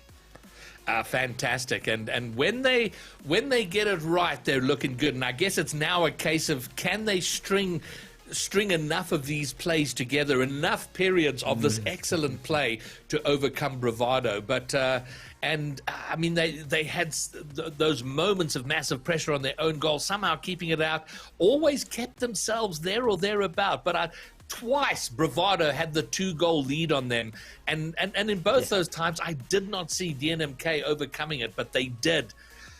Whew, well, here we go. We are at game 6. We're going to go to Neo Tokyo. I think we're okay. Good. We are going to get the players on and get this game 6.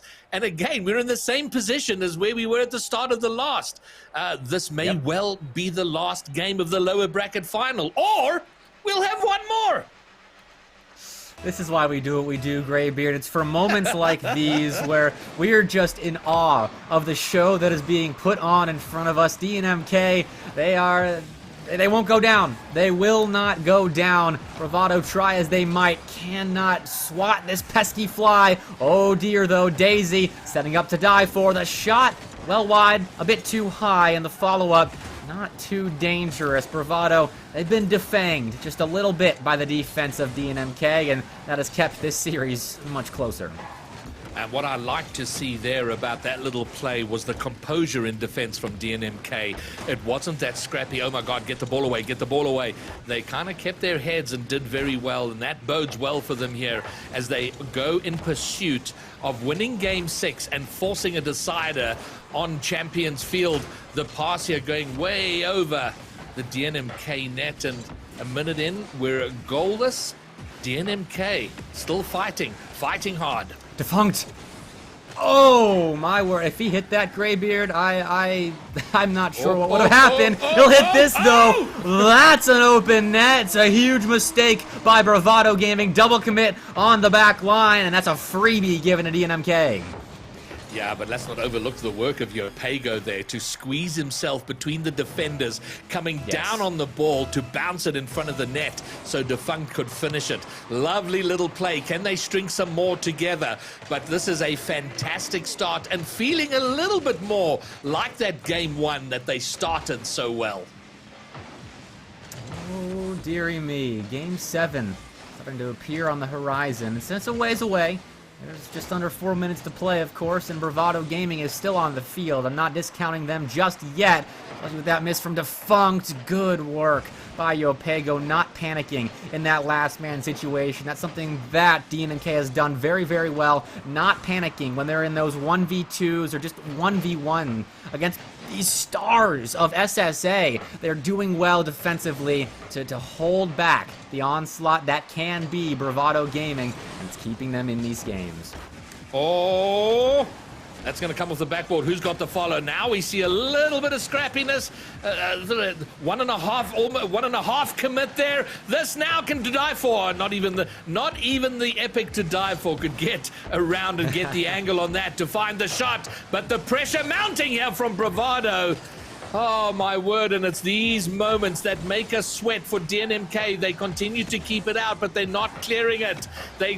One more, surely that's in now. It is indeed. They were worn down, they were knocked down, and Bravado breaks through and level the game.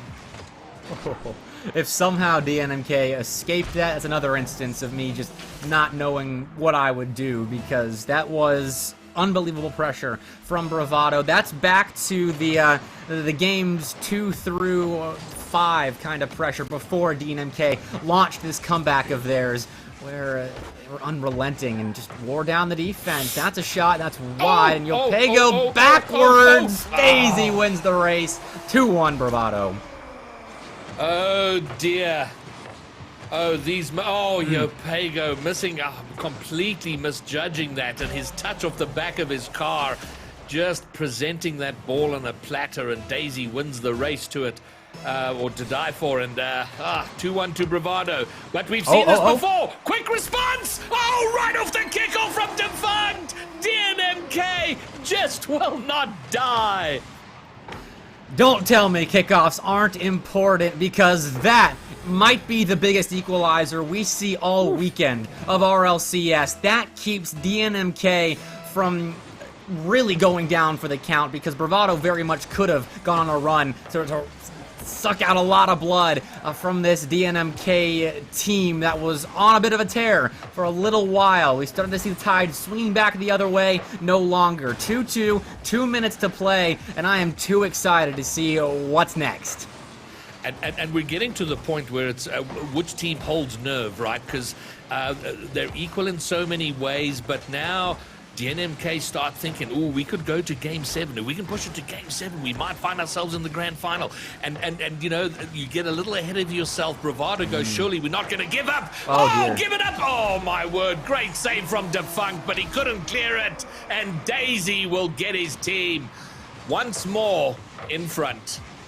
Great demo from Happy Meal, and great positioning by Daisy to be in the area, prepared for what he knew the awkward touch was coming for Defunct, and just happened to pick his spot perfectly. So 3-1, Bravado rewarded for a great setup, nice positioning. Everything about that offensive screams top team in the region. They're showing us why they are number 2. 90 seconds left. We have learned, Graybeard. You and I have gone to school today, and we have learned that DNMK should not be counted out.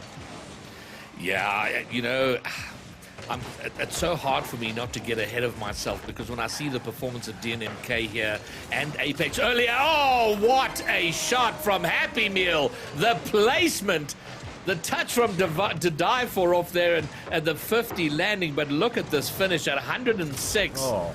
What the precision of the placement. That is a professional shot that Happy Meal just took. 2 goals up now is Bravado Gaming. Insurance in the final 70 seconds. Huge. Defunct trying to take it away. Yopego, it was right behind him in tow. Just couldn't put it in. Tough break there for DNMK now. They have to play defense, which they've been playing a lot more of in this game. And this final 60 seconds, they could have massive implications on this region. All right, well, you feel that a DNMK goal is going to be pretty... Oh, that goes in, which it does. That might just be game, set, and match for Bravado, but DNMK, they love to hang in there. Oh, but 3 goals, 47 seconds, it just feels perhaps a little too much distance to cover.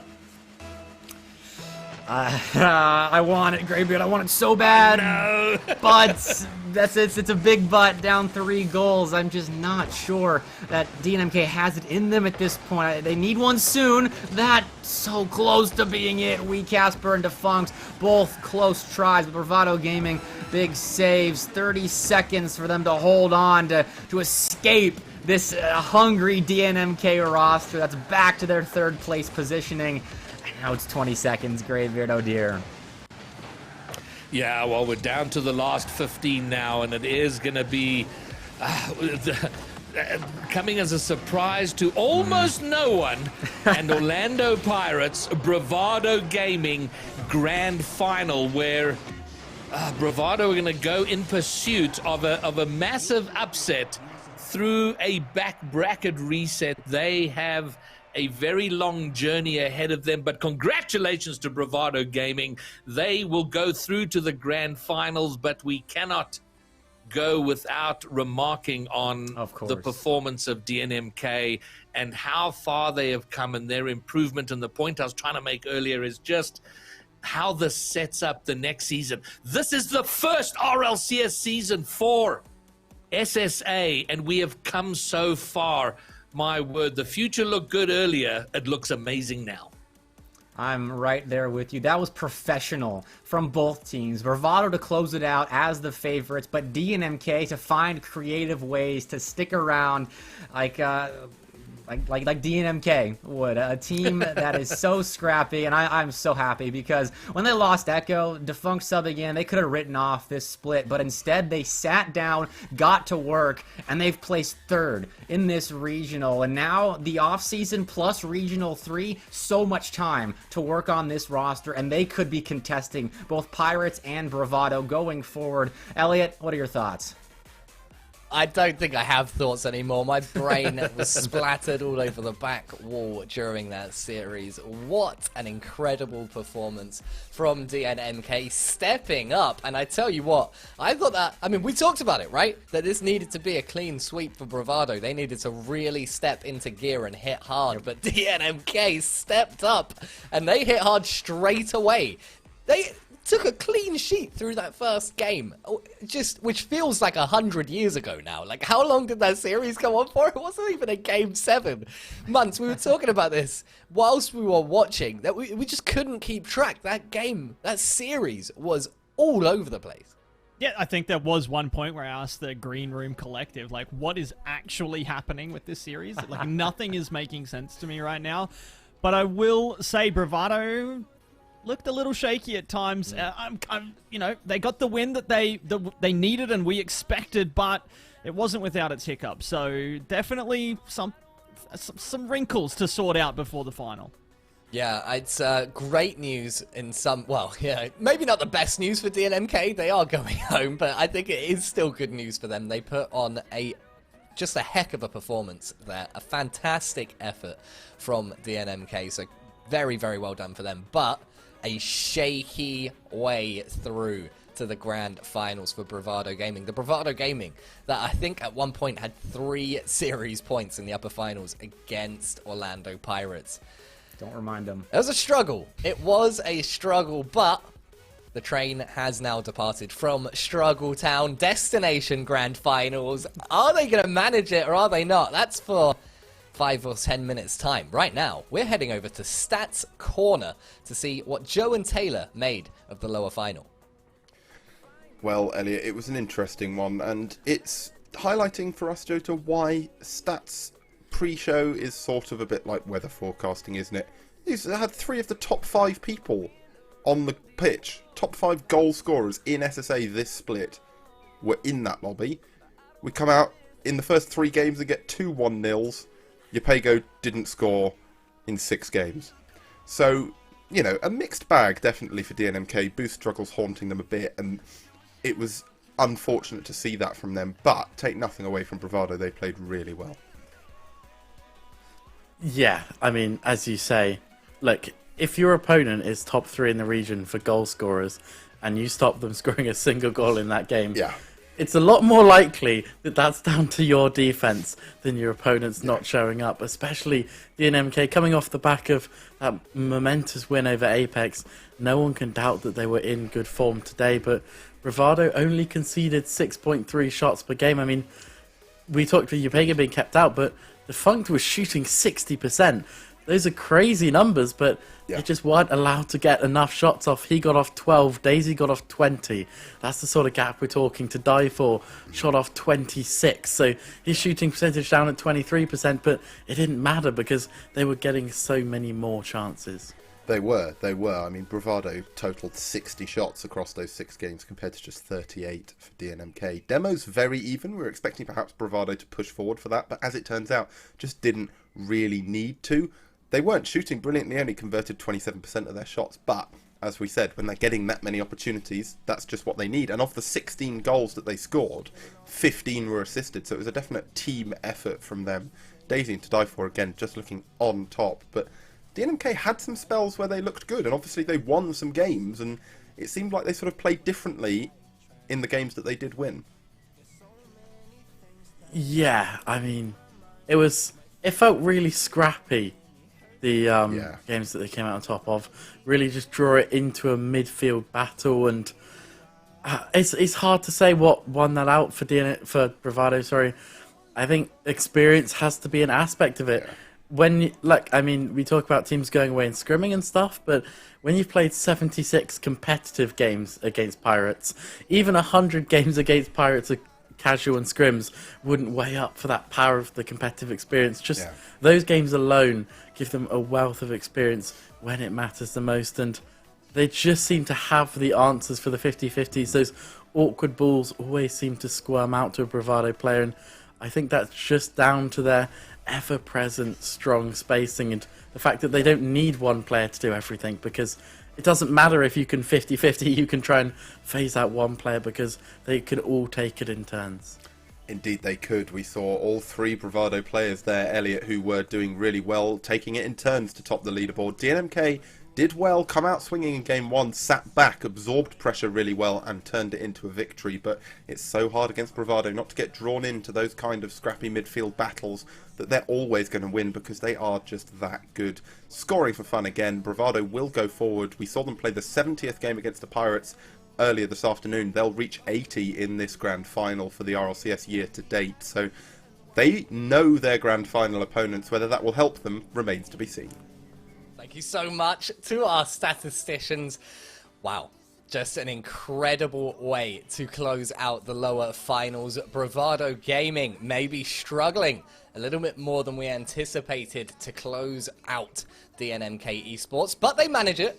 And now, stepping up to the plate, Orlando Pirates XD looking to remain in charge. 6-time regional champions going up against the only team to have ever managed to take a regional away from them. And they didn't do it from the lower bracket. Bravado Gaming with it all to do right after this break.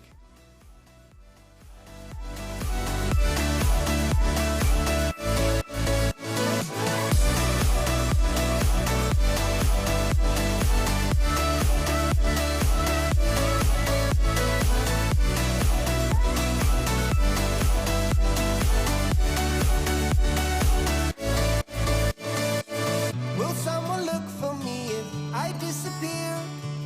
No matter how much that I scream, nobody hears. But I see the light from far away, it's down the line. Maybe I should not give up without a fight, 'cause there will be a time.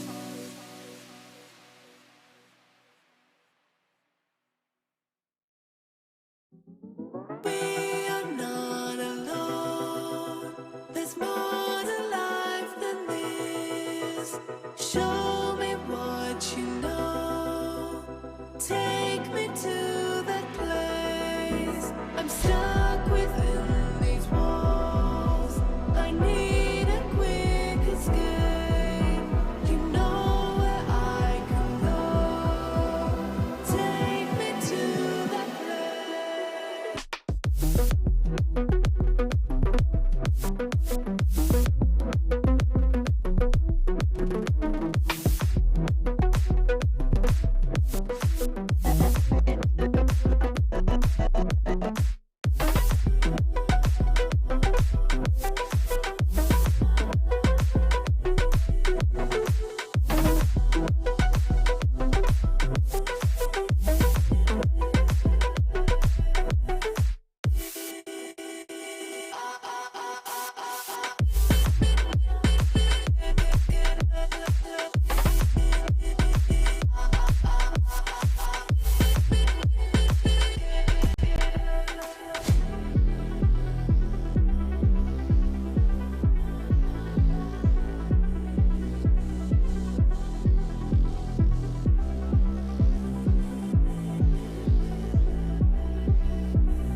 Welcome back for the final time this evening to Sub-Saharan African Rocket League.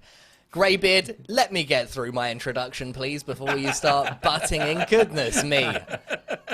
He thinks just because his beard's 100 times better than mine, he gets to swear to God. You let this guy host one day.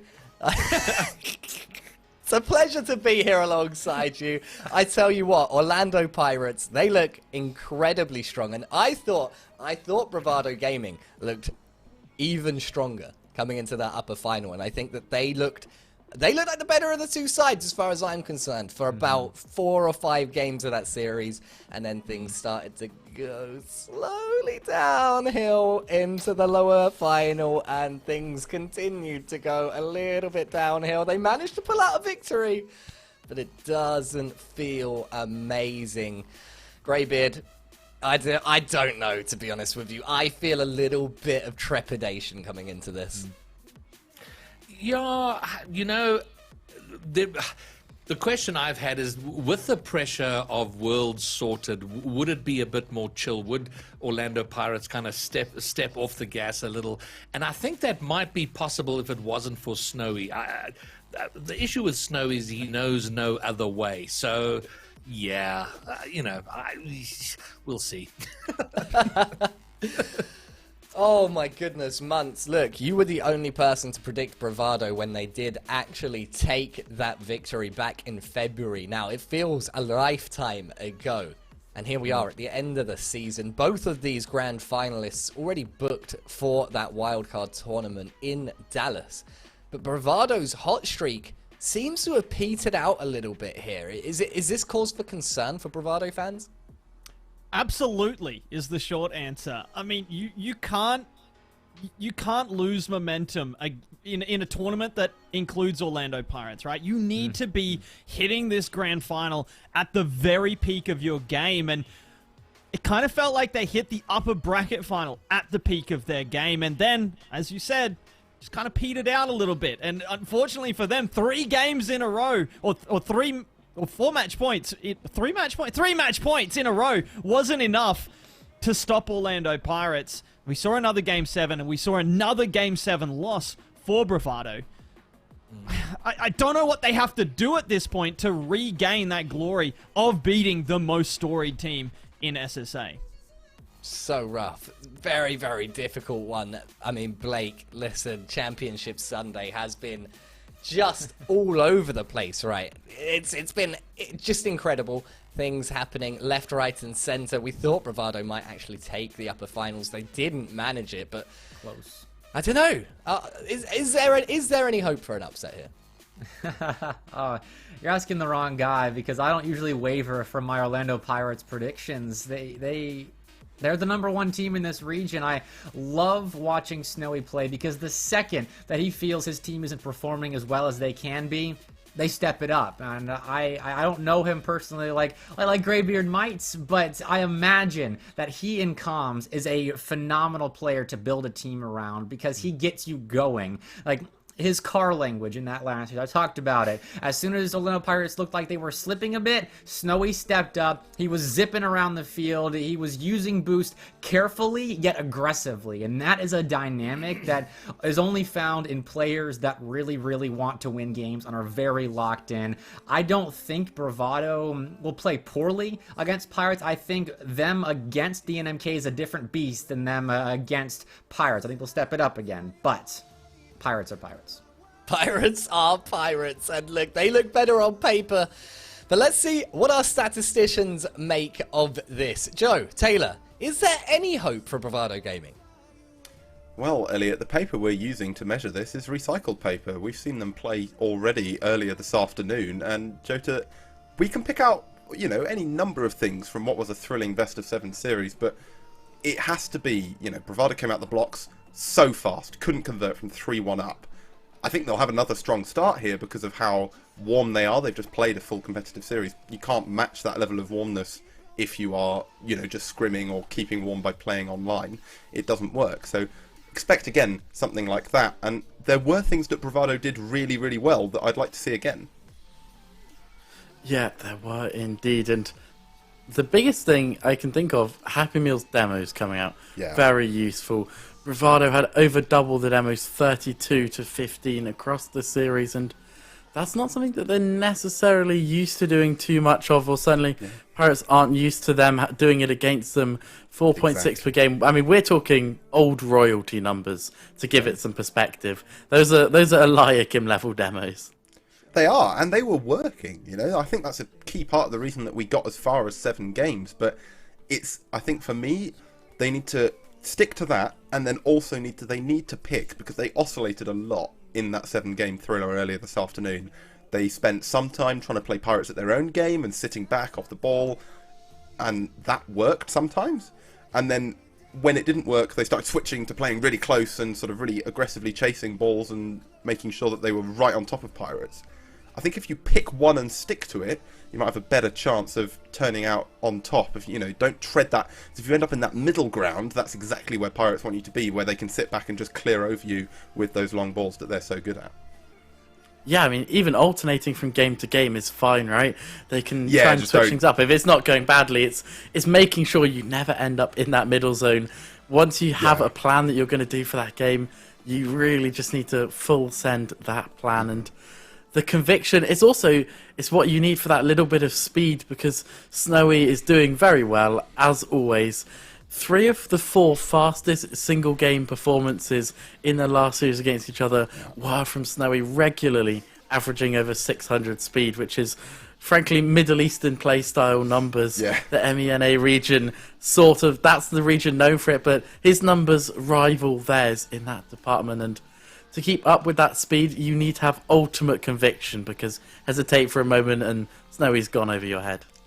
He definitely has, and I think he definitely will. Elliot, Snowy threatened to turn into a blizzard earlier this afternoon. Bravado not shooting brilliantly, just 22.8% conversion against the Pirates in the upper final. So while their boost management is incredibly solid, and I'd expect it to stick that way, we need Bravado to keep up with the demos, keep stealing the big pads. They do have a chance against this Pirates team, as long as they don't get in their own heads, and as long as they don't get as far as Game 7, they're 0 from 4 on Champions Field. Well, thank you very much for that. Wow, we are here.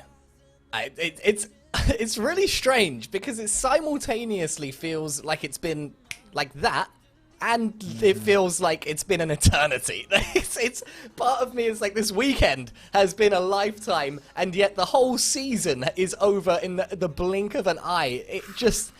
SSA. It's all over the place, and I absolutely love it. I adore this region, and I can't keep delaying it. The time has come to see who is going to be our second spring champion. Will it be Orlando Pirates once again, or are we going to see Bravado Gaming do the impossible and take yet another regional from these Pirates? Greybeard, I'm coming to you first. Who's winning the grand final? And this is just the first series. Okay, well, if it's just the first series then, and I say this not because I'm exceptionally clever, but I would love it for the content and for the angst, I think Bravado will take at least the reset. Okay, all right. Bravado going to push it to a reset. Luke, do you think there's hope for that? Look, I am exceptionally... Okay. We can move on. I was going to say, yeah, it is a bad start. I can't even pronounce my words, so I can't be too clever. But look, I'm going to go, unfortunately, with Orlando Pirates as well, because I think Bravado, when they've looked and when they've beaten Orlando in the past, they have looked like beating Orlando all the way up to that matchup. They've been clearly the best in the region throughout the regional, leading up to the grand final. It's not been the case here. And Orlando Pirates, they're playing without pressure in this first series. They know that they can just chill on it for series number 1. So I do think it's going to be Orlando Pirates. And I have a bad feeling that it might not be pretty.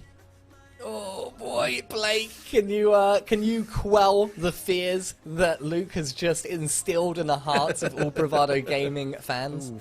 If you wanted that, you should have ended with Greybeard, because I think I made a pretty decent case for my Pirates pick earlier on. I'm pretty confident in the best team in the region, with Snowy, the speedster, to keep that rampage going, make it a 7th regional. And outside, I hear wind and rain right now, and I like to imagine a stormy sea out there with the Pirates on the top of this ginormous wave, looking out over Bravado, who's drowning in the seas. And that's a little bit more cinematic than a Rocket League series, I think, is worth. But I'll take Pirates. I love it. I love the cinematography, the verbal cinematography. Very eloquent as always, Mr. Phillips. But put me down for Bravado Gaming because I love the underdogs. I want to see that storyline. Let's see if they can do it. Ladies and gentlemen, are we going to see the bravado necessary for the lower final winners to take down the Pirates? Or will Bravado Gaming be walking the plank? There's only one way to find out. Muntz, Greybeard, take it away. Another regional, another Orlando Pirates bravado. Final months. And it's another one that you and I are getting to cast together. I'm happy. I'm also happy that both teams are on their respective colored sides, if that makes sense. It makes sense that Bravado are going to be blue. It makes sense to me that Orlando are going to be orange because they're blue and they've got red. Orlando Pirates are black and red. It's just nice. It makes me feel good inside, and so does the fact that we will get to watch this grand final together and cast it together. It's gonna be a banger, Greybeard. It's gotta be, right? I'm afraid it's gonna be ugly and maybe Pirates are gonna dominate, but these teams go to 7 more often than not, it feels like, so that'd be pretty nice. All right, well, this is my feeling on it. Daisy has had a blind of a couple of series for Bravado, been a key man all day here, but I think if he can maintain what he's already done, and to die for, in my eyes, been a little quiet in terms of his impact in the game. So if he can step up a little, and Happy Meal kind of keeping things together, that's going to be their best chance. Well, in a minute gone so far. Right now, neither able to take a chance. Bravado have had a couple shots, but nothing too definitive so far. Darth might have an unorthodox angle there, but no power on it. The direction's slightly wide. And right now, Orlando gonna have to do some defense here. Daisy picks out the top corner. Oh, goodness. Not quite on target. The post denies. That was so close. I mean, it was so tight, but very, very close. Daisy almost pulling off an amazing one for Bravado, but remember that last game, that last series had 3 overtimes. I mean, it was incredibly tight, going to a game 7, and by early indications, the first minute and 45, it seems it's gonna, whichever way it goes, it's going to again be close. Yeah, 3 overtimes, and every single game but one, just 1 goal in it. It's unreal how close that series was. Actually, that's a lie. 2 games had more than 1 goal separating the 2 teams, but still, 2 from 7, that's not a bad ratio in my eyes, and they've started close here, and I have to say I'm impressed at this point. I thought Bravado might have taken a little bit of time to warm up. There was talk in the green room about it being difficult to get back up to speed when you've gone from playing Orlando Pirates down to playing someone, and no disrespect intended, but down to DNMK and then back up to Orlando Pirates. Like, it's so difficult to adjust, but Bravado seemed to have done just that. And here's my a thought anyway, is Orlando Pirates have more experience than anyone else. Oh, is this going to be a goal? Yes, it is, to die for. Does find the net. I think there was a little bit of a defensive issue here. Happy Meal getting the pass. Snowy, missing it. Not reading the bounce off the back wall. To die for finishes Bravado. First blood. I'm here for it. Right? I'm absolutely here for this, and I think Bravado have done incredibly well at just jumping on one of the rare Orlando mistakes and escaping with their lives and with the lead, at least for now. Bravado looking to push forward. The demo's raining down in favor of Orlando Pirates, or in favor of To Die For. Orlando Pirates getting demoed. Getting demos in kind. Back and forth to start this game. It's going to be back and forth to end it. But who will score next? That's going to have a huge implication on the outcome. You know, in the before time, they're looking awkward here. Okay, I think they'll get the clear. In the before times, before RLCS, and we used to have sporadic South African competition. When teams came up against Bravado, the statement was always Orlando Pirates, rather, very rarely make mistakes, but when they do, you've got to be ready to pounce, because you've got to take advantage of those rare mistakes. And we see in this game Bravado have done just that, and it's netted them the 1-goal difference, which, as close as the last series was, 1 goal may well be enough. I mean, absolutely. It's so difficult to rule out an Orlando goal, right? It just feels like they always score in every game, and if they don't, it's the absolute exception to the rule. But Bravado looking solid, even under testing circumstances such as this one to die for, though. Getting up and getting a solid touch on the ball. Daisy plays it out. It's a huge clear and might be able to set up an opportunity. The Doink gets this ball down pitch. Darth looking to follow and steal that boost. He does get it.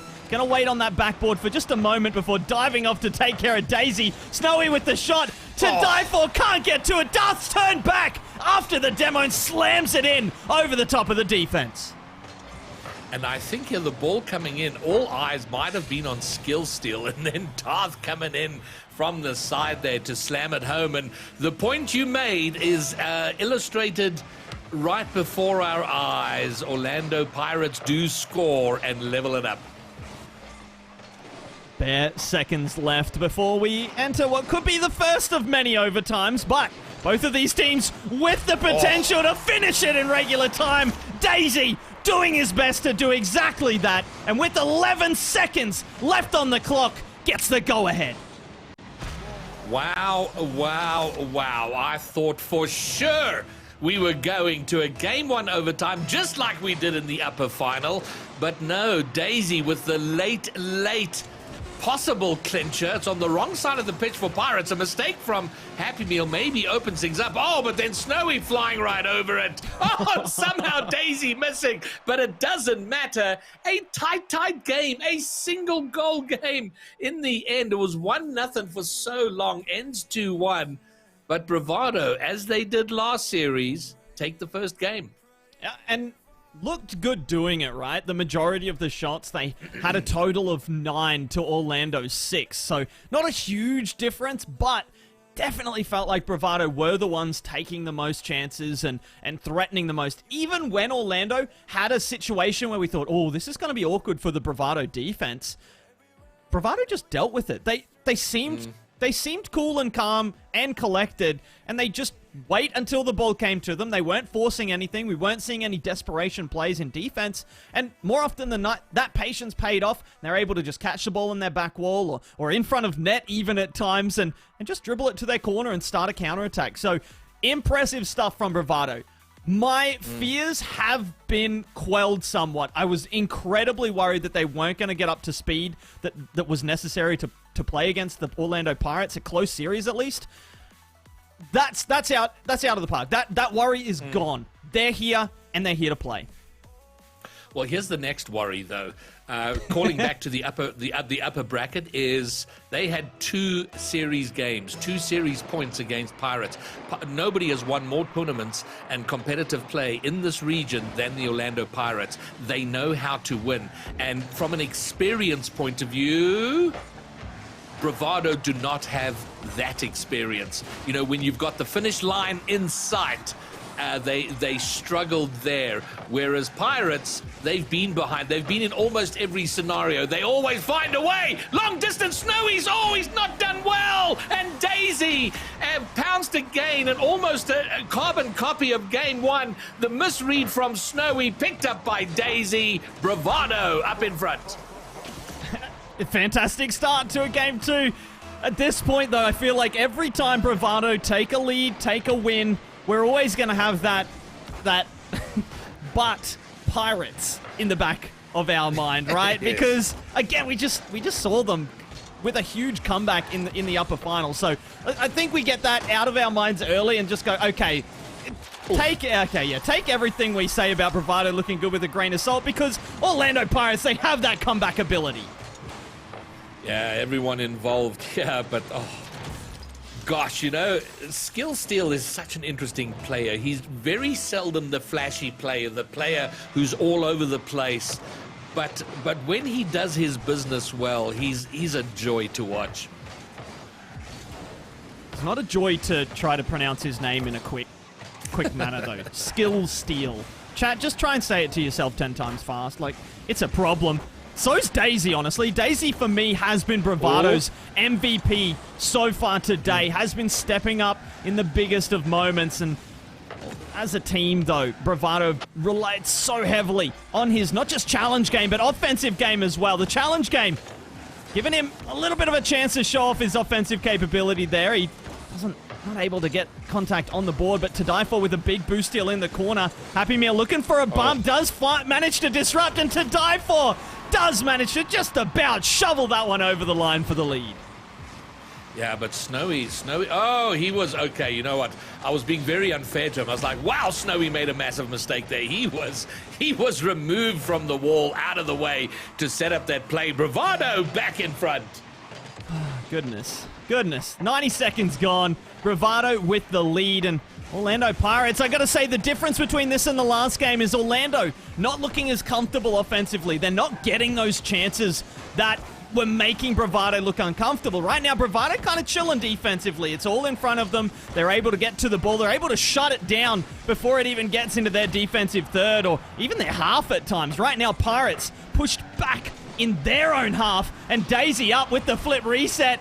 Did get hold of it, but off the ceiling, it's a little bit awkward. And it takes all three Orlando Pirates in that corner to just ferry that ball away. To die for's going to keep that one out. And Snowy, one of the best proponents of spying the long-distance open goal and getting it on target with power. Almost succeeding there, but it is saved, cleared away, and they have to start again. Snowy's missed off the backboard. Awkward stuff. Darth gets something of a clear. Skill steals completes, and now they can move forward. But wow, Bravado making it difficult for Orlando Pirates at the moment.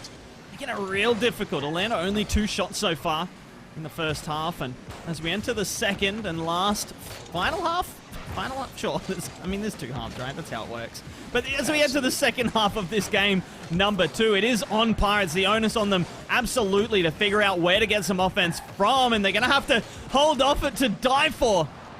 As he sets up Daisy floating kind of aimlessly there. I'm not sure what was going on, but the point is, Bravado are getting opportunities. Despite a double commit here and there, their offense is looking very smooth, and so is their midfield challenge game. And Orlando Pirates finding themselves 1 goal behind yet again. Double commit there to try and clear. And it hasn't.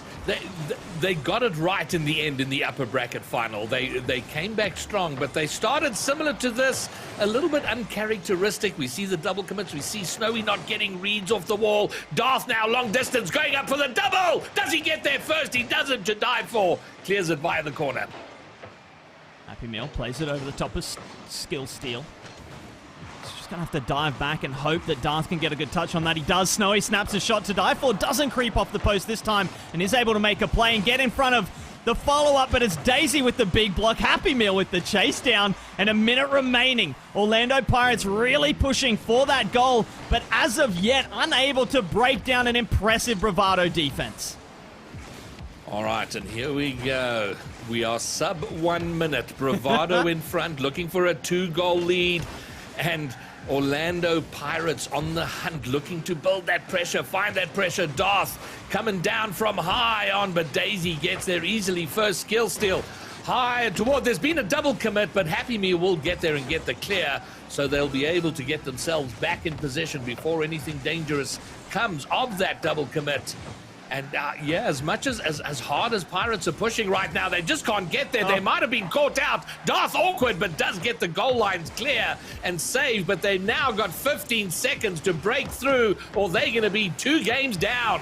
Happy Meal puts it to the crossbar. It would be the dagger. Darth's got to set up a full length of the pitch. 0-second opportunity to die for, and Bravado just will not relent with the aggressive challenge game. It came up big throughout the entirety of game number 2 here, and it is responsible, of course, the goals as well, but for me, that challenge game, that aggressiveness in midfield is a huge part of denying Orlando Pirates any kind of comfortability here in game number 2.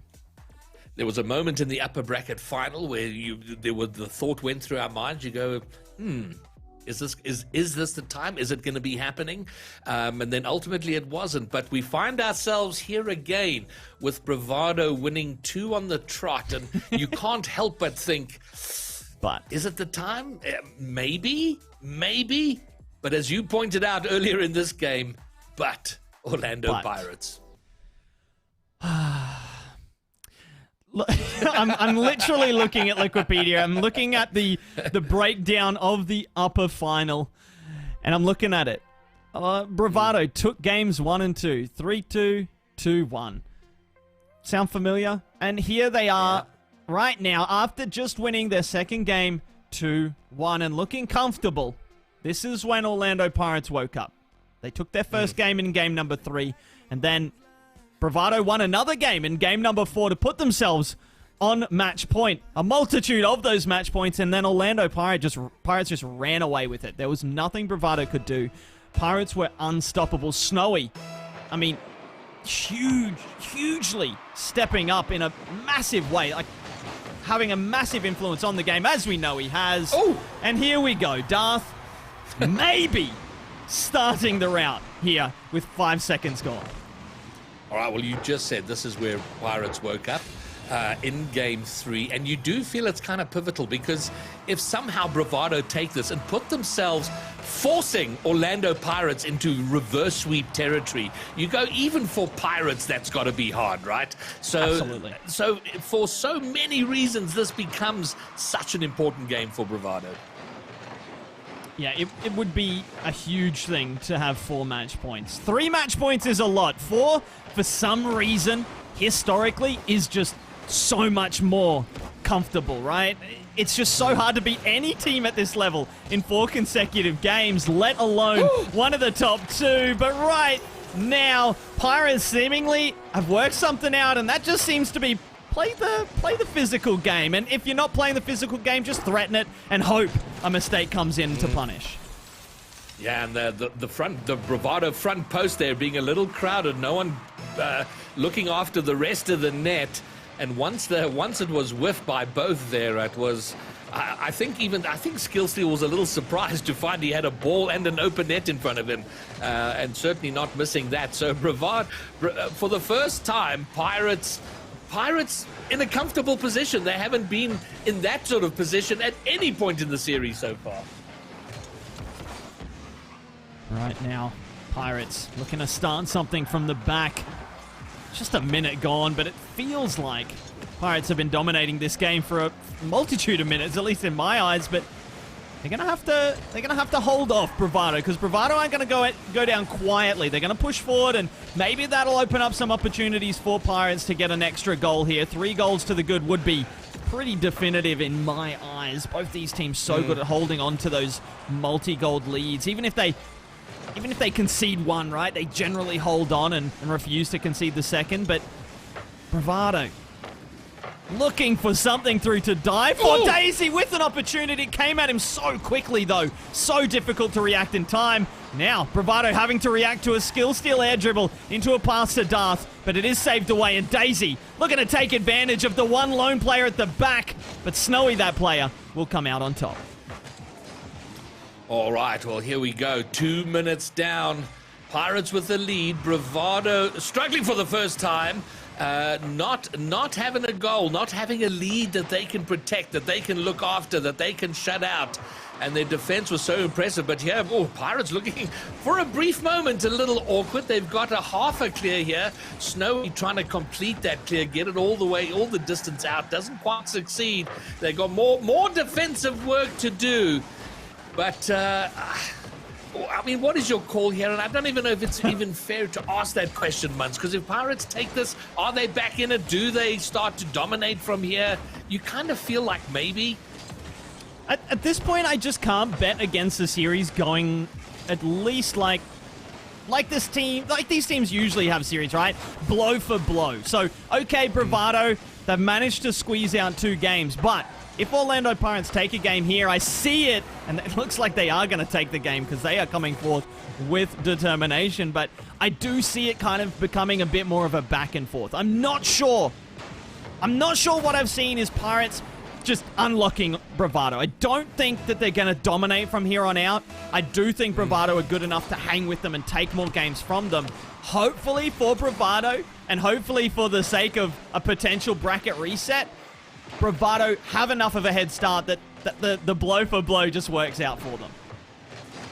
All right, well, they find themselves with the struggle here. Although Orlando Pirates woke up at this point in that upper bracket final, they didn't dominate there. That was a close game. They did get a good multi-goal score later on, but maybe we ain't done here yet. Certainly time to find 2 more goals now that Bravado have gotten the first, which often leads to more. I mean, there's plenty of time left, Greybeard. 1 minute 40 remaining. You can get 2 goals out of that. The question is, can you stop Orlando Pirates from finding their 4th? And then, if you do get the 2 goals and see we go to overtime, okay, the answer to the first question's no, so I don't even think we need to explore the second. Yeah, second question becomes mute. Oh, my word. That was so savage, the follow-through demo. And easy work from Snowy there, and they restore their 3-goal lead.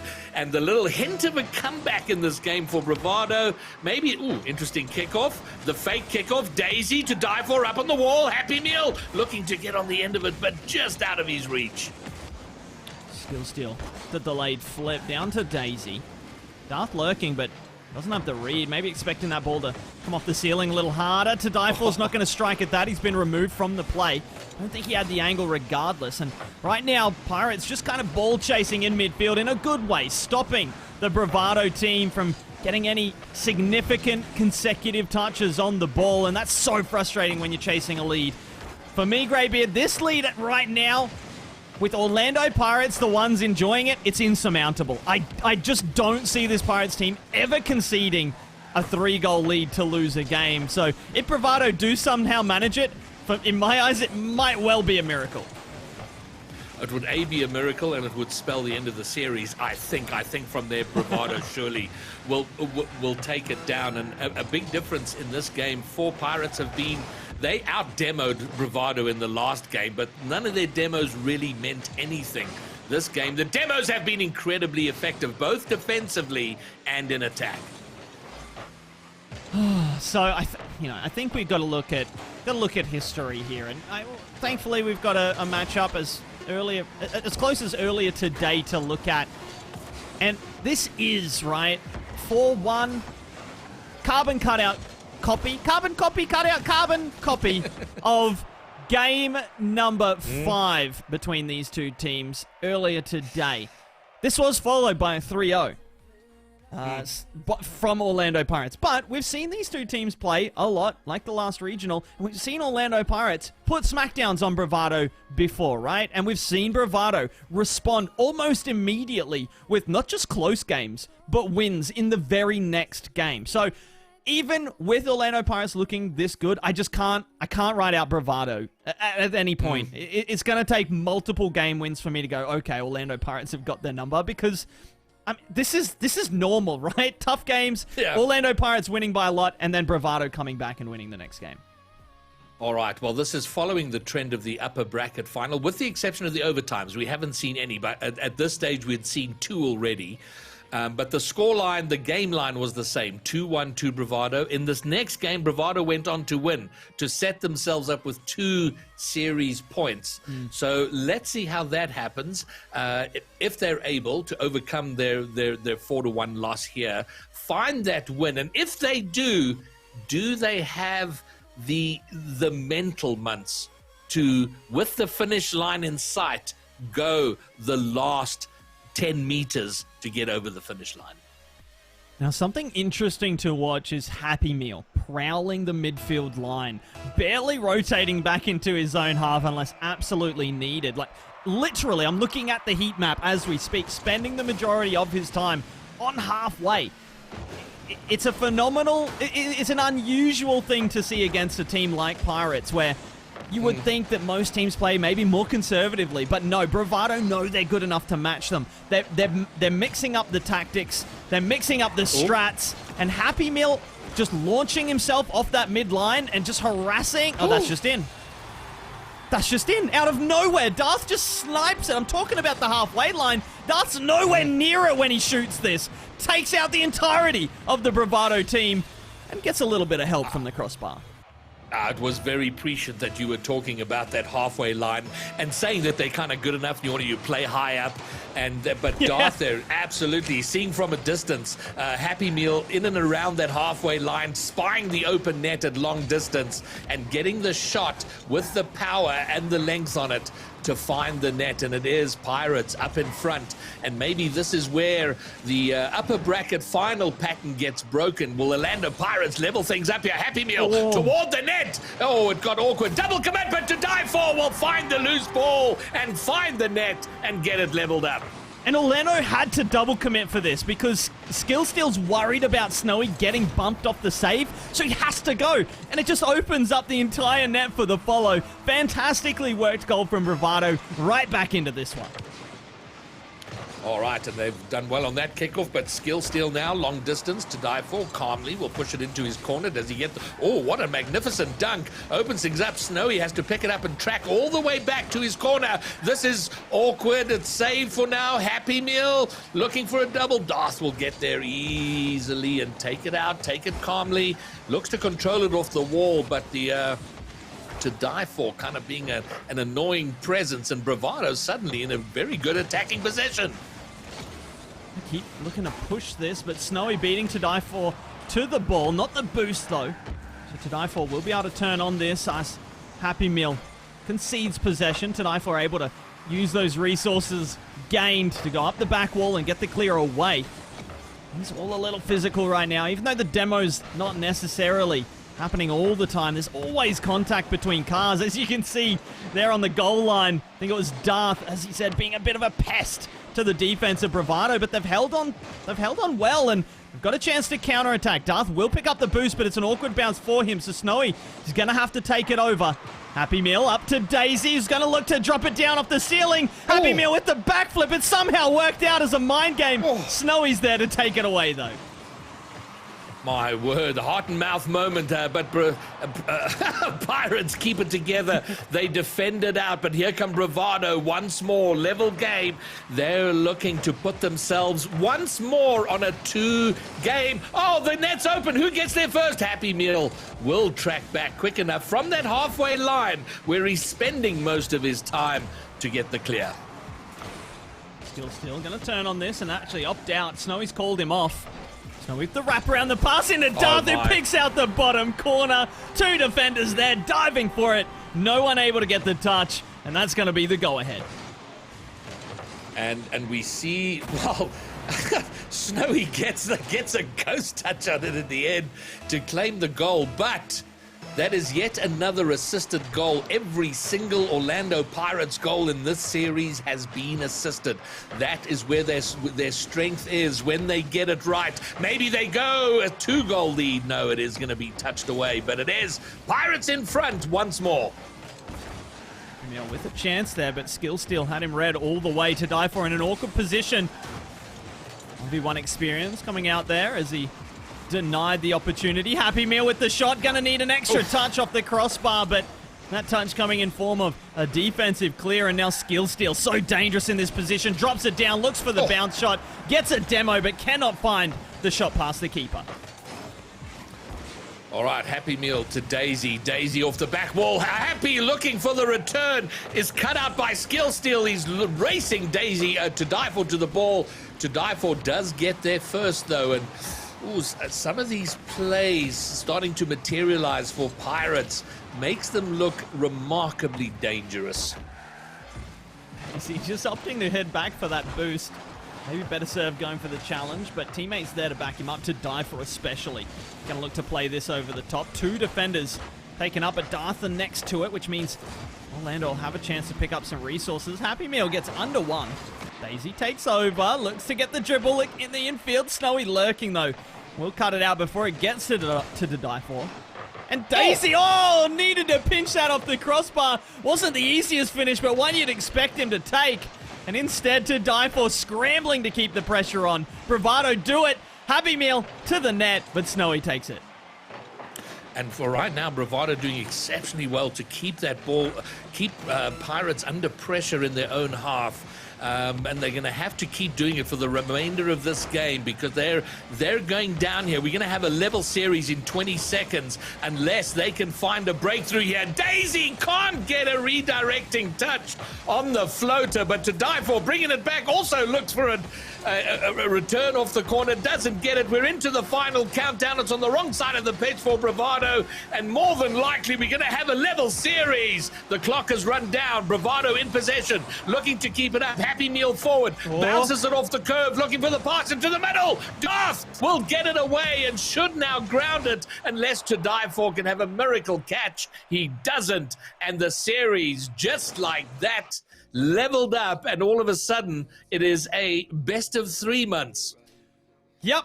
Not much time to figure things out here for Bravado. They are readying up, no timeout called, and I have to say, if I'm them, maybe this is the time to do it, right? Don't wait until it's match point, call a timeout now, but as we know, neither of these teams particularly apt to call timeouts. I'd love to know if any of them have actually voluntarily taken a timeout, a tactical timeout, to adjust to any team that they're playing against. Instead, we've seen the quick fire adaptations made between series. And Bravado, they need to make those adaptations right now. They've just conceded 2 consecutive to Orlando Pirates. Now, this is where I'm like, okay, Pirates seem to have worked out Bravado and might be just pushing on to finish it here and now. And on the question of the timeouts, I had exactly the same question in my mind. I'm not sure if they've taken them against any team, but I'm almost certain they've never taken one against each other, which is, again, one of those make of that what you will sort of facts. But here we are leveled up. 2 games apiece, best of 3, as we see the finish line in our sights, one way or the other. The winner here will put themselves on match point. They will have 2 match points in the bag. The loser will need to win 2 in a row against one of the top 2 teams in the region. Huge implications, Greybeard. I have to say, the winner of this game, it sounds silly to say it, right? That they of course they're going to be the favorites to take the series, but they have to be. It's so difficult to beat either of these teams in consecutive games. But then again, if we get to a best of 7, Orlando Pirates just don't lose best of 7s to Bravado. Or game 7, sorry. This is my take on it, is that if Pirates win here, they'll take the series. If Bravado win, it's 50-50. Yeah, it's 50-50 whether or not they win the next game, and then if it's a game 7, it's 100% Orlando. At least that's what history shows, right? But Daisy, trying to make history themselves, can't find the angle. The shot with the power on it, but it is saved away. But Bravado, do they have what it takes to halt the momentum of Orlando? Do Bravado have what it takes to take the lead in the series and hold it until the end? Well, the good news for them is that they haven't conceded early, which is a favorite of Pirates. When they start to get back on top of the game, they score early and make things uncomfortable very quickly. It's been a long time in this game. Oh, a defensive mistake. Can Pirates punish it? Skillsteel looks to do that. His shot is blocked away, and the double commit in their desperation to get the ball out and away from their goal line still keeps them out of position and struggling. Snowy will find the net, and for the last 10 seconds, Bravado have been 6s and 7s in getting themselves organized, and they're punished. Yeah, and not just the double commit hurting there, right? But then To Die For, who was one of the 2 players to go up, he had no boost to get down quickly. He misses the pad, goes for mid boost, can't get to it in time, realizes there's danger, turns back towards net, and then goes for the corner boost, and the net's just left open. To Die For's got no boost in the tank, and Orlando Pirates punish just viciously.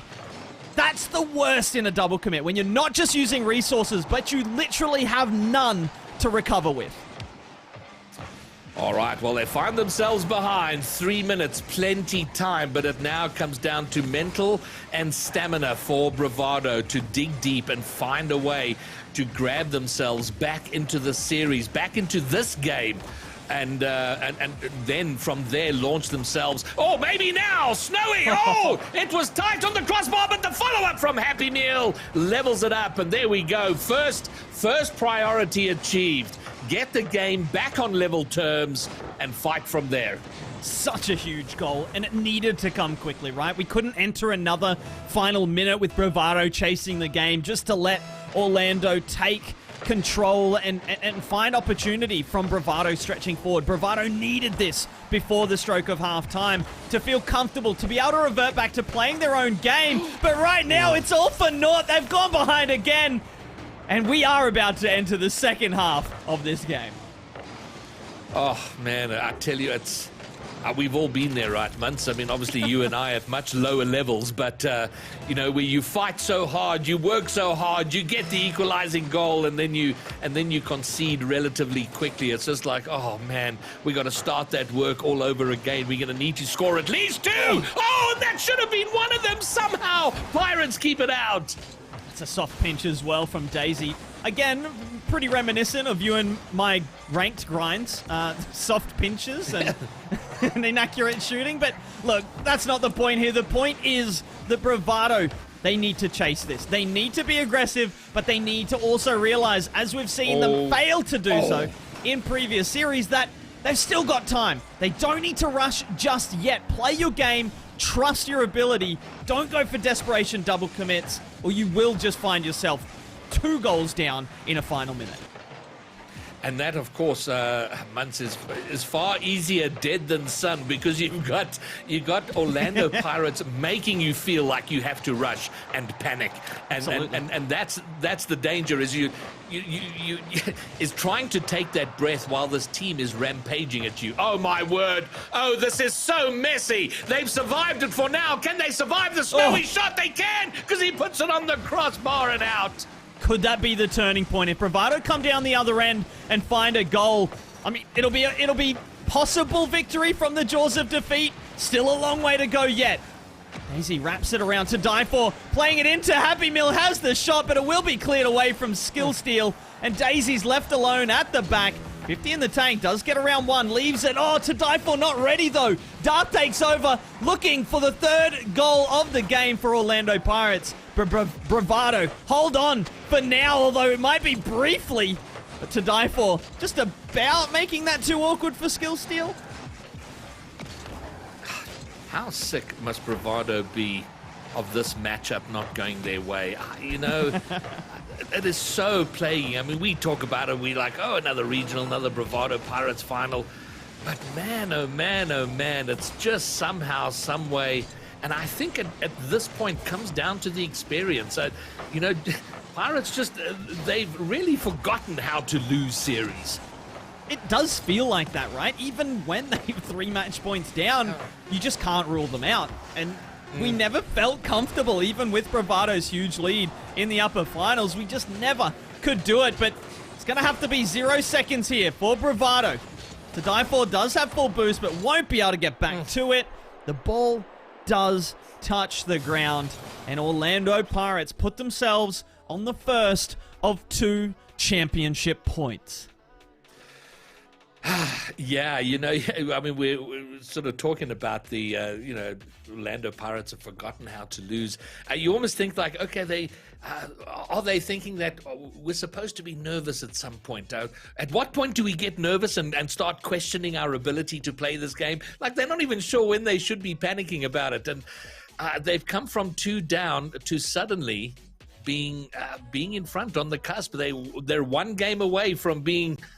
what's that? 8-time regional champions? 7-time regional champions? Oh yeah, don't say 8 times. Yeah, I know. Getting way ahead of myself here. But also, don't say 7 times in front of Snowy if they do take it. Yeah, Goodness. exactly. We've had our heads bitten off, even though it's not even our fault, right? Snowy just so unsatisfied with dropping it was that your fault. solitaire. Yeah. I think eyes as red as the rest of him. But look. Right now, Orlando Pirates, can you doubt them? Chat, please, give us some hope. Can Bravado take this next game and force a Game 7? One's in the chat if you do believe that Bravado can take a game right here to force a Game 7, put a 2 in there if you think that Orlando Pirates are going to close out the championship right here and right now. Oh, and almost the early goal via a Darth flip reset. And I think the issue here is this is where Bravado lacked the experience of overcoming these, completely backs up against the wall. But it is a part of their game they have to figure out if they are to go to the next level. And if they and maybe this is now another case for going to Europe, spending 6 weeks there, boot camping and scrimming against the best in the world, because you will face these occasions. Orlando have figured out how to come back from difficult situations. Bravado haven't quite got it down just yet. Seen a lot of 2s in the chat predicting the Orlando win in this game number 6. And I got to say, I have to agree with them. It looks like it. Daisy holding on by the skin of his teeth right there to deny Orlando the opening goal. So Bravado have a huge task ahead of them. Not just to win this game, but to win another. And then guess what, Greybeard? If they do win 2 in a row to win this series, they've got to do it all again, because we will only be through the first half of what would be a bracket reset situation. Again, if Orlando Pirates win this game or the next, they will be champions, having come through the upper bracket final. But goodness gracious me, it's going to be fireworks, and maybe we'll see some here, but Skill Steal denied by Daisy. Well, that's the difficulty of coming from the lower bracket, right? Is the road just never seems to get any shorter.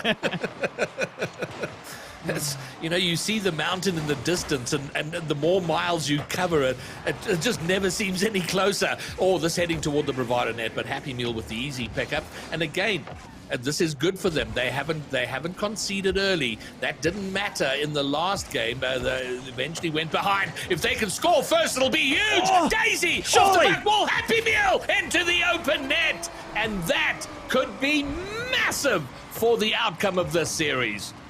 Goodness, now 3 shots is what it took. They eventually found a way through, and Bravado put themselves in the driver's seat in this game number 6. And Greybeard, I think the mountain metaphor is a perfectly apt one, right? Because not only is the mountain not seeming to get closer, but somehow it's also getting bigger, right? It's getting bigger in your vision, but it's still like it still looks really far away. And that's what it feels like here. The closer you get. Next up is a Game 7. Orlando Pirates in a Game 7. They don't lose it. That mountain's massive in your vision, and the journey's still so far away from ending. Oh, okay, but Bravado can only deal with what they've got in front of them, and what they have in front of them right now is a 1-goal lead, but so much time they've got to prioritize not conceding. Oh dear, but they do it right there. And Pirates will always find a way to score when they're behind like this. And Happy Meal, I don't know if he just wasn't there to be able to get a touch to it. You even said it in the last game, right? They always seem to respond quickly as well. They're not leaving it late, getting those last gasp equalizers. They're just hitting back immediately within the next minute or so, if that.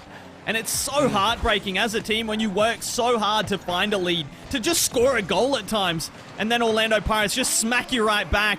Although Happy Meal open net will take it. He's shaky thinking about that one as he approached it, but made sure of it. Big bump from Daisy to open things up, and then the miss clear from Skill Steal. Just difficult to recover from. Yeah, fantastic bump play there. One of those times where it's done to perfection and opens things up perfectly there. And interestingly, throughout this series, the boost game has been very even on both sides. From the number of pads collected, the number of big boosts, how much time spent with no boost, and so on. Oh, a 2-goal lead here will be huge! And look at this, Bravado through to die for. Have a 2-goal lead, a little bit of daylight between them and their biggest and baddest opponents. Yeah, and some threat of physical play meant Darth couldn't come off his line early and challenge that before the shot came in. And then it's awkward. He couldn't get the clear he wants in the follow-up. Too good to be saved. Right now, Bravado looking too good, but still 90 seconds on the clock. Orlando Pirates, you cannot rule them out, especially if they respond quickly, like we know they can. But right now, it's Daisy and Bravado looking to extend the lead even further. But here comes Skill Steal. Never mind. Cut out by Happy Meal. Darth's awkward and alone at the back. To Die For reads it, and To Die For finishes it. Well, I tell you, I really doubted the ability of Bravado to dig deep enough to do what they are doing right now, but they have put themselves in prime position to force it to a deciding Game 7, which is its own monster. We've already covered that, but they have to get themselves there and then look to slay that dragon. But they have at least looking like right now, with a minute to go and a 3-goal lead, look like they'll slay the dragon of being down a series point, a championship point to Orlando Pirates. I was going to say I can't believe it, but I can so believe that we are headed towards another Game 7. It's like... you know what, it's almost moved from I can't believe it to what else did we expect? Yeah. Yeah, well, I tell you what, I didn't expect Bravado to look this good. I thought Orlando Pirates figured them out towards the end of the upper bracket final, then Bravado looked a bit shaky in the lower final, and I honestly thought that Orlando might just run away with it from the get-go. Bravado, they've proved me utterly wrong here. Even if they lose Game 7, they can be proud of this performance. It's been a huge response, a huge resurgence after a difficult upper bracket final loss, and they can be proud of this performance. But they won't care about any of that, Greybeard. We have a Game 7 potentially for the championship. All right, so here's another one of those make of it what you will kind of facts. Go on, hit me with it. Orlando Pirates win 3 regionals in a row. From the start of the season, they won the first 3 regionals. Bang, bang, bang. Then Bravado won regional number 4. It has now been 3 consecutive regionals to Orlando Pirates. This is the 4th. But... Make of that what you will. But... Can Bravado beat this Orlando Pirates in 2 best-of-7s? That's the question. Not just 2, all right? 2 in a row. Let's start with 1, and then we will worry about the second. And you know what? We spoke about the long road months and the dragons that Bravado have to slay along the way. They've done a mini one here, getting it to Game 7. A massive dragon awaits them. They've never beaten Bravado in a Game 7, so they're going to have to do that first. But from what I've seen here, they were able to take this game, so perhaps they can dig a little bit deeper and take the next one. They're going to have to dig deep. As you said, Pirates never lost a Game 7 to Bravado Gaming. And those Game 7s, many of them coming in grand finals or lower or upper bracket finals, rather.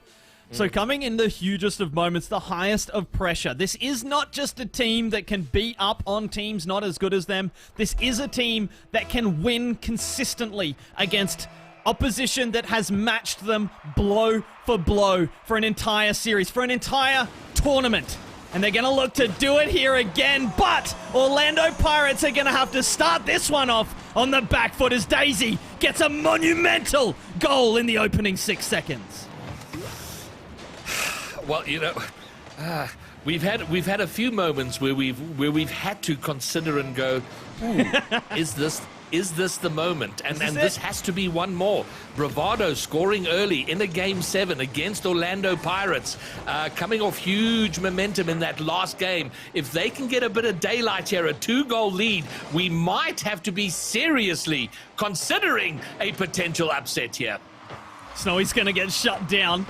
Feels like it's been a little while since we've done play-by-play because Bravado was so dominant, and they continue here in game number 7, scoring 2 consecutive to give themselves the cushion and put themselves once again in the driver's seat to win a series against Orlando. Okay, well, now my commentary gets a little bit wavery. There's been a team bump by Bravado off the kickoff, and they've conceded possession, or at least territory into their half. But my goodness gracious, inside a minute, Bravado, a 2-goal lead. Are we seeing a shift, a disturbance in the force, Munts?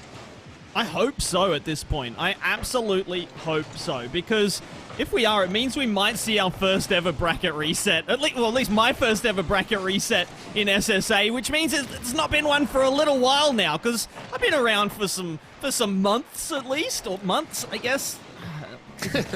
back to you. Move on. I'm gonna go sit down somewhere. Oh, a return! Darth finds one back for Orlando Pirates. Oh, to die for, looking for the clear. Skill Steal gets the beat on the wall. And a delicious read and tap down. A sumptuous tap down. Just under the crossbar by Darth. And you know what? It's an ooh moment. Oh, are we seeing a disturbance? But as you've pointed out earlier, Orlando Pirates. The Empire strikes back in this one, but to die for with a huge clear. Darth just narrowly avoiding the bump, but needed to use some boost to do so, which means to die for is going to be next up to this. Skill Steal does deny him the direct shot. Snowy's in the corner, but he's shut down by Happy Meal. Darth needs to read that. Does so. Happy Meal can't get hold of the ball or the player. Skill Steal up the ceiling, but to die for denying him the opportunity. And oh goodness, the next goal, Greybeard. The next goal is absolutely everything. All right, and it looked like it might be Pirates. It is kept out, at least for now. An almost double commit. It's all fine for Bravado. Here they come. Happy Meal into the center. Snowy with a down the center clear. Picked up by Darth. If he gets this double, he can't. He doesn't have the burst. And Skill still not quite there to do anything with the rebound. The ball that was left loose in the middle. Okay, so it is a one-goal game and so much time left. Bravado going to be desperate to get some daylight. It worked so well for them in the last. Once they had a 2-goal lead, they were able to extend it further. Pirates, on the other hand, will know that very well and will be working to shut themselves down at the back while they go on the hunt for their equalizing goal. There's still so long, though, to play in this Game 7. We've just crossed halfway. And Pirates looking to come roaring back, but it might be Bravado as they look to bump, they look to grind, and they look to eke out an opportunity. This next goal could be decisive, and it looks more likely to be Bravado than not, but Pirates just, you cannot rule them out. Even if they haven't had a single shot this game, I still couldn't say that Bravado would have their number. But right now, Bravado trying to extend that lead, just denied at the last at every turn, and Pirates struggling to get into the game at all. Oh, this is so awkward. Okay, it is going to be picked up. And you know, with Bravado in this position, a minute and a half on the clock must seem like an absolute eternity. Because, you know, you always have those the closing seconds are so sweaty, but it's going to be a minute and a half of sweat. They've got to keep themselves together defensively, but desperately look for an extending goal to get some daylight. So far, they're doing well with it. They haven't got the luxury goal, but they've kept out Orlando Pirates, at least for now. And we're heading into the final minute. Are we going to see, for the first time ever, a bracket reset in SSA? Oh, that surely would have sealed it if they'd gotten it in. They haven't. And now Pirates will surge forward, looking for that equalizer. It's high and loose in front of the net. Can anyone get on it except Daisy? With a clear, which he has been doing all day for his team. And people doing things all day. Happy Meal with a huge challenge in midfield, cutting out the pass as he's been doing all day as well. Bravado finding their form at the right time defensively, but need to hold on a little bit longer. Darth with an absolute rocket, and the crossbar saves the day for Bravado, but the job's not done yet. 20 seconds left on the clock, and they are on their own goal line, defending for their tournament lives, their chance to take a championship through a bracket reset. And right now, Orlando Pirates pinned on the back foot. They can't do anything. Happy Meal bumping them away from the ball without any chance of playing it forward. To die for a 150-50 away. The ball will not drop down.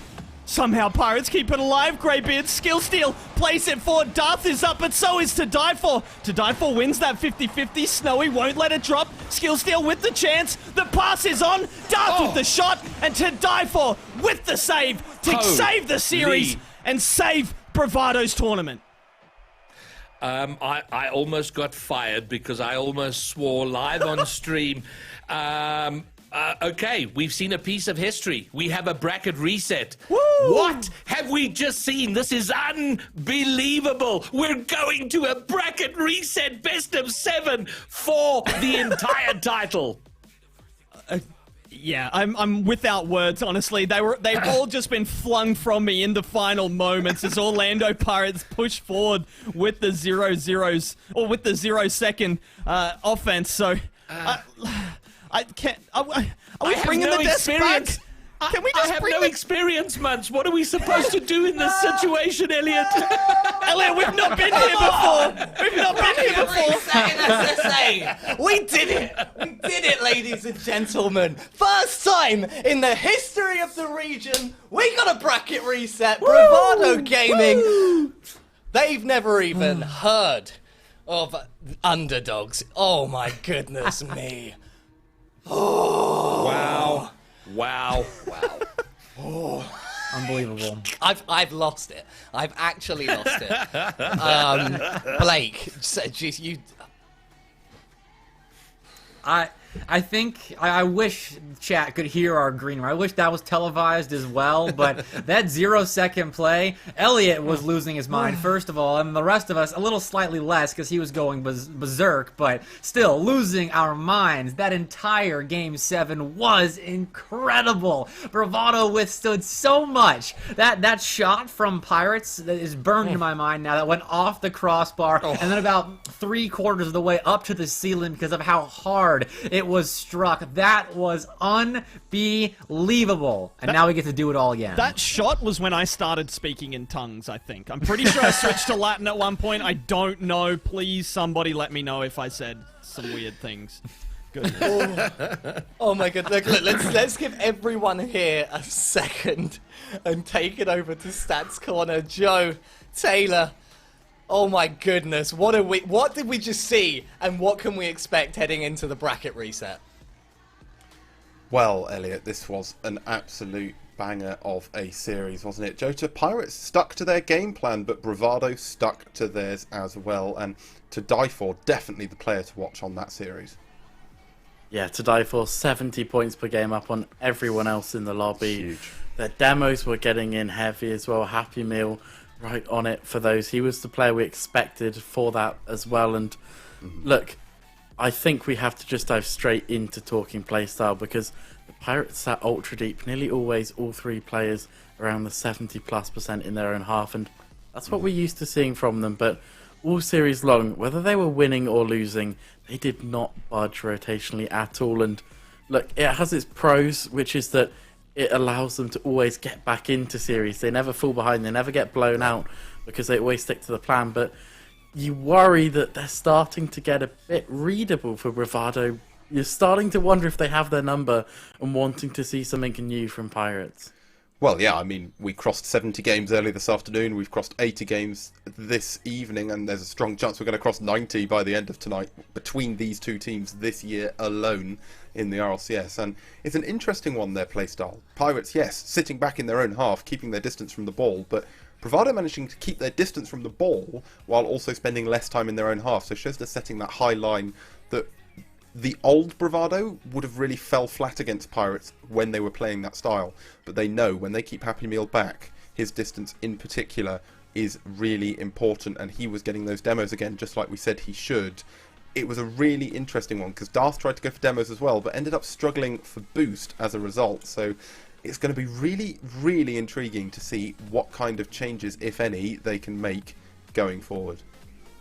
Yeah, when it came to that positional play, we saw on the heat maps, I believe one of the casters brought it up at the time as well, that a couple of Bravado players were just absolutely prowling the midline.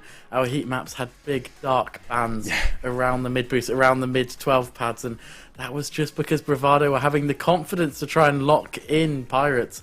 They weren't afraid of the counterattacks anymore, and I don't know how you managed to not be afraid of the counterattacks, but clearly they have everything calculated and the gaps covered, because they were only shooting 24% themselves, because of course, while keeping that sustained pressure, Pirates were still managing their boost really well, getting the demos to cover things, rotating well, making good mechanical saves, doing all the things that Pirates do. But down the other end, when they try to break away into those explosive counterattacks, Pirates were only shooting 22%, and their regional average is around 33, so that's a huge come down that Bravado have managed to instigate.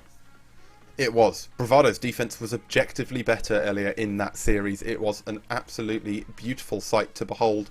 We're in uncharted waters now, a bracket reset in the grand final, but when we're in uncharted waters, you tend to find Pirates, so Bravado need to know what to expect going forward. If Pirates change up their playstyle, it'll be really the first time we've seen it, but if there's more of the same, I think Bravado might just have their number. That's an award. Come on, let's take a moment for that. In uncharted waters, you tend to find Pirates. Oh my goodness me. We're paying out the Bravado Gaming predictors there because they have completed the bracket reset, but that is not the hardest work. The hardest part remains in front of them, and you can see right below us, that was what we predicted before. Yep. Both Greybeard and I coming away a little bit smug there, but there's still work to be done. And so now, Greybeard, I'm coming to you first. Who is going to be crowned regional champion? Well, you know what? The only appropriate South African word for all of this is yes, like. This is amazing, and we are in Uncharted, and I did call this one, and I do think, though, that a wounded Snowy and his pirates are going to storm back and take the reset. Okay, all right. We've had a switch. The man who predicted Bravado in the first series successfully has bottled it. He's lost his bravado, and he's been taken hostage by a group of maraudering pirates. Luke, are you going with him, or are we going to see another flip-flop? Look, I said earlier that you cannot predict against the Pirates until they've been beaten. I gotta go Bravado. They've been beaten. Bravado have done it. So, yeah, I think I'm calling on Bravado. And you know what, guys? I like a bit of specificity. I'm gonna go 4-2. Whoa! They're gonna close it out in 6. That would be the only Bravado Orlando Pirates series not to go to Game 7 since the third regional of the winter split. Even every single time they have faced off, it's been a Game 7 since winter. Big call there. Except for when Bravado won. Big call. Big call. Blake, who do you reckon?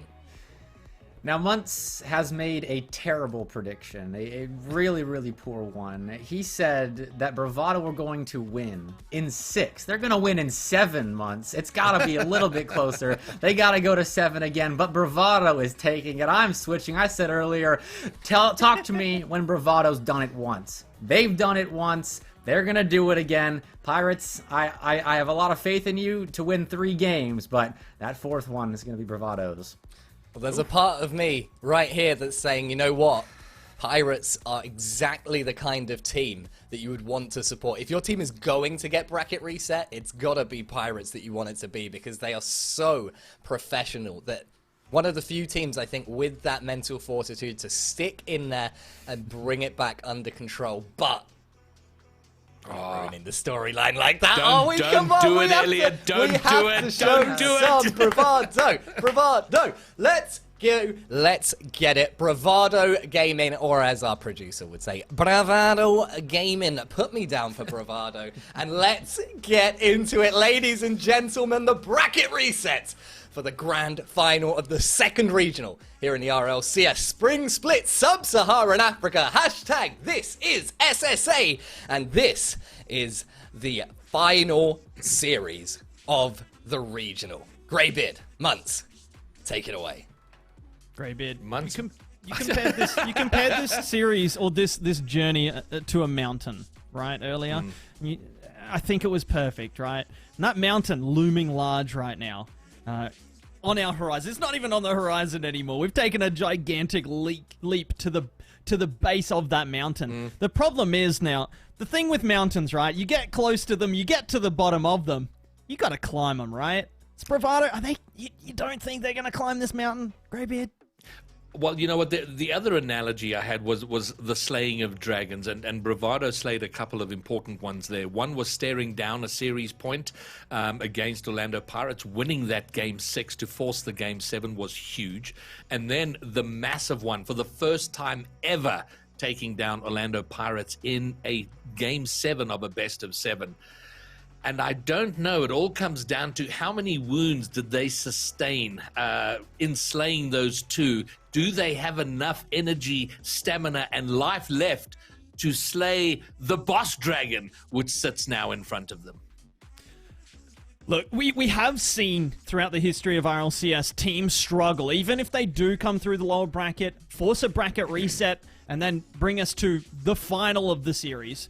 Even with that kind of momentum, we often see the upper bracket team prevail, and sometimes it's quite definitive, right? I mean, we'll see a Game 7 in the first series of the grand final, and then it might be 4-1 in favor of the upper bracket team. It does seem like lower bracket teams just run out of steam on that bracket reset, right on the precipice, on the very threshold of a championship. However, you know, you do see it happen. Moist Esports, most recently that I can remember, coming through the lower bracket, forcing a bracket reset and winning. It's not unheard of, but it's so difficult. The thing is, Bravado, they looked good in the final half of that last series. I think they continue. They seem to have figured out the strat, which is sitting really far forward, right? And as Stats Corner said, they're not afraid of the counterattack. They seem to be trusting that stat, really committing to it, and that might be the key to this Orlando Pirates team. Well, here we are. Some more Orlando Pirates, some more Bravado. A shot, an early shot from Snowy, saved away by To Die For. Early action. Bravado love to score early. They don't get the opportunity here, at least not yet. They will try again. Darth, can he get there first? He doesn't. To Die For does. But no one thinks of us, though, Muntz. I mean, this is tiring for us. Oh, a shot clatters off the post. Oh, a touch on it from Bravado does keep it out. No one thinks about us. You're exactly right, Greybeard. And honestly, it's deserved. Look at the show these teams are putting on. Like, who cares about the casters' endurance right now? Look, Greybeard, we're both getting on in years. You are a little bit more than me, but I think if the Rocket League's this good, then I think we can stay up late for this one. Snowy with the air dribble and with the opening goal of this series, because may I remind you, ladies and gentlemen, this is the very beginning of yet another best of 7. And Snowy getting his team in front, and to extend the dragon analogy to its absolute breaking point, Snowy is a wounded dragon right now, and Snowy knows no other way than to win, and he is going to be furious that he has been made to play a second best of 7 for the title, and he is going to be so hungry for it. But Happy Meal, for Bravado, they won't go away. They won't go quietly. They level it up. And I mean, that was you're talking about dragons and maybe Snowy a little mad about people coming to steal his treasure, but that was a little filthy thieving little goal there, right? From from Bravado, just sneaking it into the corner past the defense. If Snowy's Smaug in this situation, right? Which player specifically is Bilbo? Someone. One of them. All right, that's fair. One of them, exactly. That's fair. Ooh. Okay, skill steal. Gives his life up for the long distance clear, and may have an opportunity, but Daisy is an exceptional clear of the ball and does it there. Happy Meal picks it up. Intercept by skill steal. Daisy, can he get something offensive going here? And it's just, I mean, you did make the point at the start of this that often with the bracket reset, the second one is almost a little disappointing in going fairly predominantly for one team or the other. But the opening stanza here in Game 1 of the bracket reset is as tight as it ever is between these two teams. Absolutely. I couldn't really expect anything else, right? Even as someone who put a bit of a bold 4-2 prediction, that is just down to me going, okay, pretty much you could flip 6 coins, and maybe it's possible for Bravado to win 4 of them, right? Because that's how it feels at this point. It's just so tight, and I wouldn't have it any other way. This is the way a grand final should be. That is not how goals should be scored. Snowy and Skill Steal just kind of pinching it in with the double commit. That was awkward. That was ugly, but I guess it works. Maybe it wasn't. Or what are the chances that was that they were in chat, in VC, they went, okay, come with me, come with me, come with me. We're going to do this together. I'm sure there was a pinch call, but the thing is the pinch missed Greybeard. It hit the post, came back out, and then took, was it Skill Steal that ended up with the goal in the end? Like, it was just shenanigans. But the less said about that particular goal, the better, I think, that at least the mechanics behind it. What the implications of that goal are is that Orlando do find a lead here late in the game, or at least deep into the second half of game number 1. I've actually had to cross out my scoreline of the opening series because, again, this is it. We started from the beginning. This time, this series, winner takes all. But that's a long way yet. We're just in game number 1. Oh. My goodness. You know what? The mountain is a lot closer, but it is still a little bit in the distance. A lot of play in this best of 7 to get through. But right now, keeping in mind that of the 2 best of 7s between these teams we've seen tonight, Orlando Pirates have not taken the opening game. They're looking to do that now, and I know. Certainly in Snowy's mind, and he'll be dragging his team along with him, saying, guys, we need to take this in 4. We need this to be a stonking if we are to maintain our respect in the region, because we've allowed a bracket reset, and that's just not acceptable. Bravado looking for an equalizer. They're coming close, but it is taken away. Daisy, his own back wall. Use a flip with the cancel to get through it. Snowy, though, shuts him down. Darth over the top. Happy Meal, a little bit awkward here, but he should be able to catch. In fact, opts for the bounce shot. Skill Steal. Anticipating, though. Jumping on it. High on that left wall. Daisy needs a touch. Doesn't find it. To Die For will follow up, but Snowy shuts him down. And right now, Bravado having to scramble. That demo will help, but that beat will not. Darth with the flick over the top. Daisy scrambles it away, but the boost steal from Orlando Pirates going to make things a lot harder for Bravado here. All right, and we're likely to end here with another 2-1 score, and I think I'm correct in saying it's been the most common scoreline throughout the series. Oh, no! It's not going to end that way. Oh, no, it's going to be at least 3-2, and you would expect it to go to overtime. Oh, no, calamity, catastrophe for Orlando Pirates.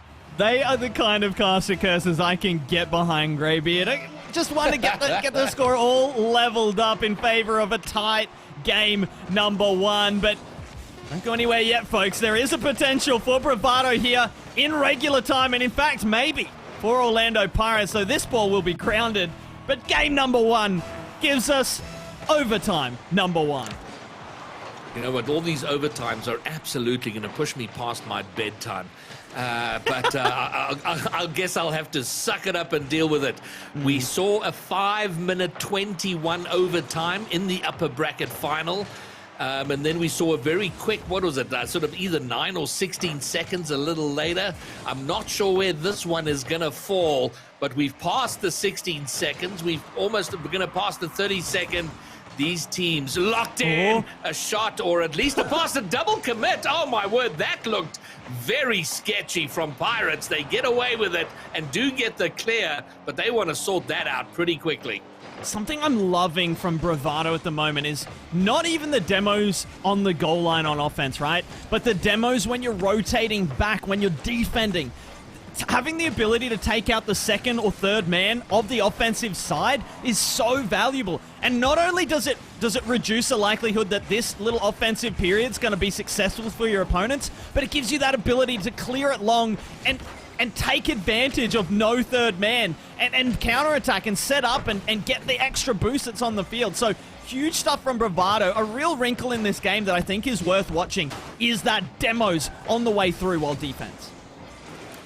All right, well, now coming up to a minute and a half. And nothing separating these teams. The shot from To Die For, the save from Darth, and the stalemate continues. And, oh, shot on, another shot on. It's pretty soft, and Darth again on the goal line will get the clear, maybe set something up. The demo comes.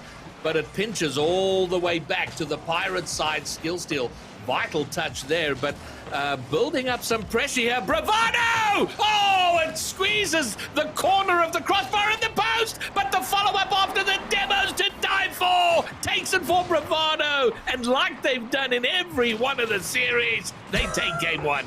The double demo. Goodness. I was just finished talking about demos on the defensive end, but Bravado stepping up with two massive ones on the offensive end. That is one way to take game number one. And if there was any hint of tilt or anger or disappointment in the Pirates camp, losing game one in that fashion, having 2/3 of your team eradicated before that goes into the back of the net, I mean, well, that's just gonna make things a little bit worse, in my opinion. You know what? I think the main point, though, was they conceded the equalizing goal. What was it, 9 seconds from time? That is almost criminal. They had held on to that lead. They'd locked it down, and then to give up a late equalizer 9 seconds from time and then get pipped, have to work through a 2-minute overtime and lose. It's infuriating, and you just feel there's a tip in the balance now, surely, right? And Bravado feel like they're sort of on that downhill of the roller coaster. Surely, right? Surely there's a balance tip. There's a momentum swing. Surely, Greybeard. But Orlando Pirates. Oh, I think you've hit the hail on the Ned. Absolutely. Well, more to come. One game of a best of 7 does not a series make. And look, once again, we're seeing To Die For step up. Huge for his team. He was a little bit quiet throughout, I feel like throughout the first series, throughout the upper bracket final earlier today. However, he stepped up in the following 2 series that we've seen, including this one. I'm going to include this one as we're 1 game in. And, I mean, coming out on top, 555 points in that last game. And Daisy, again, has just been chasing that ball, staying so close to it, refusing to turn back, go all the way back for boost when it's in the offensive third, making sure he's always relevant to that play, and that is huge when you have a player like that. A disruption as well, a lot of the time, and then you mix in the demos, and it's been a fantastically executed game plan for Bravado. I've been so impressed with them, but let's see how, because I will say, they are going to adapt, them being Orlando Pirates, and I can't wait to see how they do. And all of Bravado's demos are working very well for them. You know, you can sometimes see a lot of demos and they're a little useless. They weren't useless for Bravado in that last game. And now here's the big question. Do Orlando Pirates get pushed out of their game plan in their frustration, in their irritation of trying to get back on top? Or do they go, guys, take a breath here. When we play our game, we're unbeatable. Can they retreat into the game they know how to play, the game that has won them 6 regionals out of the well, now 8 we will have had at least? Questions that only time can answer, it feels like. Oh, goodness. Skill steal denied a goal. A wonder save from Happy Meal, but Snowy with the flip reset, not much in the tank. We'll have to use that flip sooner rather than later. Defensive Bravado maybe spotting the lack of boost, able to wait patiently for that flip to come in. Skill steal, though, far from patient, pushing forward with the double tap attempt. Daisy gets it away, but Skill steal there to turn on it. Big clear up to the backboard To Die For with the misread. Skill steal with the shot, and again, Happy Meal gets a save, and Daisy plays it away. And a good period of play here for the Pirates in terms of pressure, building it up. Bravado standing firm in defense, a very soft shot toward the net, easily tucked away, and I think soft enough that it's going to transition into an attacking player for Bravado. And a softish shot of their own is cleared away by Darth. And the longer this goes on, the more, I mean, even the great Orlando Pirates have to start getting nervy, right? Right? Surely. The thing is, the only way we're going to get to ask them is probably in the interview when they win. So, yeah. At that point, you know, it doesn't matter because they've won. So instead, we could be interviewing a Daisy or a Happy Meal, who I think we've interviewed both of them at times. Hugely impressive interviews at that. Maybe it's to Die For's turn, and we'll ask them if they felt nervous at any point, because they have to be. Even with a goal up after a bracket reset, the nerves have to be just debilitating at times. But these players performing so unbelievably impressively under that kind of pressure. Snowy especially. It dropped down to Darth, but Darth can't find the shot. You know, Orlando Pirates have played more Rocket League in the last 3 hours than they've played in the entire weekend of this tournament. That's unreal. That's unreal. We talk about team... Oh, that's a rocket. We talk about it being difficult to kind of get up to the standard required after you're playing...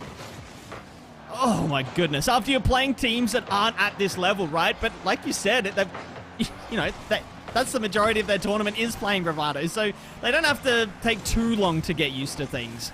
Bravado, on the other hand, much longer trip through that lower bracket, even if it was just an extra series or two, but still a significant bite, a significant chunk out of their day. And will we see that fatigue? Even if they take this game here, game number 2, will we see the fatigue? Will we see them capitulate late on? Or will this be the end of Orlando? The shot up, Darth with the redirect, it is wide, surely! No! To Die For, saves it at the last, and keeps the score level. Well, this is without a doubt the longest passage of play we've seen without a goal. Outside of the overtime, that long overtime we saw, we've seen over 4 minutes, and yet to see an opening goal between these two. Oh my word, and it is such an important game now for Orlando Pirates, because it starts to look really glum for them if they go behind 2 games yet again. 35 seconds now. Just about in golden goal scenarios, but or as golden goal as it can be without it being overtime. And right now, Orlando Pirates pushing for that goal, but Darth a little bit impatient. Just flips underneath that ball, and that means Daisy to the clear. To Die For picks up a timely boost, plays it down. Oh! Daisy eliminated from the play, was perfectly positioned for the pass, and that pass did come in. Unfortunately, no one there to meet it. The clock counting us down to overtime. Can one of these teams find a late goal and put themselves in the winning seat? Snowy plays it away. Daisy just lets it drop, smartly so, and we will have, would you believe, our second overtime in 2 games. Well, it is something new, though. This is a goalless overtime. We're going to have one solitary goal in this game, and it is a key one. You feel for Orlando Pirates, although, you know, it's so... Oh, it is to Die For! Bravado take a second! 17 seconds, they make short work of the overtime. Oh, the pass came in, and it got intercepted as well, but it didn't matter. Bravado somehow found the shot. Unbelievable stuff there, and 2 games now to the good. We've been here before, it has to be said, but the difference is Bravado. They seem to be the ones that have forgotten how to lose games. They seem to be the one clutching up when those clutch moments matter the most, and they are the ones now that are looking to put themselves on championship point with just another game win. There's so much about what's going on right now that I don't know.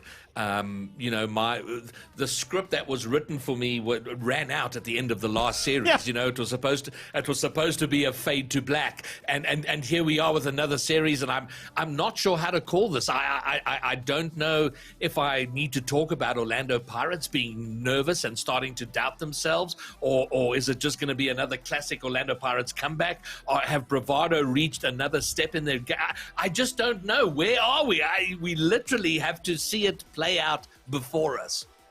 Yeah, there is no analysis. We are in uncharted territory without a doubt. I mean, literally, it's a bracket reset. We're somehow already 2 games in, and it's not 1-1. I don't know how that's the case. Somehow, Bravado have kept their momentum through the end of the last series, and here they are on the precipice. Not quite yet, maybe a step away from the precipice of taking this match point, which would be a series point, a championship point. Is that another team bump off the kickoff from Bravado? Interesting. All right. Well, you know what? There is the possibility here of a Bravado sweep. I mean, that's almost unthinkable. But they have taken 2 games, and if they repeat what they've done already, they take a bracket reset in a sweep. I mean, that would just be complete insanity. But maybe Daisy gets the opening goal, and I'm not sure what happened off the ball here that opened it up. Oh, Snowy getting brutalized by To Die For. To Die For absolutely bullying poor Snowy alone at the back. 1 or 2 bumps at least to keep him away from that play, and the open net taken advantage of. My goodness, some roughhousery early on from Bravado, although it has, I mean, it's pretty, goodness, pretty standard for the rest of this series, or how this series has gone so far. It has been Bravado playing very physical, and we see another one again, almost opening up the space for the shot, but that shot just slightly wide. Bravado at a different level right now. I think their level of confidence and swag must be huge, but they have the ascendancy of at the moment just in terms of the play. It's Pirates desperately trying to figure out how to get back in, and I guarantee you this: if Bravado take this game, I don't believe Pirates have ever faced a position of having to reverse sweep in a best of 7. I mean, like ever with any roster at any time in any competition. That's unbelievable. And I'm not quite ready to believe it. Okay, maybe I am now. Happy Meal maybe changing my mind on the fly. What is that redirect off the side wall? It is saved, but my goodness, what a little daisy chain of events right there. Okay, well, is this their opening goal? Happy Meal again, coming with the clutch saves to keep the 1-goal lead for Bravado. Happy Meal playing it away, won't get back to that. Darth should be able to turn on this and does so. Tries to play it up to Skill Steal, but Skill Steal heading back for the boost. Darth's going to be able to turn on this, though. He's lurking upfield. The shot is weak and wide. To Die For taking it away for now, but Skill Steal refusing to let this Bravado defense rest. But the pass in field, not a dangerous one. No one there to back him up just yet. Though right now, Orlando Pirates pushing on that halfway line. They've decided to play the pressing game. They're going to have to be careful that they don't overcommit here on their own goal line. The demo's coming out. It's going to be awkward. Snowy avoiding a bump, and Darth getting a demo in kind. He does miss that boost, has to turn back for it. Gets demoed himself, and Happy Meal's going to try and launch something from his corner. All right, well, plenty time here for the Pirates, but you do feel that they're the team that are... They're the team struggling. They are what Bravado normally is in these matchups. And somehow, how do they reset? How do they find themselves back in the game? They haven't yet figured out, and it's starting to show. They're fraying at the edges.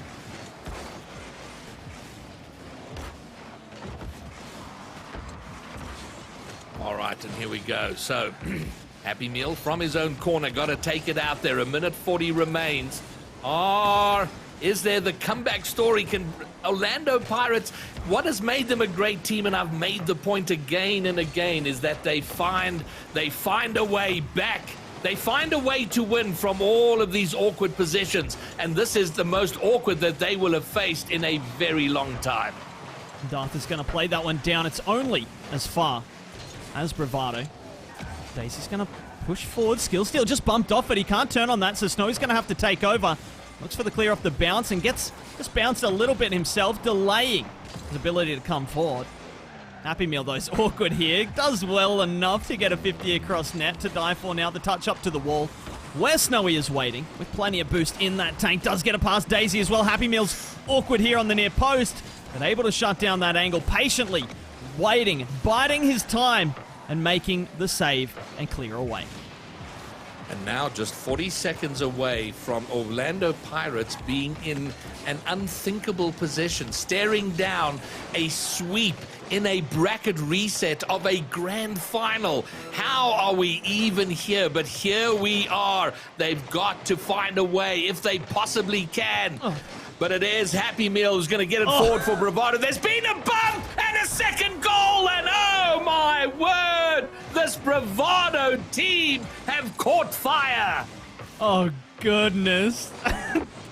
Daisy just turning and smacking the defender away. It's so brutal. These bumps have just elevated Bravado's games. It's something that's always been present, right? But it just feels like they've really lifted the frequency, lifted the efficacy as well to match. We might have a nice little rule one. No, it will be broken. Not with Snowy.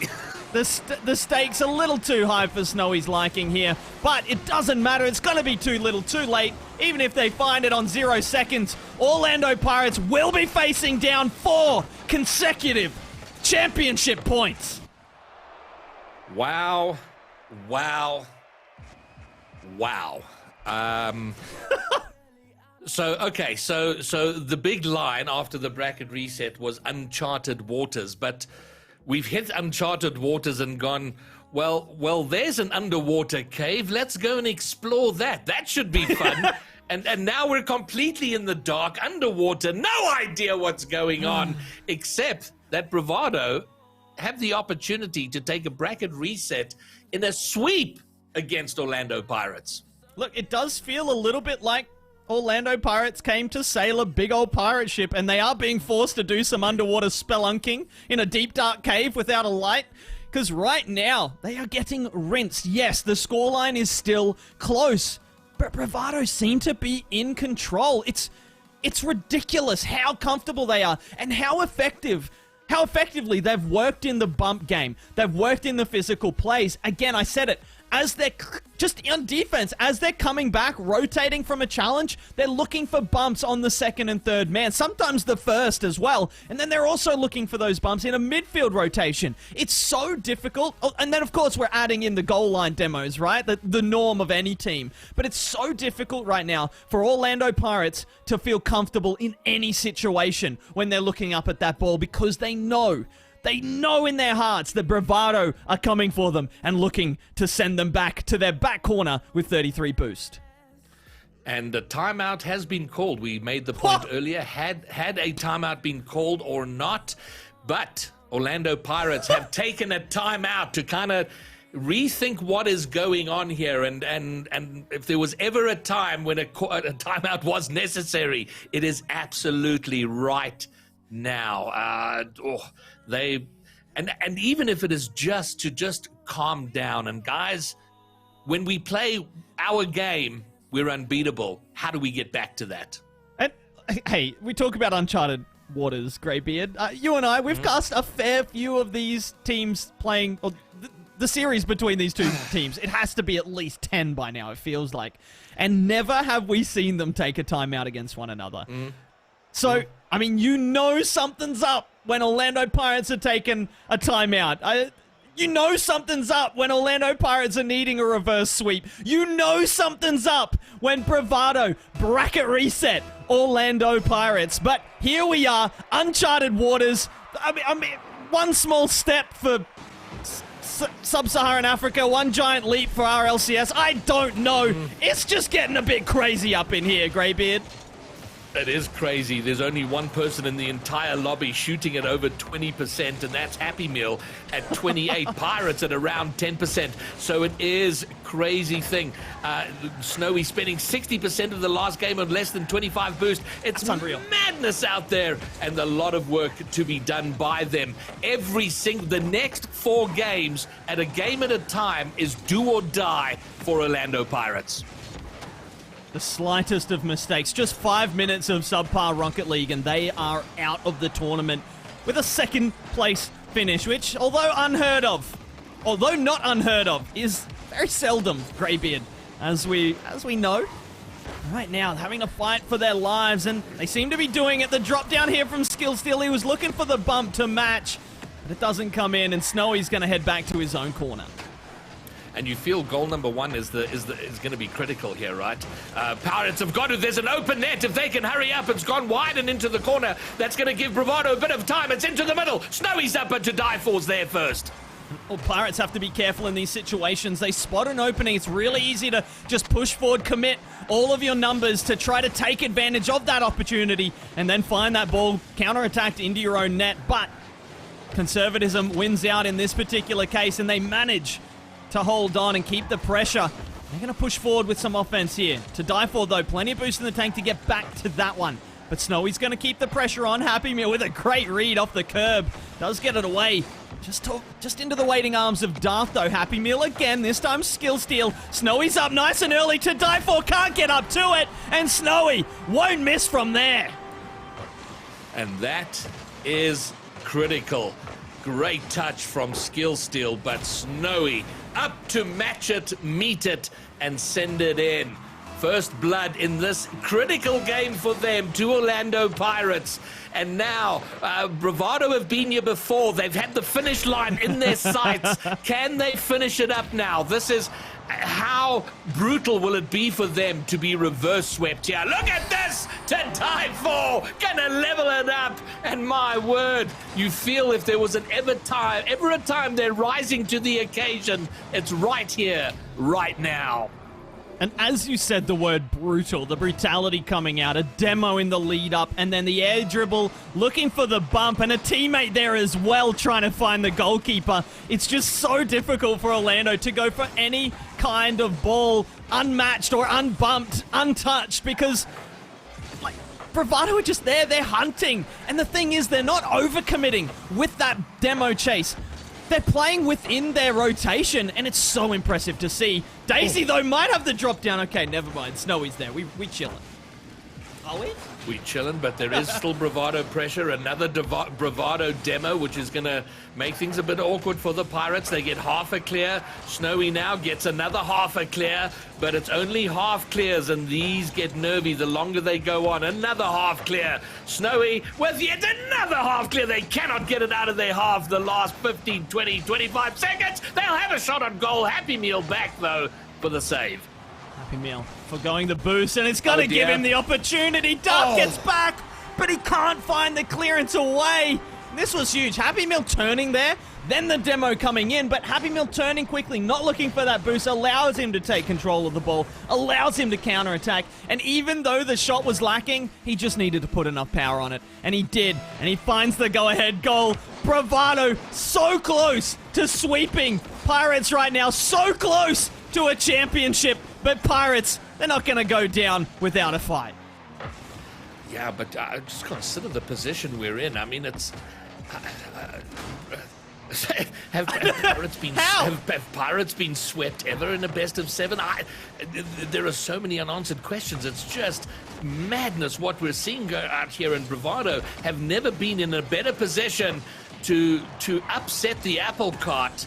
And yeah, and I'm sure the copium all round is going to be, well, we had Worlds sorted out. It didn't really matter, but my word, what a performance from this Bravado team. Yeah, sensational. I don't know if the... Okay, I was just about to say, I don't know if the word copium is in Snowy's dictionary. I don't think he's someone to make excuses. I think he'll take a defeat if it happens on the chin and realize that, I mean, you just got to do better, right? That's been his attitude so far. And I tell you what, that goal right there could be the foundation that Orlando need to do better, to come out and win this game number one, or it would be their first game in the series, and start them on their way to a reverse sweep. Skill Steal taking a leaf out of Bravado's book, looking for the demo plays, the drop down, and Skill Steal with the shot, but it's saved away by Bravado. Well, up until the first goal by Pirates in this game, they'd gone about 16 minutes without a goal, almost unheard of, and Pirates in front. Snowy gets a hat trick, and maybe, and it is just a maybe, Orlando Pirates clawing their way back. Okay. I don't know how to do things great. Okay, what? Oh my God, what? You know what? Holy moly. You know, you give them a kick, they're like, yeah, okay, I'll just stand up now, right off the kickoff, and where's the certainty? Could we have some sense of certainty in this evening of madness? Someone needs to clip the last minute, just you and I not forming sentences. But, I mean, honestly, the last minute's been these two teams not playing Rocket League the way we expect them to. It's been a little bit of shenanigans, and 30 seconds remain for some kind of normalcy to be restored. And I guess the normalcy would be these two teams going to an overtime. And in this series, that would mean a Bravado win if trends are to be expectedly followed. But Happy Meal looking to drop it down here and forgo any kind of trend. They're looking to make their own history right now. Daisy, it's a double commit in the corner, but Skill Steal does recover and get back to dive for shut down. It's a little bit awkward here for Orlando. Big clear away. Chance here for To Die For to take control. He pops it high. Daisy is dunked, and Happy Meal will try to let this drop. Does get to it. The ball doesn't hit the ground. The shot comes in. To Die For's missed, and Snowy not quite in position to take advantage. And we will have an overtime. If Bravado score, they will be the champions of regional number 2. They found it. It's a miss by Snowy, and Happy Meal will take the championship. What on earth have we just seen? A bracket reset followed by a Bravado sweep of Orlando Pirates. Yeah. What? Holy, holy, holy. Quickly? Yeah, please, quickly. Chop, chop, get in here. It's a struggle right now, Greybeard. Chris, why are you leaving us hanging? We're dying here. We need help. Throw us a lifeline. Help me! Oh, my word. History. What a night! Yes! Bracket reset in SSA! First time in the region's history, and they close it out in a clean sweep. Bravado Gaming in overtime in Game 4. 26 demos in 4 games between those two sides. Oh my goodness. Hashtag this is SSA. This is SSA. This is what everyone's sleeping on. This is the best region in RLCS, and I will not be denied. Show me a better region. Show me a better, more entertaining game. Oh, okay. Goodness. Ladies and gentlemen. Breathe. What a series. What a grand final. Blake Phillips, say something for me, please. 5 syllables. Unbelievable. I cannot believe that just happened. I was glued to my screen all 11 games of that grand final, and I still don't believe that Bravado just did that. Pirates did not play poorly. Bravado just played that well. Of course, expectations for World need to be tempered for the region, but that's a team in Bravado Gaming that can take games off of big names. So I'm so glad they showed that on the biggest stage that this region's seen in a while. Bracket reset. It's a bracket reset. Wow. It's a bracket reset, Greybeard. Listen, it's magnificent, and you have to, whatever happened with Snowy, and I think Muntz made a very, very valid point. Snowy and this team will make no excuses. They'll take it on the chin. They will look to see where they went wrong. But my word, did Bravado slay some dragons tonight? I mean, you know, they've come close to the finish line. They did it in the upper bracket final. They had those series points. They threw it away, had to go via the lower bracket. They came out of that and have just slayed dragon after dragon. And the mightiest of all, a 4-0 sweep in a bracket reset. It's magical for them. And aren't these two teams just a magnificent representation of what this region is going to become? They blew up their dragons is a better term. I mean, those demos. They're out there epic journeys, climbing mountains, slaying dragons. We ran out of metaphors in the end. We had to start just recycling them because at every moment I could feel us intellectually kind of making eye contact and being like, is this what? How? There was one point, 30 seconds, we forgot how to speak. We were just kind of going, yeah, Rocket League, I guess. Oh, back to you, Greybeard. It was just unbelievable. And I have to say, you cannot say that this is a blip for Orlando Pirates. You have to look at Bravado and say they are the better team right here, right now. Not just because of the bracket reset, but because of the utter dominance. And okay, again, the game scores weren't huge. They weren't crazy different. They weren't completely lopsided. but they won when it mattered. They did the thing that Orlando Pirates do to them so often, which is win in the clutch moments. Ladies and gentlemen, tonight's grand final, scripted by J.R.R. Tolkien, his lost works. An epic of even more epic proportions. The lower final matchup made me think that Bravado Gaming were not going to be able to do this, but I think, honestly, just tangentially for a second, we have to give so much credit to DNMK for managing to take games off of this Bravado side. I thought, all right, Bravado can't do it this easily against them. Nah, not in the grand final, but they came out and absolutely crushed it. It was such a good series to watch.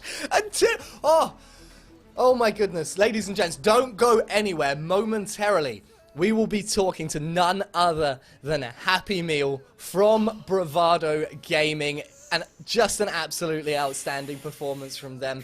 But before that, I've got to ask you, Greybeard, did any particular player stand out for you in that series? Well, I'll tell you who my MVP is. Over the course of the 3 series we've seen tonight has been Daisy, because he was their hero in the first series that they lost, but his play overall in defense, his capacity and ability to keep clearing the ball, getting it out of dangerous positions, and then later on being joined by To Die For, finding himself, he was a little quiet earlier on, and then the unsung hero has to be Happy Meal, because trolling that halfway line, being their back person, but overall for me it has to be Daisy.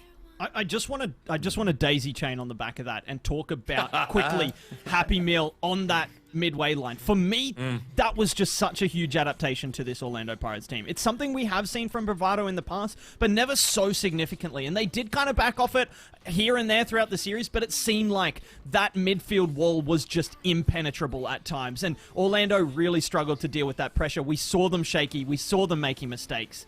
And Bravado were there to capitalize. Unbelievable. I just almost don't know what to say anymore, and I'm excited to talk to Happy Meal, to be honest with you. Blake, that's where we need. Yeah, sorry. Who do you think? Did anyone stand out for you, Blake? Oh, I don't know. They've played 24 games today of Rocket League at the highest level, and I think every player has had standout moments. But I will take a bit of a cop-out and compliment their coach, Slayer, for getting them in this position as well. I mean, the player's obviously extremely talented, but it helps to have someone in your... He DM'd me as soon as they won and was like, we did it. I can't believe we did it. And I told him congratulations, because this is so well-earned. They've won 2 regionals now. Like, that's not the first, obviously, but that was such a more monumental victory because of the bracket reset, because of the adversity that they had to face to get there, that I am unbelievably excited for them. And I am unbelievably excited because we are joined right now by the newest regional champion for Sub-Saharan. Oh, I've knocked my mic and killed it. It's too exciting. Look, Happy Meal, you're the regional champion for the first time since Regional 1 of the Winter Split. Congratulations, an unbelievable performance, an unbelievable way to take the win. How are you feeling right now? I mean, I won't lie, like, just trying to get this interview set up, I was struggling a little bit. The adrenaline is still pumping. I'm feeling absolutely, it's an intense loss, like hour, I'd say. Yeah, is that an avocado, by the way? Can we get that lifted up? Of course. This is our biggest support over here, honestly. Couldn't have won without him, honestly. It's just, the best. All right. Well, Happy Meal, I've got to ask. It looks like, are you at the Bravado HQ? Yeah, myself and Daisy's over here. Oh, okay, well, that's pretty cool. Well, hopefully he can pop his head in at some point just to give us a wave hello. It'd be awesome to see him. So that... Dude! Well done, guys. And so at what point did you think it was possible? I've gone to Game 5 or the Game 7 against Pirates many times. I would say maybe one of the I probably have the most game 7s or game 5s against Pirates like in the region. And I won't lie, whenever I think I can win, I tend to lose. So it's a really strange one, but I have a lot of confidence in my teammates. And I honestly like the best and most tried, like the most proved solution for me is at least just keep it simple, keep to the basics, keep to your game, and you will win if you are better than them, right? Like don't try to overplay it. If you try to force yourself to play too well, you're gonna play worse. So just keep it as simple as possible and play the game, your best game you can possibly play, and that's what happened. So, I mean, I won't lie. When Game 7 came around of the last series, like we are notoriously Game 7 losers. So winning that was huge for us. We are quite proud of that one. And then the next couple of games, I mean, if you looked at the previous like regionals, there is times where we'll take 3 games off of Pirates and then they'll come back. So this is not new. Having a big lead. What's definitely new is finishing off in a sweep. That's something special, and I'm really proud of the team. It was remarkable stuff. It was unbelievable. I mean, you guys played 24 games today of the highest level of Rocket League. How on earth do you keep your head in the game for that long and then peak at the very end? It is a really good question that I don't have an answer to. Otherwise, I'd be the best. Fair. I'd be the best all the time. So it's really challenging. It just comes together. I think what separates the upper brackets versus like the grand finals is our mentality. The upper bracket we want to win because it provides an advantage. The loser bracket we've lost. We've already lost the advantage. We've made the mistake. So now we can no longer lose anymore, and that's the advantage we have against Pirates. They now need to win. I know they have the bracket as comfort, but like honestly, you don't want that bracket. You don't want the reset. You want it to end as soon as possible. Otherwise, like what are you doing, right? Like you kind of just giving them an opportunity to crawl back, and well, look, we won. So. And what a win it was. I mean, look, you said this yourself, right? Is like a game 7 against the Pirates does not historically go well for Bravado Gaming. The upper finals of Regional 1, the grand finals of Regional 1, the upper finals of Regional 2, all went game 7, and they all went against Bravado Gaming. And then the lower finals today. Did you guys struggle more against DNMK than you thought you would? That's a good question. Firstly, I wanted to credit DNMK. Like they played well. Like honestly, they did really well. But also to us, Daisy and I being at the headquarters changes a lot for our game. Makes the game slightly different. I was having some issues with the PC, but I fixed it for the grand finals, which I think was evident. My game really got better. And then, secondly, I think just losing. I watched a lot of like EU and NA RLCS. The casters always and the journalists say, I mean, the analysts always say that the team that loses the upper bracket final always has a much harder time in the lower brackets the next round, just because of the mentality. It's much harder for us. It's just genuinely a much harder experience because I won't lie, after we lost the upper bracket, the team we weren't in like the best mental space. We were quite upset with the loss again. You know, losing in the same position over and over again is frustrating. So we weren't in the best mental space, but we know we are generally like a better team than them. So we pulled through and we just relied on like the basic skill set we have and we won. But they played well. Please don't let me say that they didn't play well. They did play well. No doubt. Credits to them. Well, I have a comment and then a more broad question. For me, the big change in what happened tonight was your winning of Game 6 in the bracket reset series, because Pirates more often than not would take you down. But the fact that you won that game, forcing the Game 7, for me, seemed to change the complexion of things. There was still, of course, the doubt because you hadn't beaten Pirates in a Game 7, but that, in retrospect, was quite a key moment. So now my question more broadly, I've had to think sort of into the next season of RLCS, because this regional has shown me that there is, after the next regional, everybody's back to zero. It's reset. Everyone starts at the same, and it just is mouth-watering, the possibilities of where this region can go. And I would love to just get your immediate thoughts through the fog of adrenaline you're trying to think through now on where you see this might all go. That's a great question. So I think something that you have to consider is that both Pirates and us are going to Dallas, and that is huge for both of our teams. Like the experience we're going to gain there. I don't want to say it. Maybe it's a bit too premature. Maybe it's a bit arrogant, but I do think that's going to further separate Pirates and us against the rest of the scene temporarily. I think when we come back, we will be very good, and we will have like it's not just going to improve us; it's going to open our eyes to what really good Rocket League looks like, and that will motivate all 6 of us to get better.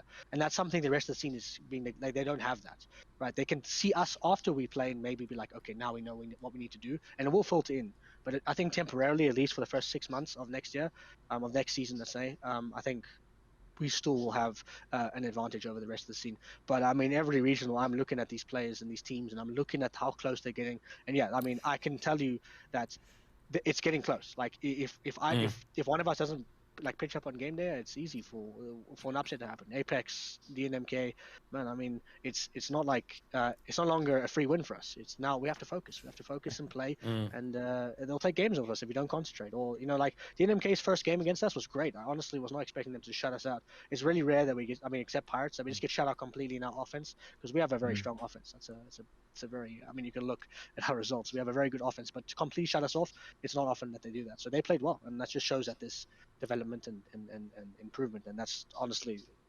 scary for us, but it's also necessary for the region. Fantastic. Well, I've got one last question for you before we can stop grilling. You can actually go celebrate. But those demos in the second series of the grand finals, like you guys blew up Pirates a lot there. Was that a game plan that you came into that series with, or did you develop it as it went on? So when we do replays and when we do like scrims and stuff, we're always speaking about demoing because it is incredibly effective. I mean, if you can get that second man or even the third man, so if you can demo the second man, like the immediate pass is cut off. But if you can demo the third man, then as soon as we get possession, they don't have pressure anymore. So either of those options, the only bad demo is the first man. Like it's useless demoing him. So those demos, firstly, like Pirates are great at them. If you go watch the replays, like those guys, you demo them and then they stop and they're really good at moving around them. So they weren't getting demoed, but what they were doing is slowing down and were causing chaos. Right. So the question, I guess, no, we don't really work on it necessarily. It's just like it just pitches. One person starts doing the team, and we realize how effective it is, and we keep going. It just feels right when we're playing. I don't when I'm scrimming, I don't work on demos because it's not really a skill you can develop. It's more like a feel thing. Okay, I need a demo now. What I'd rather work on in scrims is like my personal improvement, reading balls and like mechanical stuff. But no, demos in like actual competitive gameplay. I mean, it's the meta now, and look how effective it is. If you're not, it's huge. So I wouldn't say we work on it or like focus on necessarily, but it's. I mean, we get told all the time by our coach, get demos, and then eventually we do, and it's effective. So yeah, that's what I can say for that answer. Oh yeah, it worked. No, it's very effective. And then some. Levels of the game. Yeah, that's very effective. Unbelievable. I think there were like 26 or 27 demos in total just in the 4 games after the bracket reset. It just popped off. The violence. Jota is going to be extremely pleased when we go to Stats Corner in a minute. But Happy Meal, thank you so much for joining us. It's been an absolute pleasure talking to you again. First time in a few months, and it's been a while. Very, very pleased to have you back. No shade to Orlando Pirates. I love talking to Snowy every time, but I tell you what, this is a momentous moment right now for the region and, of course, for Bravado Gaming. So congratulations on this regional win. Congratulations on making that wild card spot.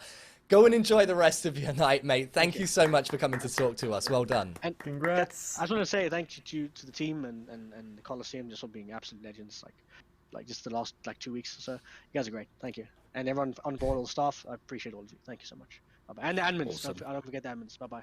Goodbye, admins. Enjoy the rest of your Bye-bye. Cheers, mate. Oh my goodness. Happy Meal. Daisy bombing at the back line just then, as he did so many times in the series, but this time post-interview. Oh my goodness. What a pleasure it is to talk to Happy Meal. And genuinely, the interviews in this region are just... we talk about the Rocket League, right? Forget that. The interview game SSA brings is unreal. Like the humility, the eloquence, the actual big brain thinking about meta subjects and the ability to converse on them, even through the adrenaline. I know, Luke, that has always been something that you and I have discussed after these, is just how incredible the players are at voicing their opinions when asked pretty complicated questions. I feel like we ask them sometimes. Yeah, I'm always utterly blown away by the interviews of this region. And, I mean, we even talked about it, right? Saying, there's a reason we know that Snowy's not going to have copium in the veins coming out of this. Maybe initially, but we know, we've talked to him. Even when they win, Snowy's like, you know what, we didn't really play well enough at times, and it was on us, you know, blah, blah, blah. Happy Meal comes in and is just hugely eloquent, as you said, willing to discuss next level concepts with us. And it's a great way to share what I feel like is the spirit of this region, which is, to me, it's a very passionate one, but it's also a very thoughtful and realistic region, right? Everyone knows the barriers to entry, and everyone is working on ways to go over and around those barriers, and because of that, we have those moments like today. Because of that, we have those moments that we're going to have in Dallas with the wildcard tournament. Because of all of that, this is SSA, right? And it wouldn't be any other way. This is SSA! Alright, look, we are running, I think, about an hour and 40 minutes behind schedule here, so I'm aware we've taken up a lot of your time, ladies and gents. I hope it's been worth it, but we are going to throw over to the last stats corner of the second regional. Joe, Taylor, what did you make of that? Well, Elliot, what did you make of that? Sometimes I think stats can't do a series justice. What a grand final that was. Bravado have beaten Pirates once at their own game in that grand final, and then once at their game. They played so much closer together in that final bracket reset game, and it was a joy to watch. Jota, we're looking, the demos, absolutely unreal. Every single goal that Bravado scored in game one had a useful demo within 5-10 seconds of the goal happening. It works. Happy Meal said it himself.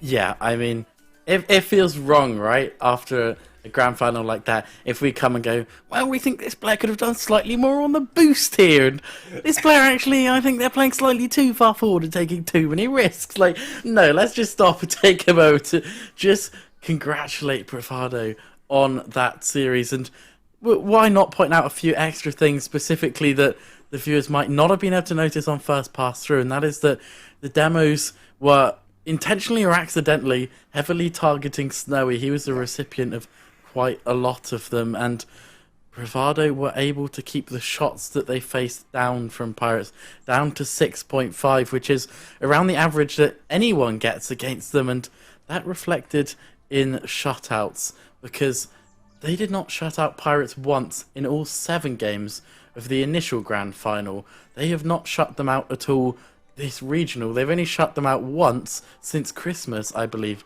And that's not in a series. That is like, they only, in one singular game since Christmas, they've had a clean sheet. And in this bracket reset, in 4 games, they kept 2 clean sheets. They really showed that they found the final piece of the puzzle to get everything moving efficiently. And just simple as that, keep Pirates out.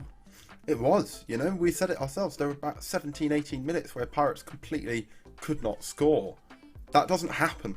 That's got to be, yes, Pirates might be tired. Yes, you know, there were certain aspects of their game that you might pick out and say, well, that's not vintage Pirates. They didn't do this, they didn't do that. But you've just got to give the lion's share of the credit to Bravado there for just how well they played. Happy Meal on top of their leaderboard this time.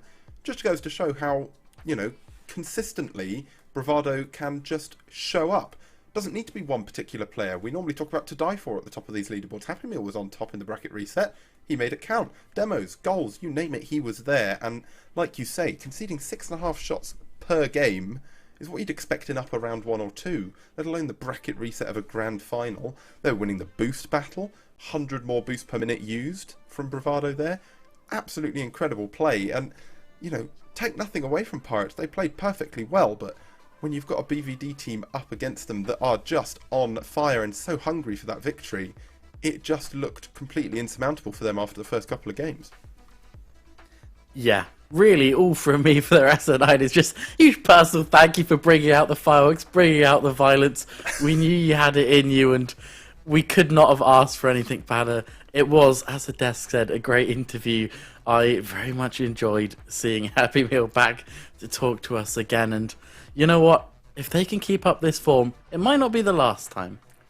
It very well might not. Elliot, that is it for this weekend for Stats Corner, but it's been an honour as it always has. Bravado showing us why you should never discount this region. This is the smallest region with the biggest hype, and they completely conquered their demons there, not only winning in a Game 7, but then sweeping the bracket reset. An absolutely fantastic performance from them. We'll look forward to seeing both of these teams in Dallas, but before we do that, we've got one more regional, and it is set up on the nicest of plates. He said it! He said the line! Smallest region, biggest hype! Oh my goodness, ladies and gentlemen, we're going to take the briefest look at a bracket you will ever see in your lives. Wow. A bracket reset. The first bracket reset in RLCS history for Sub-Saharan Africa sees Bravado Gaming, after being knocked down in Game 7 from the upper finals to the lowers, taking a 4-2 win over DNMK Esports. A Game 7 victory by a single goal in the Grand Final first series, and a clean sweep over reigning champions, 6-time regional champions Orlando Pirates XD, for Bravado Gaming to take their second ever regional victory and make history for this region. Greybeard, give me your thoughts, please. First of all, there's a pattern that has emerged. Pirates, Pirates, Pirates, Bravado. Pirates, Pirates, Pirates, Bravado. But most of all, I am so excited about what the potential is for the coming season. We'll talk a lot about that over the coming weeks. But in closing, I am so proud. I am bursting with pride for this region, for the players, everybody, this production, what you guys have done, and everything that has happened in Rocket League over the last 9 months. To the point of being ridiculously emotional, I am so proud, and I'm so privileged and proud to be a part of it. Privileged and proud, just honestly spot on. Luke, any last thoughts before we close up for the night? Just a whole lot of excitement and hope for the future of this region, right? Like, regardless of broadcasts, regardless of backing, this region is here to play. It is here to stay. And I think they're going to surprise a couple people come the wild card. Blake, it's time for your This final is words as SSA. well. Oh, there it is! There it is! Do it again without me speaking over you. This is SSA. This has been an incredible regional. I was so happy to be on all 3 days to witness every minute of it. It was summed up so well by those two to my side. I'm just gonna give it back to you, Elliot, because I don't know what else to say at this point. I enjoyed every second. There's literally nothing else to say. There are no words that I can add, so I won't.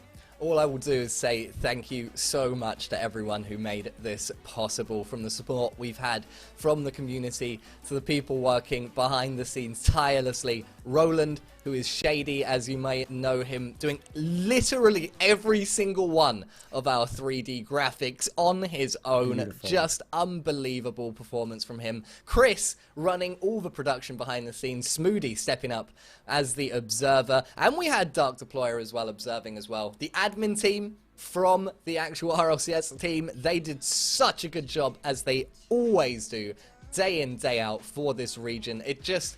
It's an absolute pleasure. It doesn't go far enough. This is one of the biggest privileges that I've ever had the good fortune to experience in my life. This community, this region has given me hope for the future of this esport in so many different ways. And I love all of you. I love that you've given me the opportunity to come and watch it. Thank you so much to everyone who's come out to view and support this stream this weekend. It's not the last that you'll be seeing from us. We have one more regional coming up in just under a fortnight. Will we see Bravado Gaming hang on? Or will we see the Pirates? Or indeed, someone else, DNMK, maybe step up to the plate? Apex? Oh, you'll have to come back then to find out. Ladies and gentlemen, this is SSA. Thank you so much for watching. Good night. Godspeed. We'll see you in a fortnight.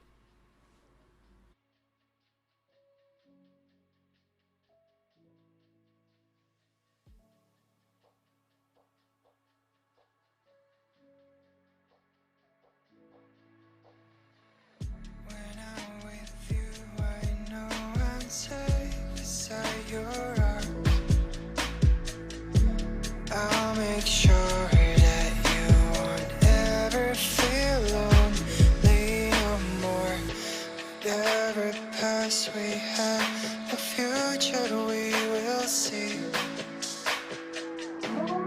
I'll be here until the day that you leave me.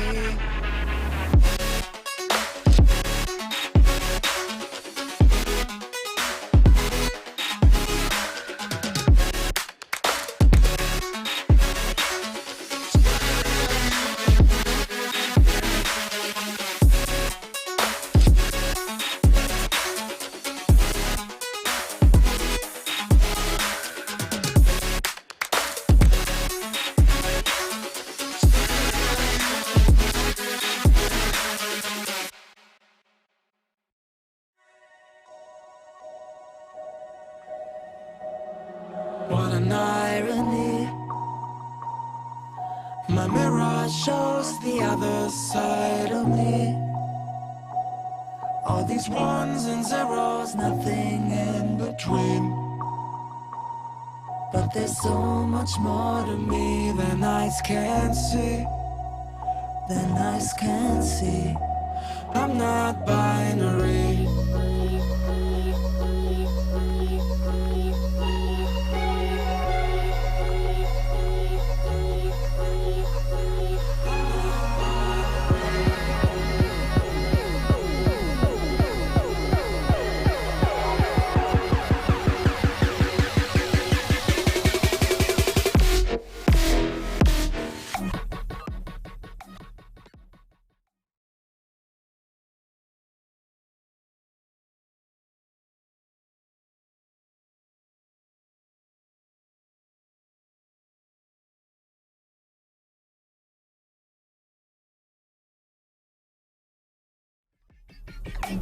I'm not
nothing in between. But there's so much more to me than eyes can see. Than eyes can see. I'm not binary.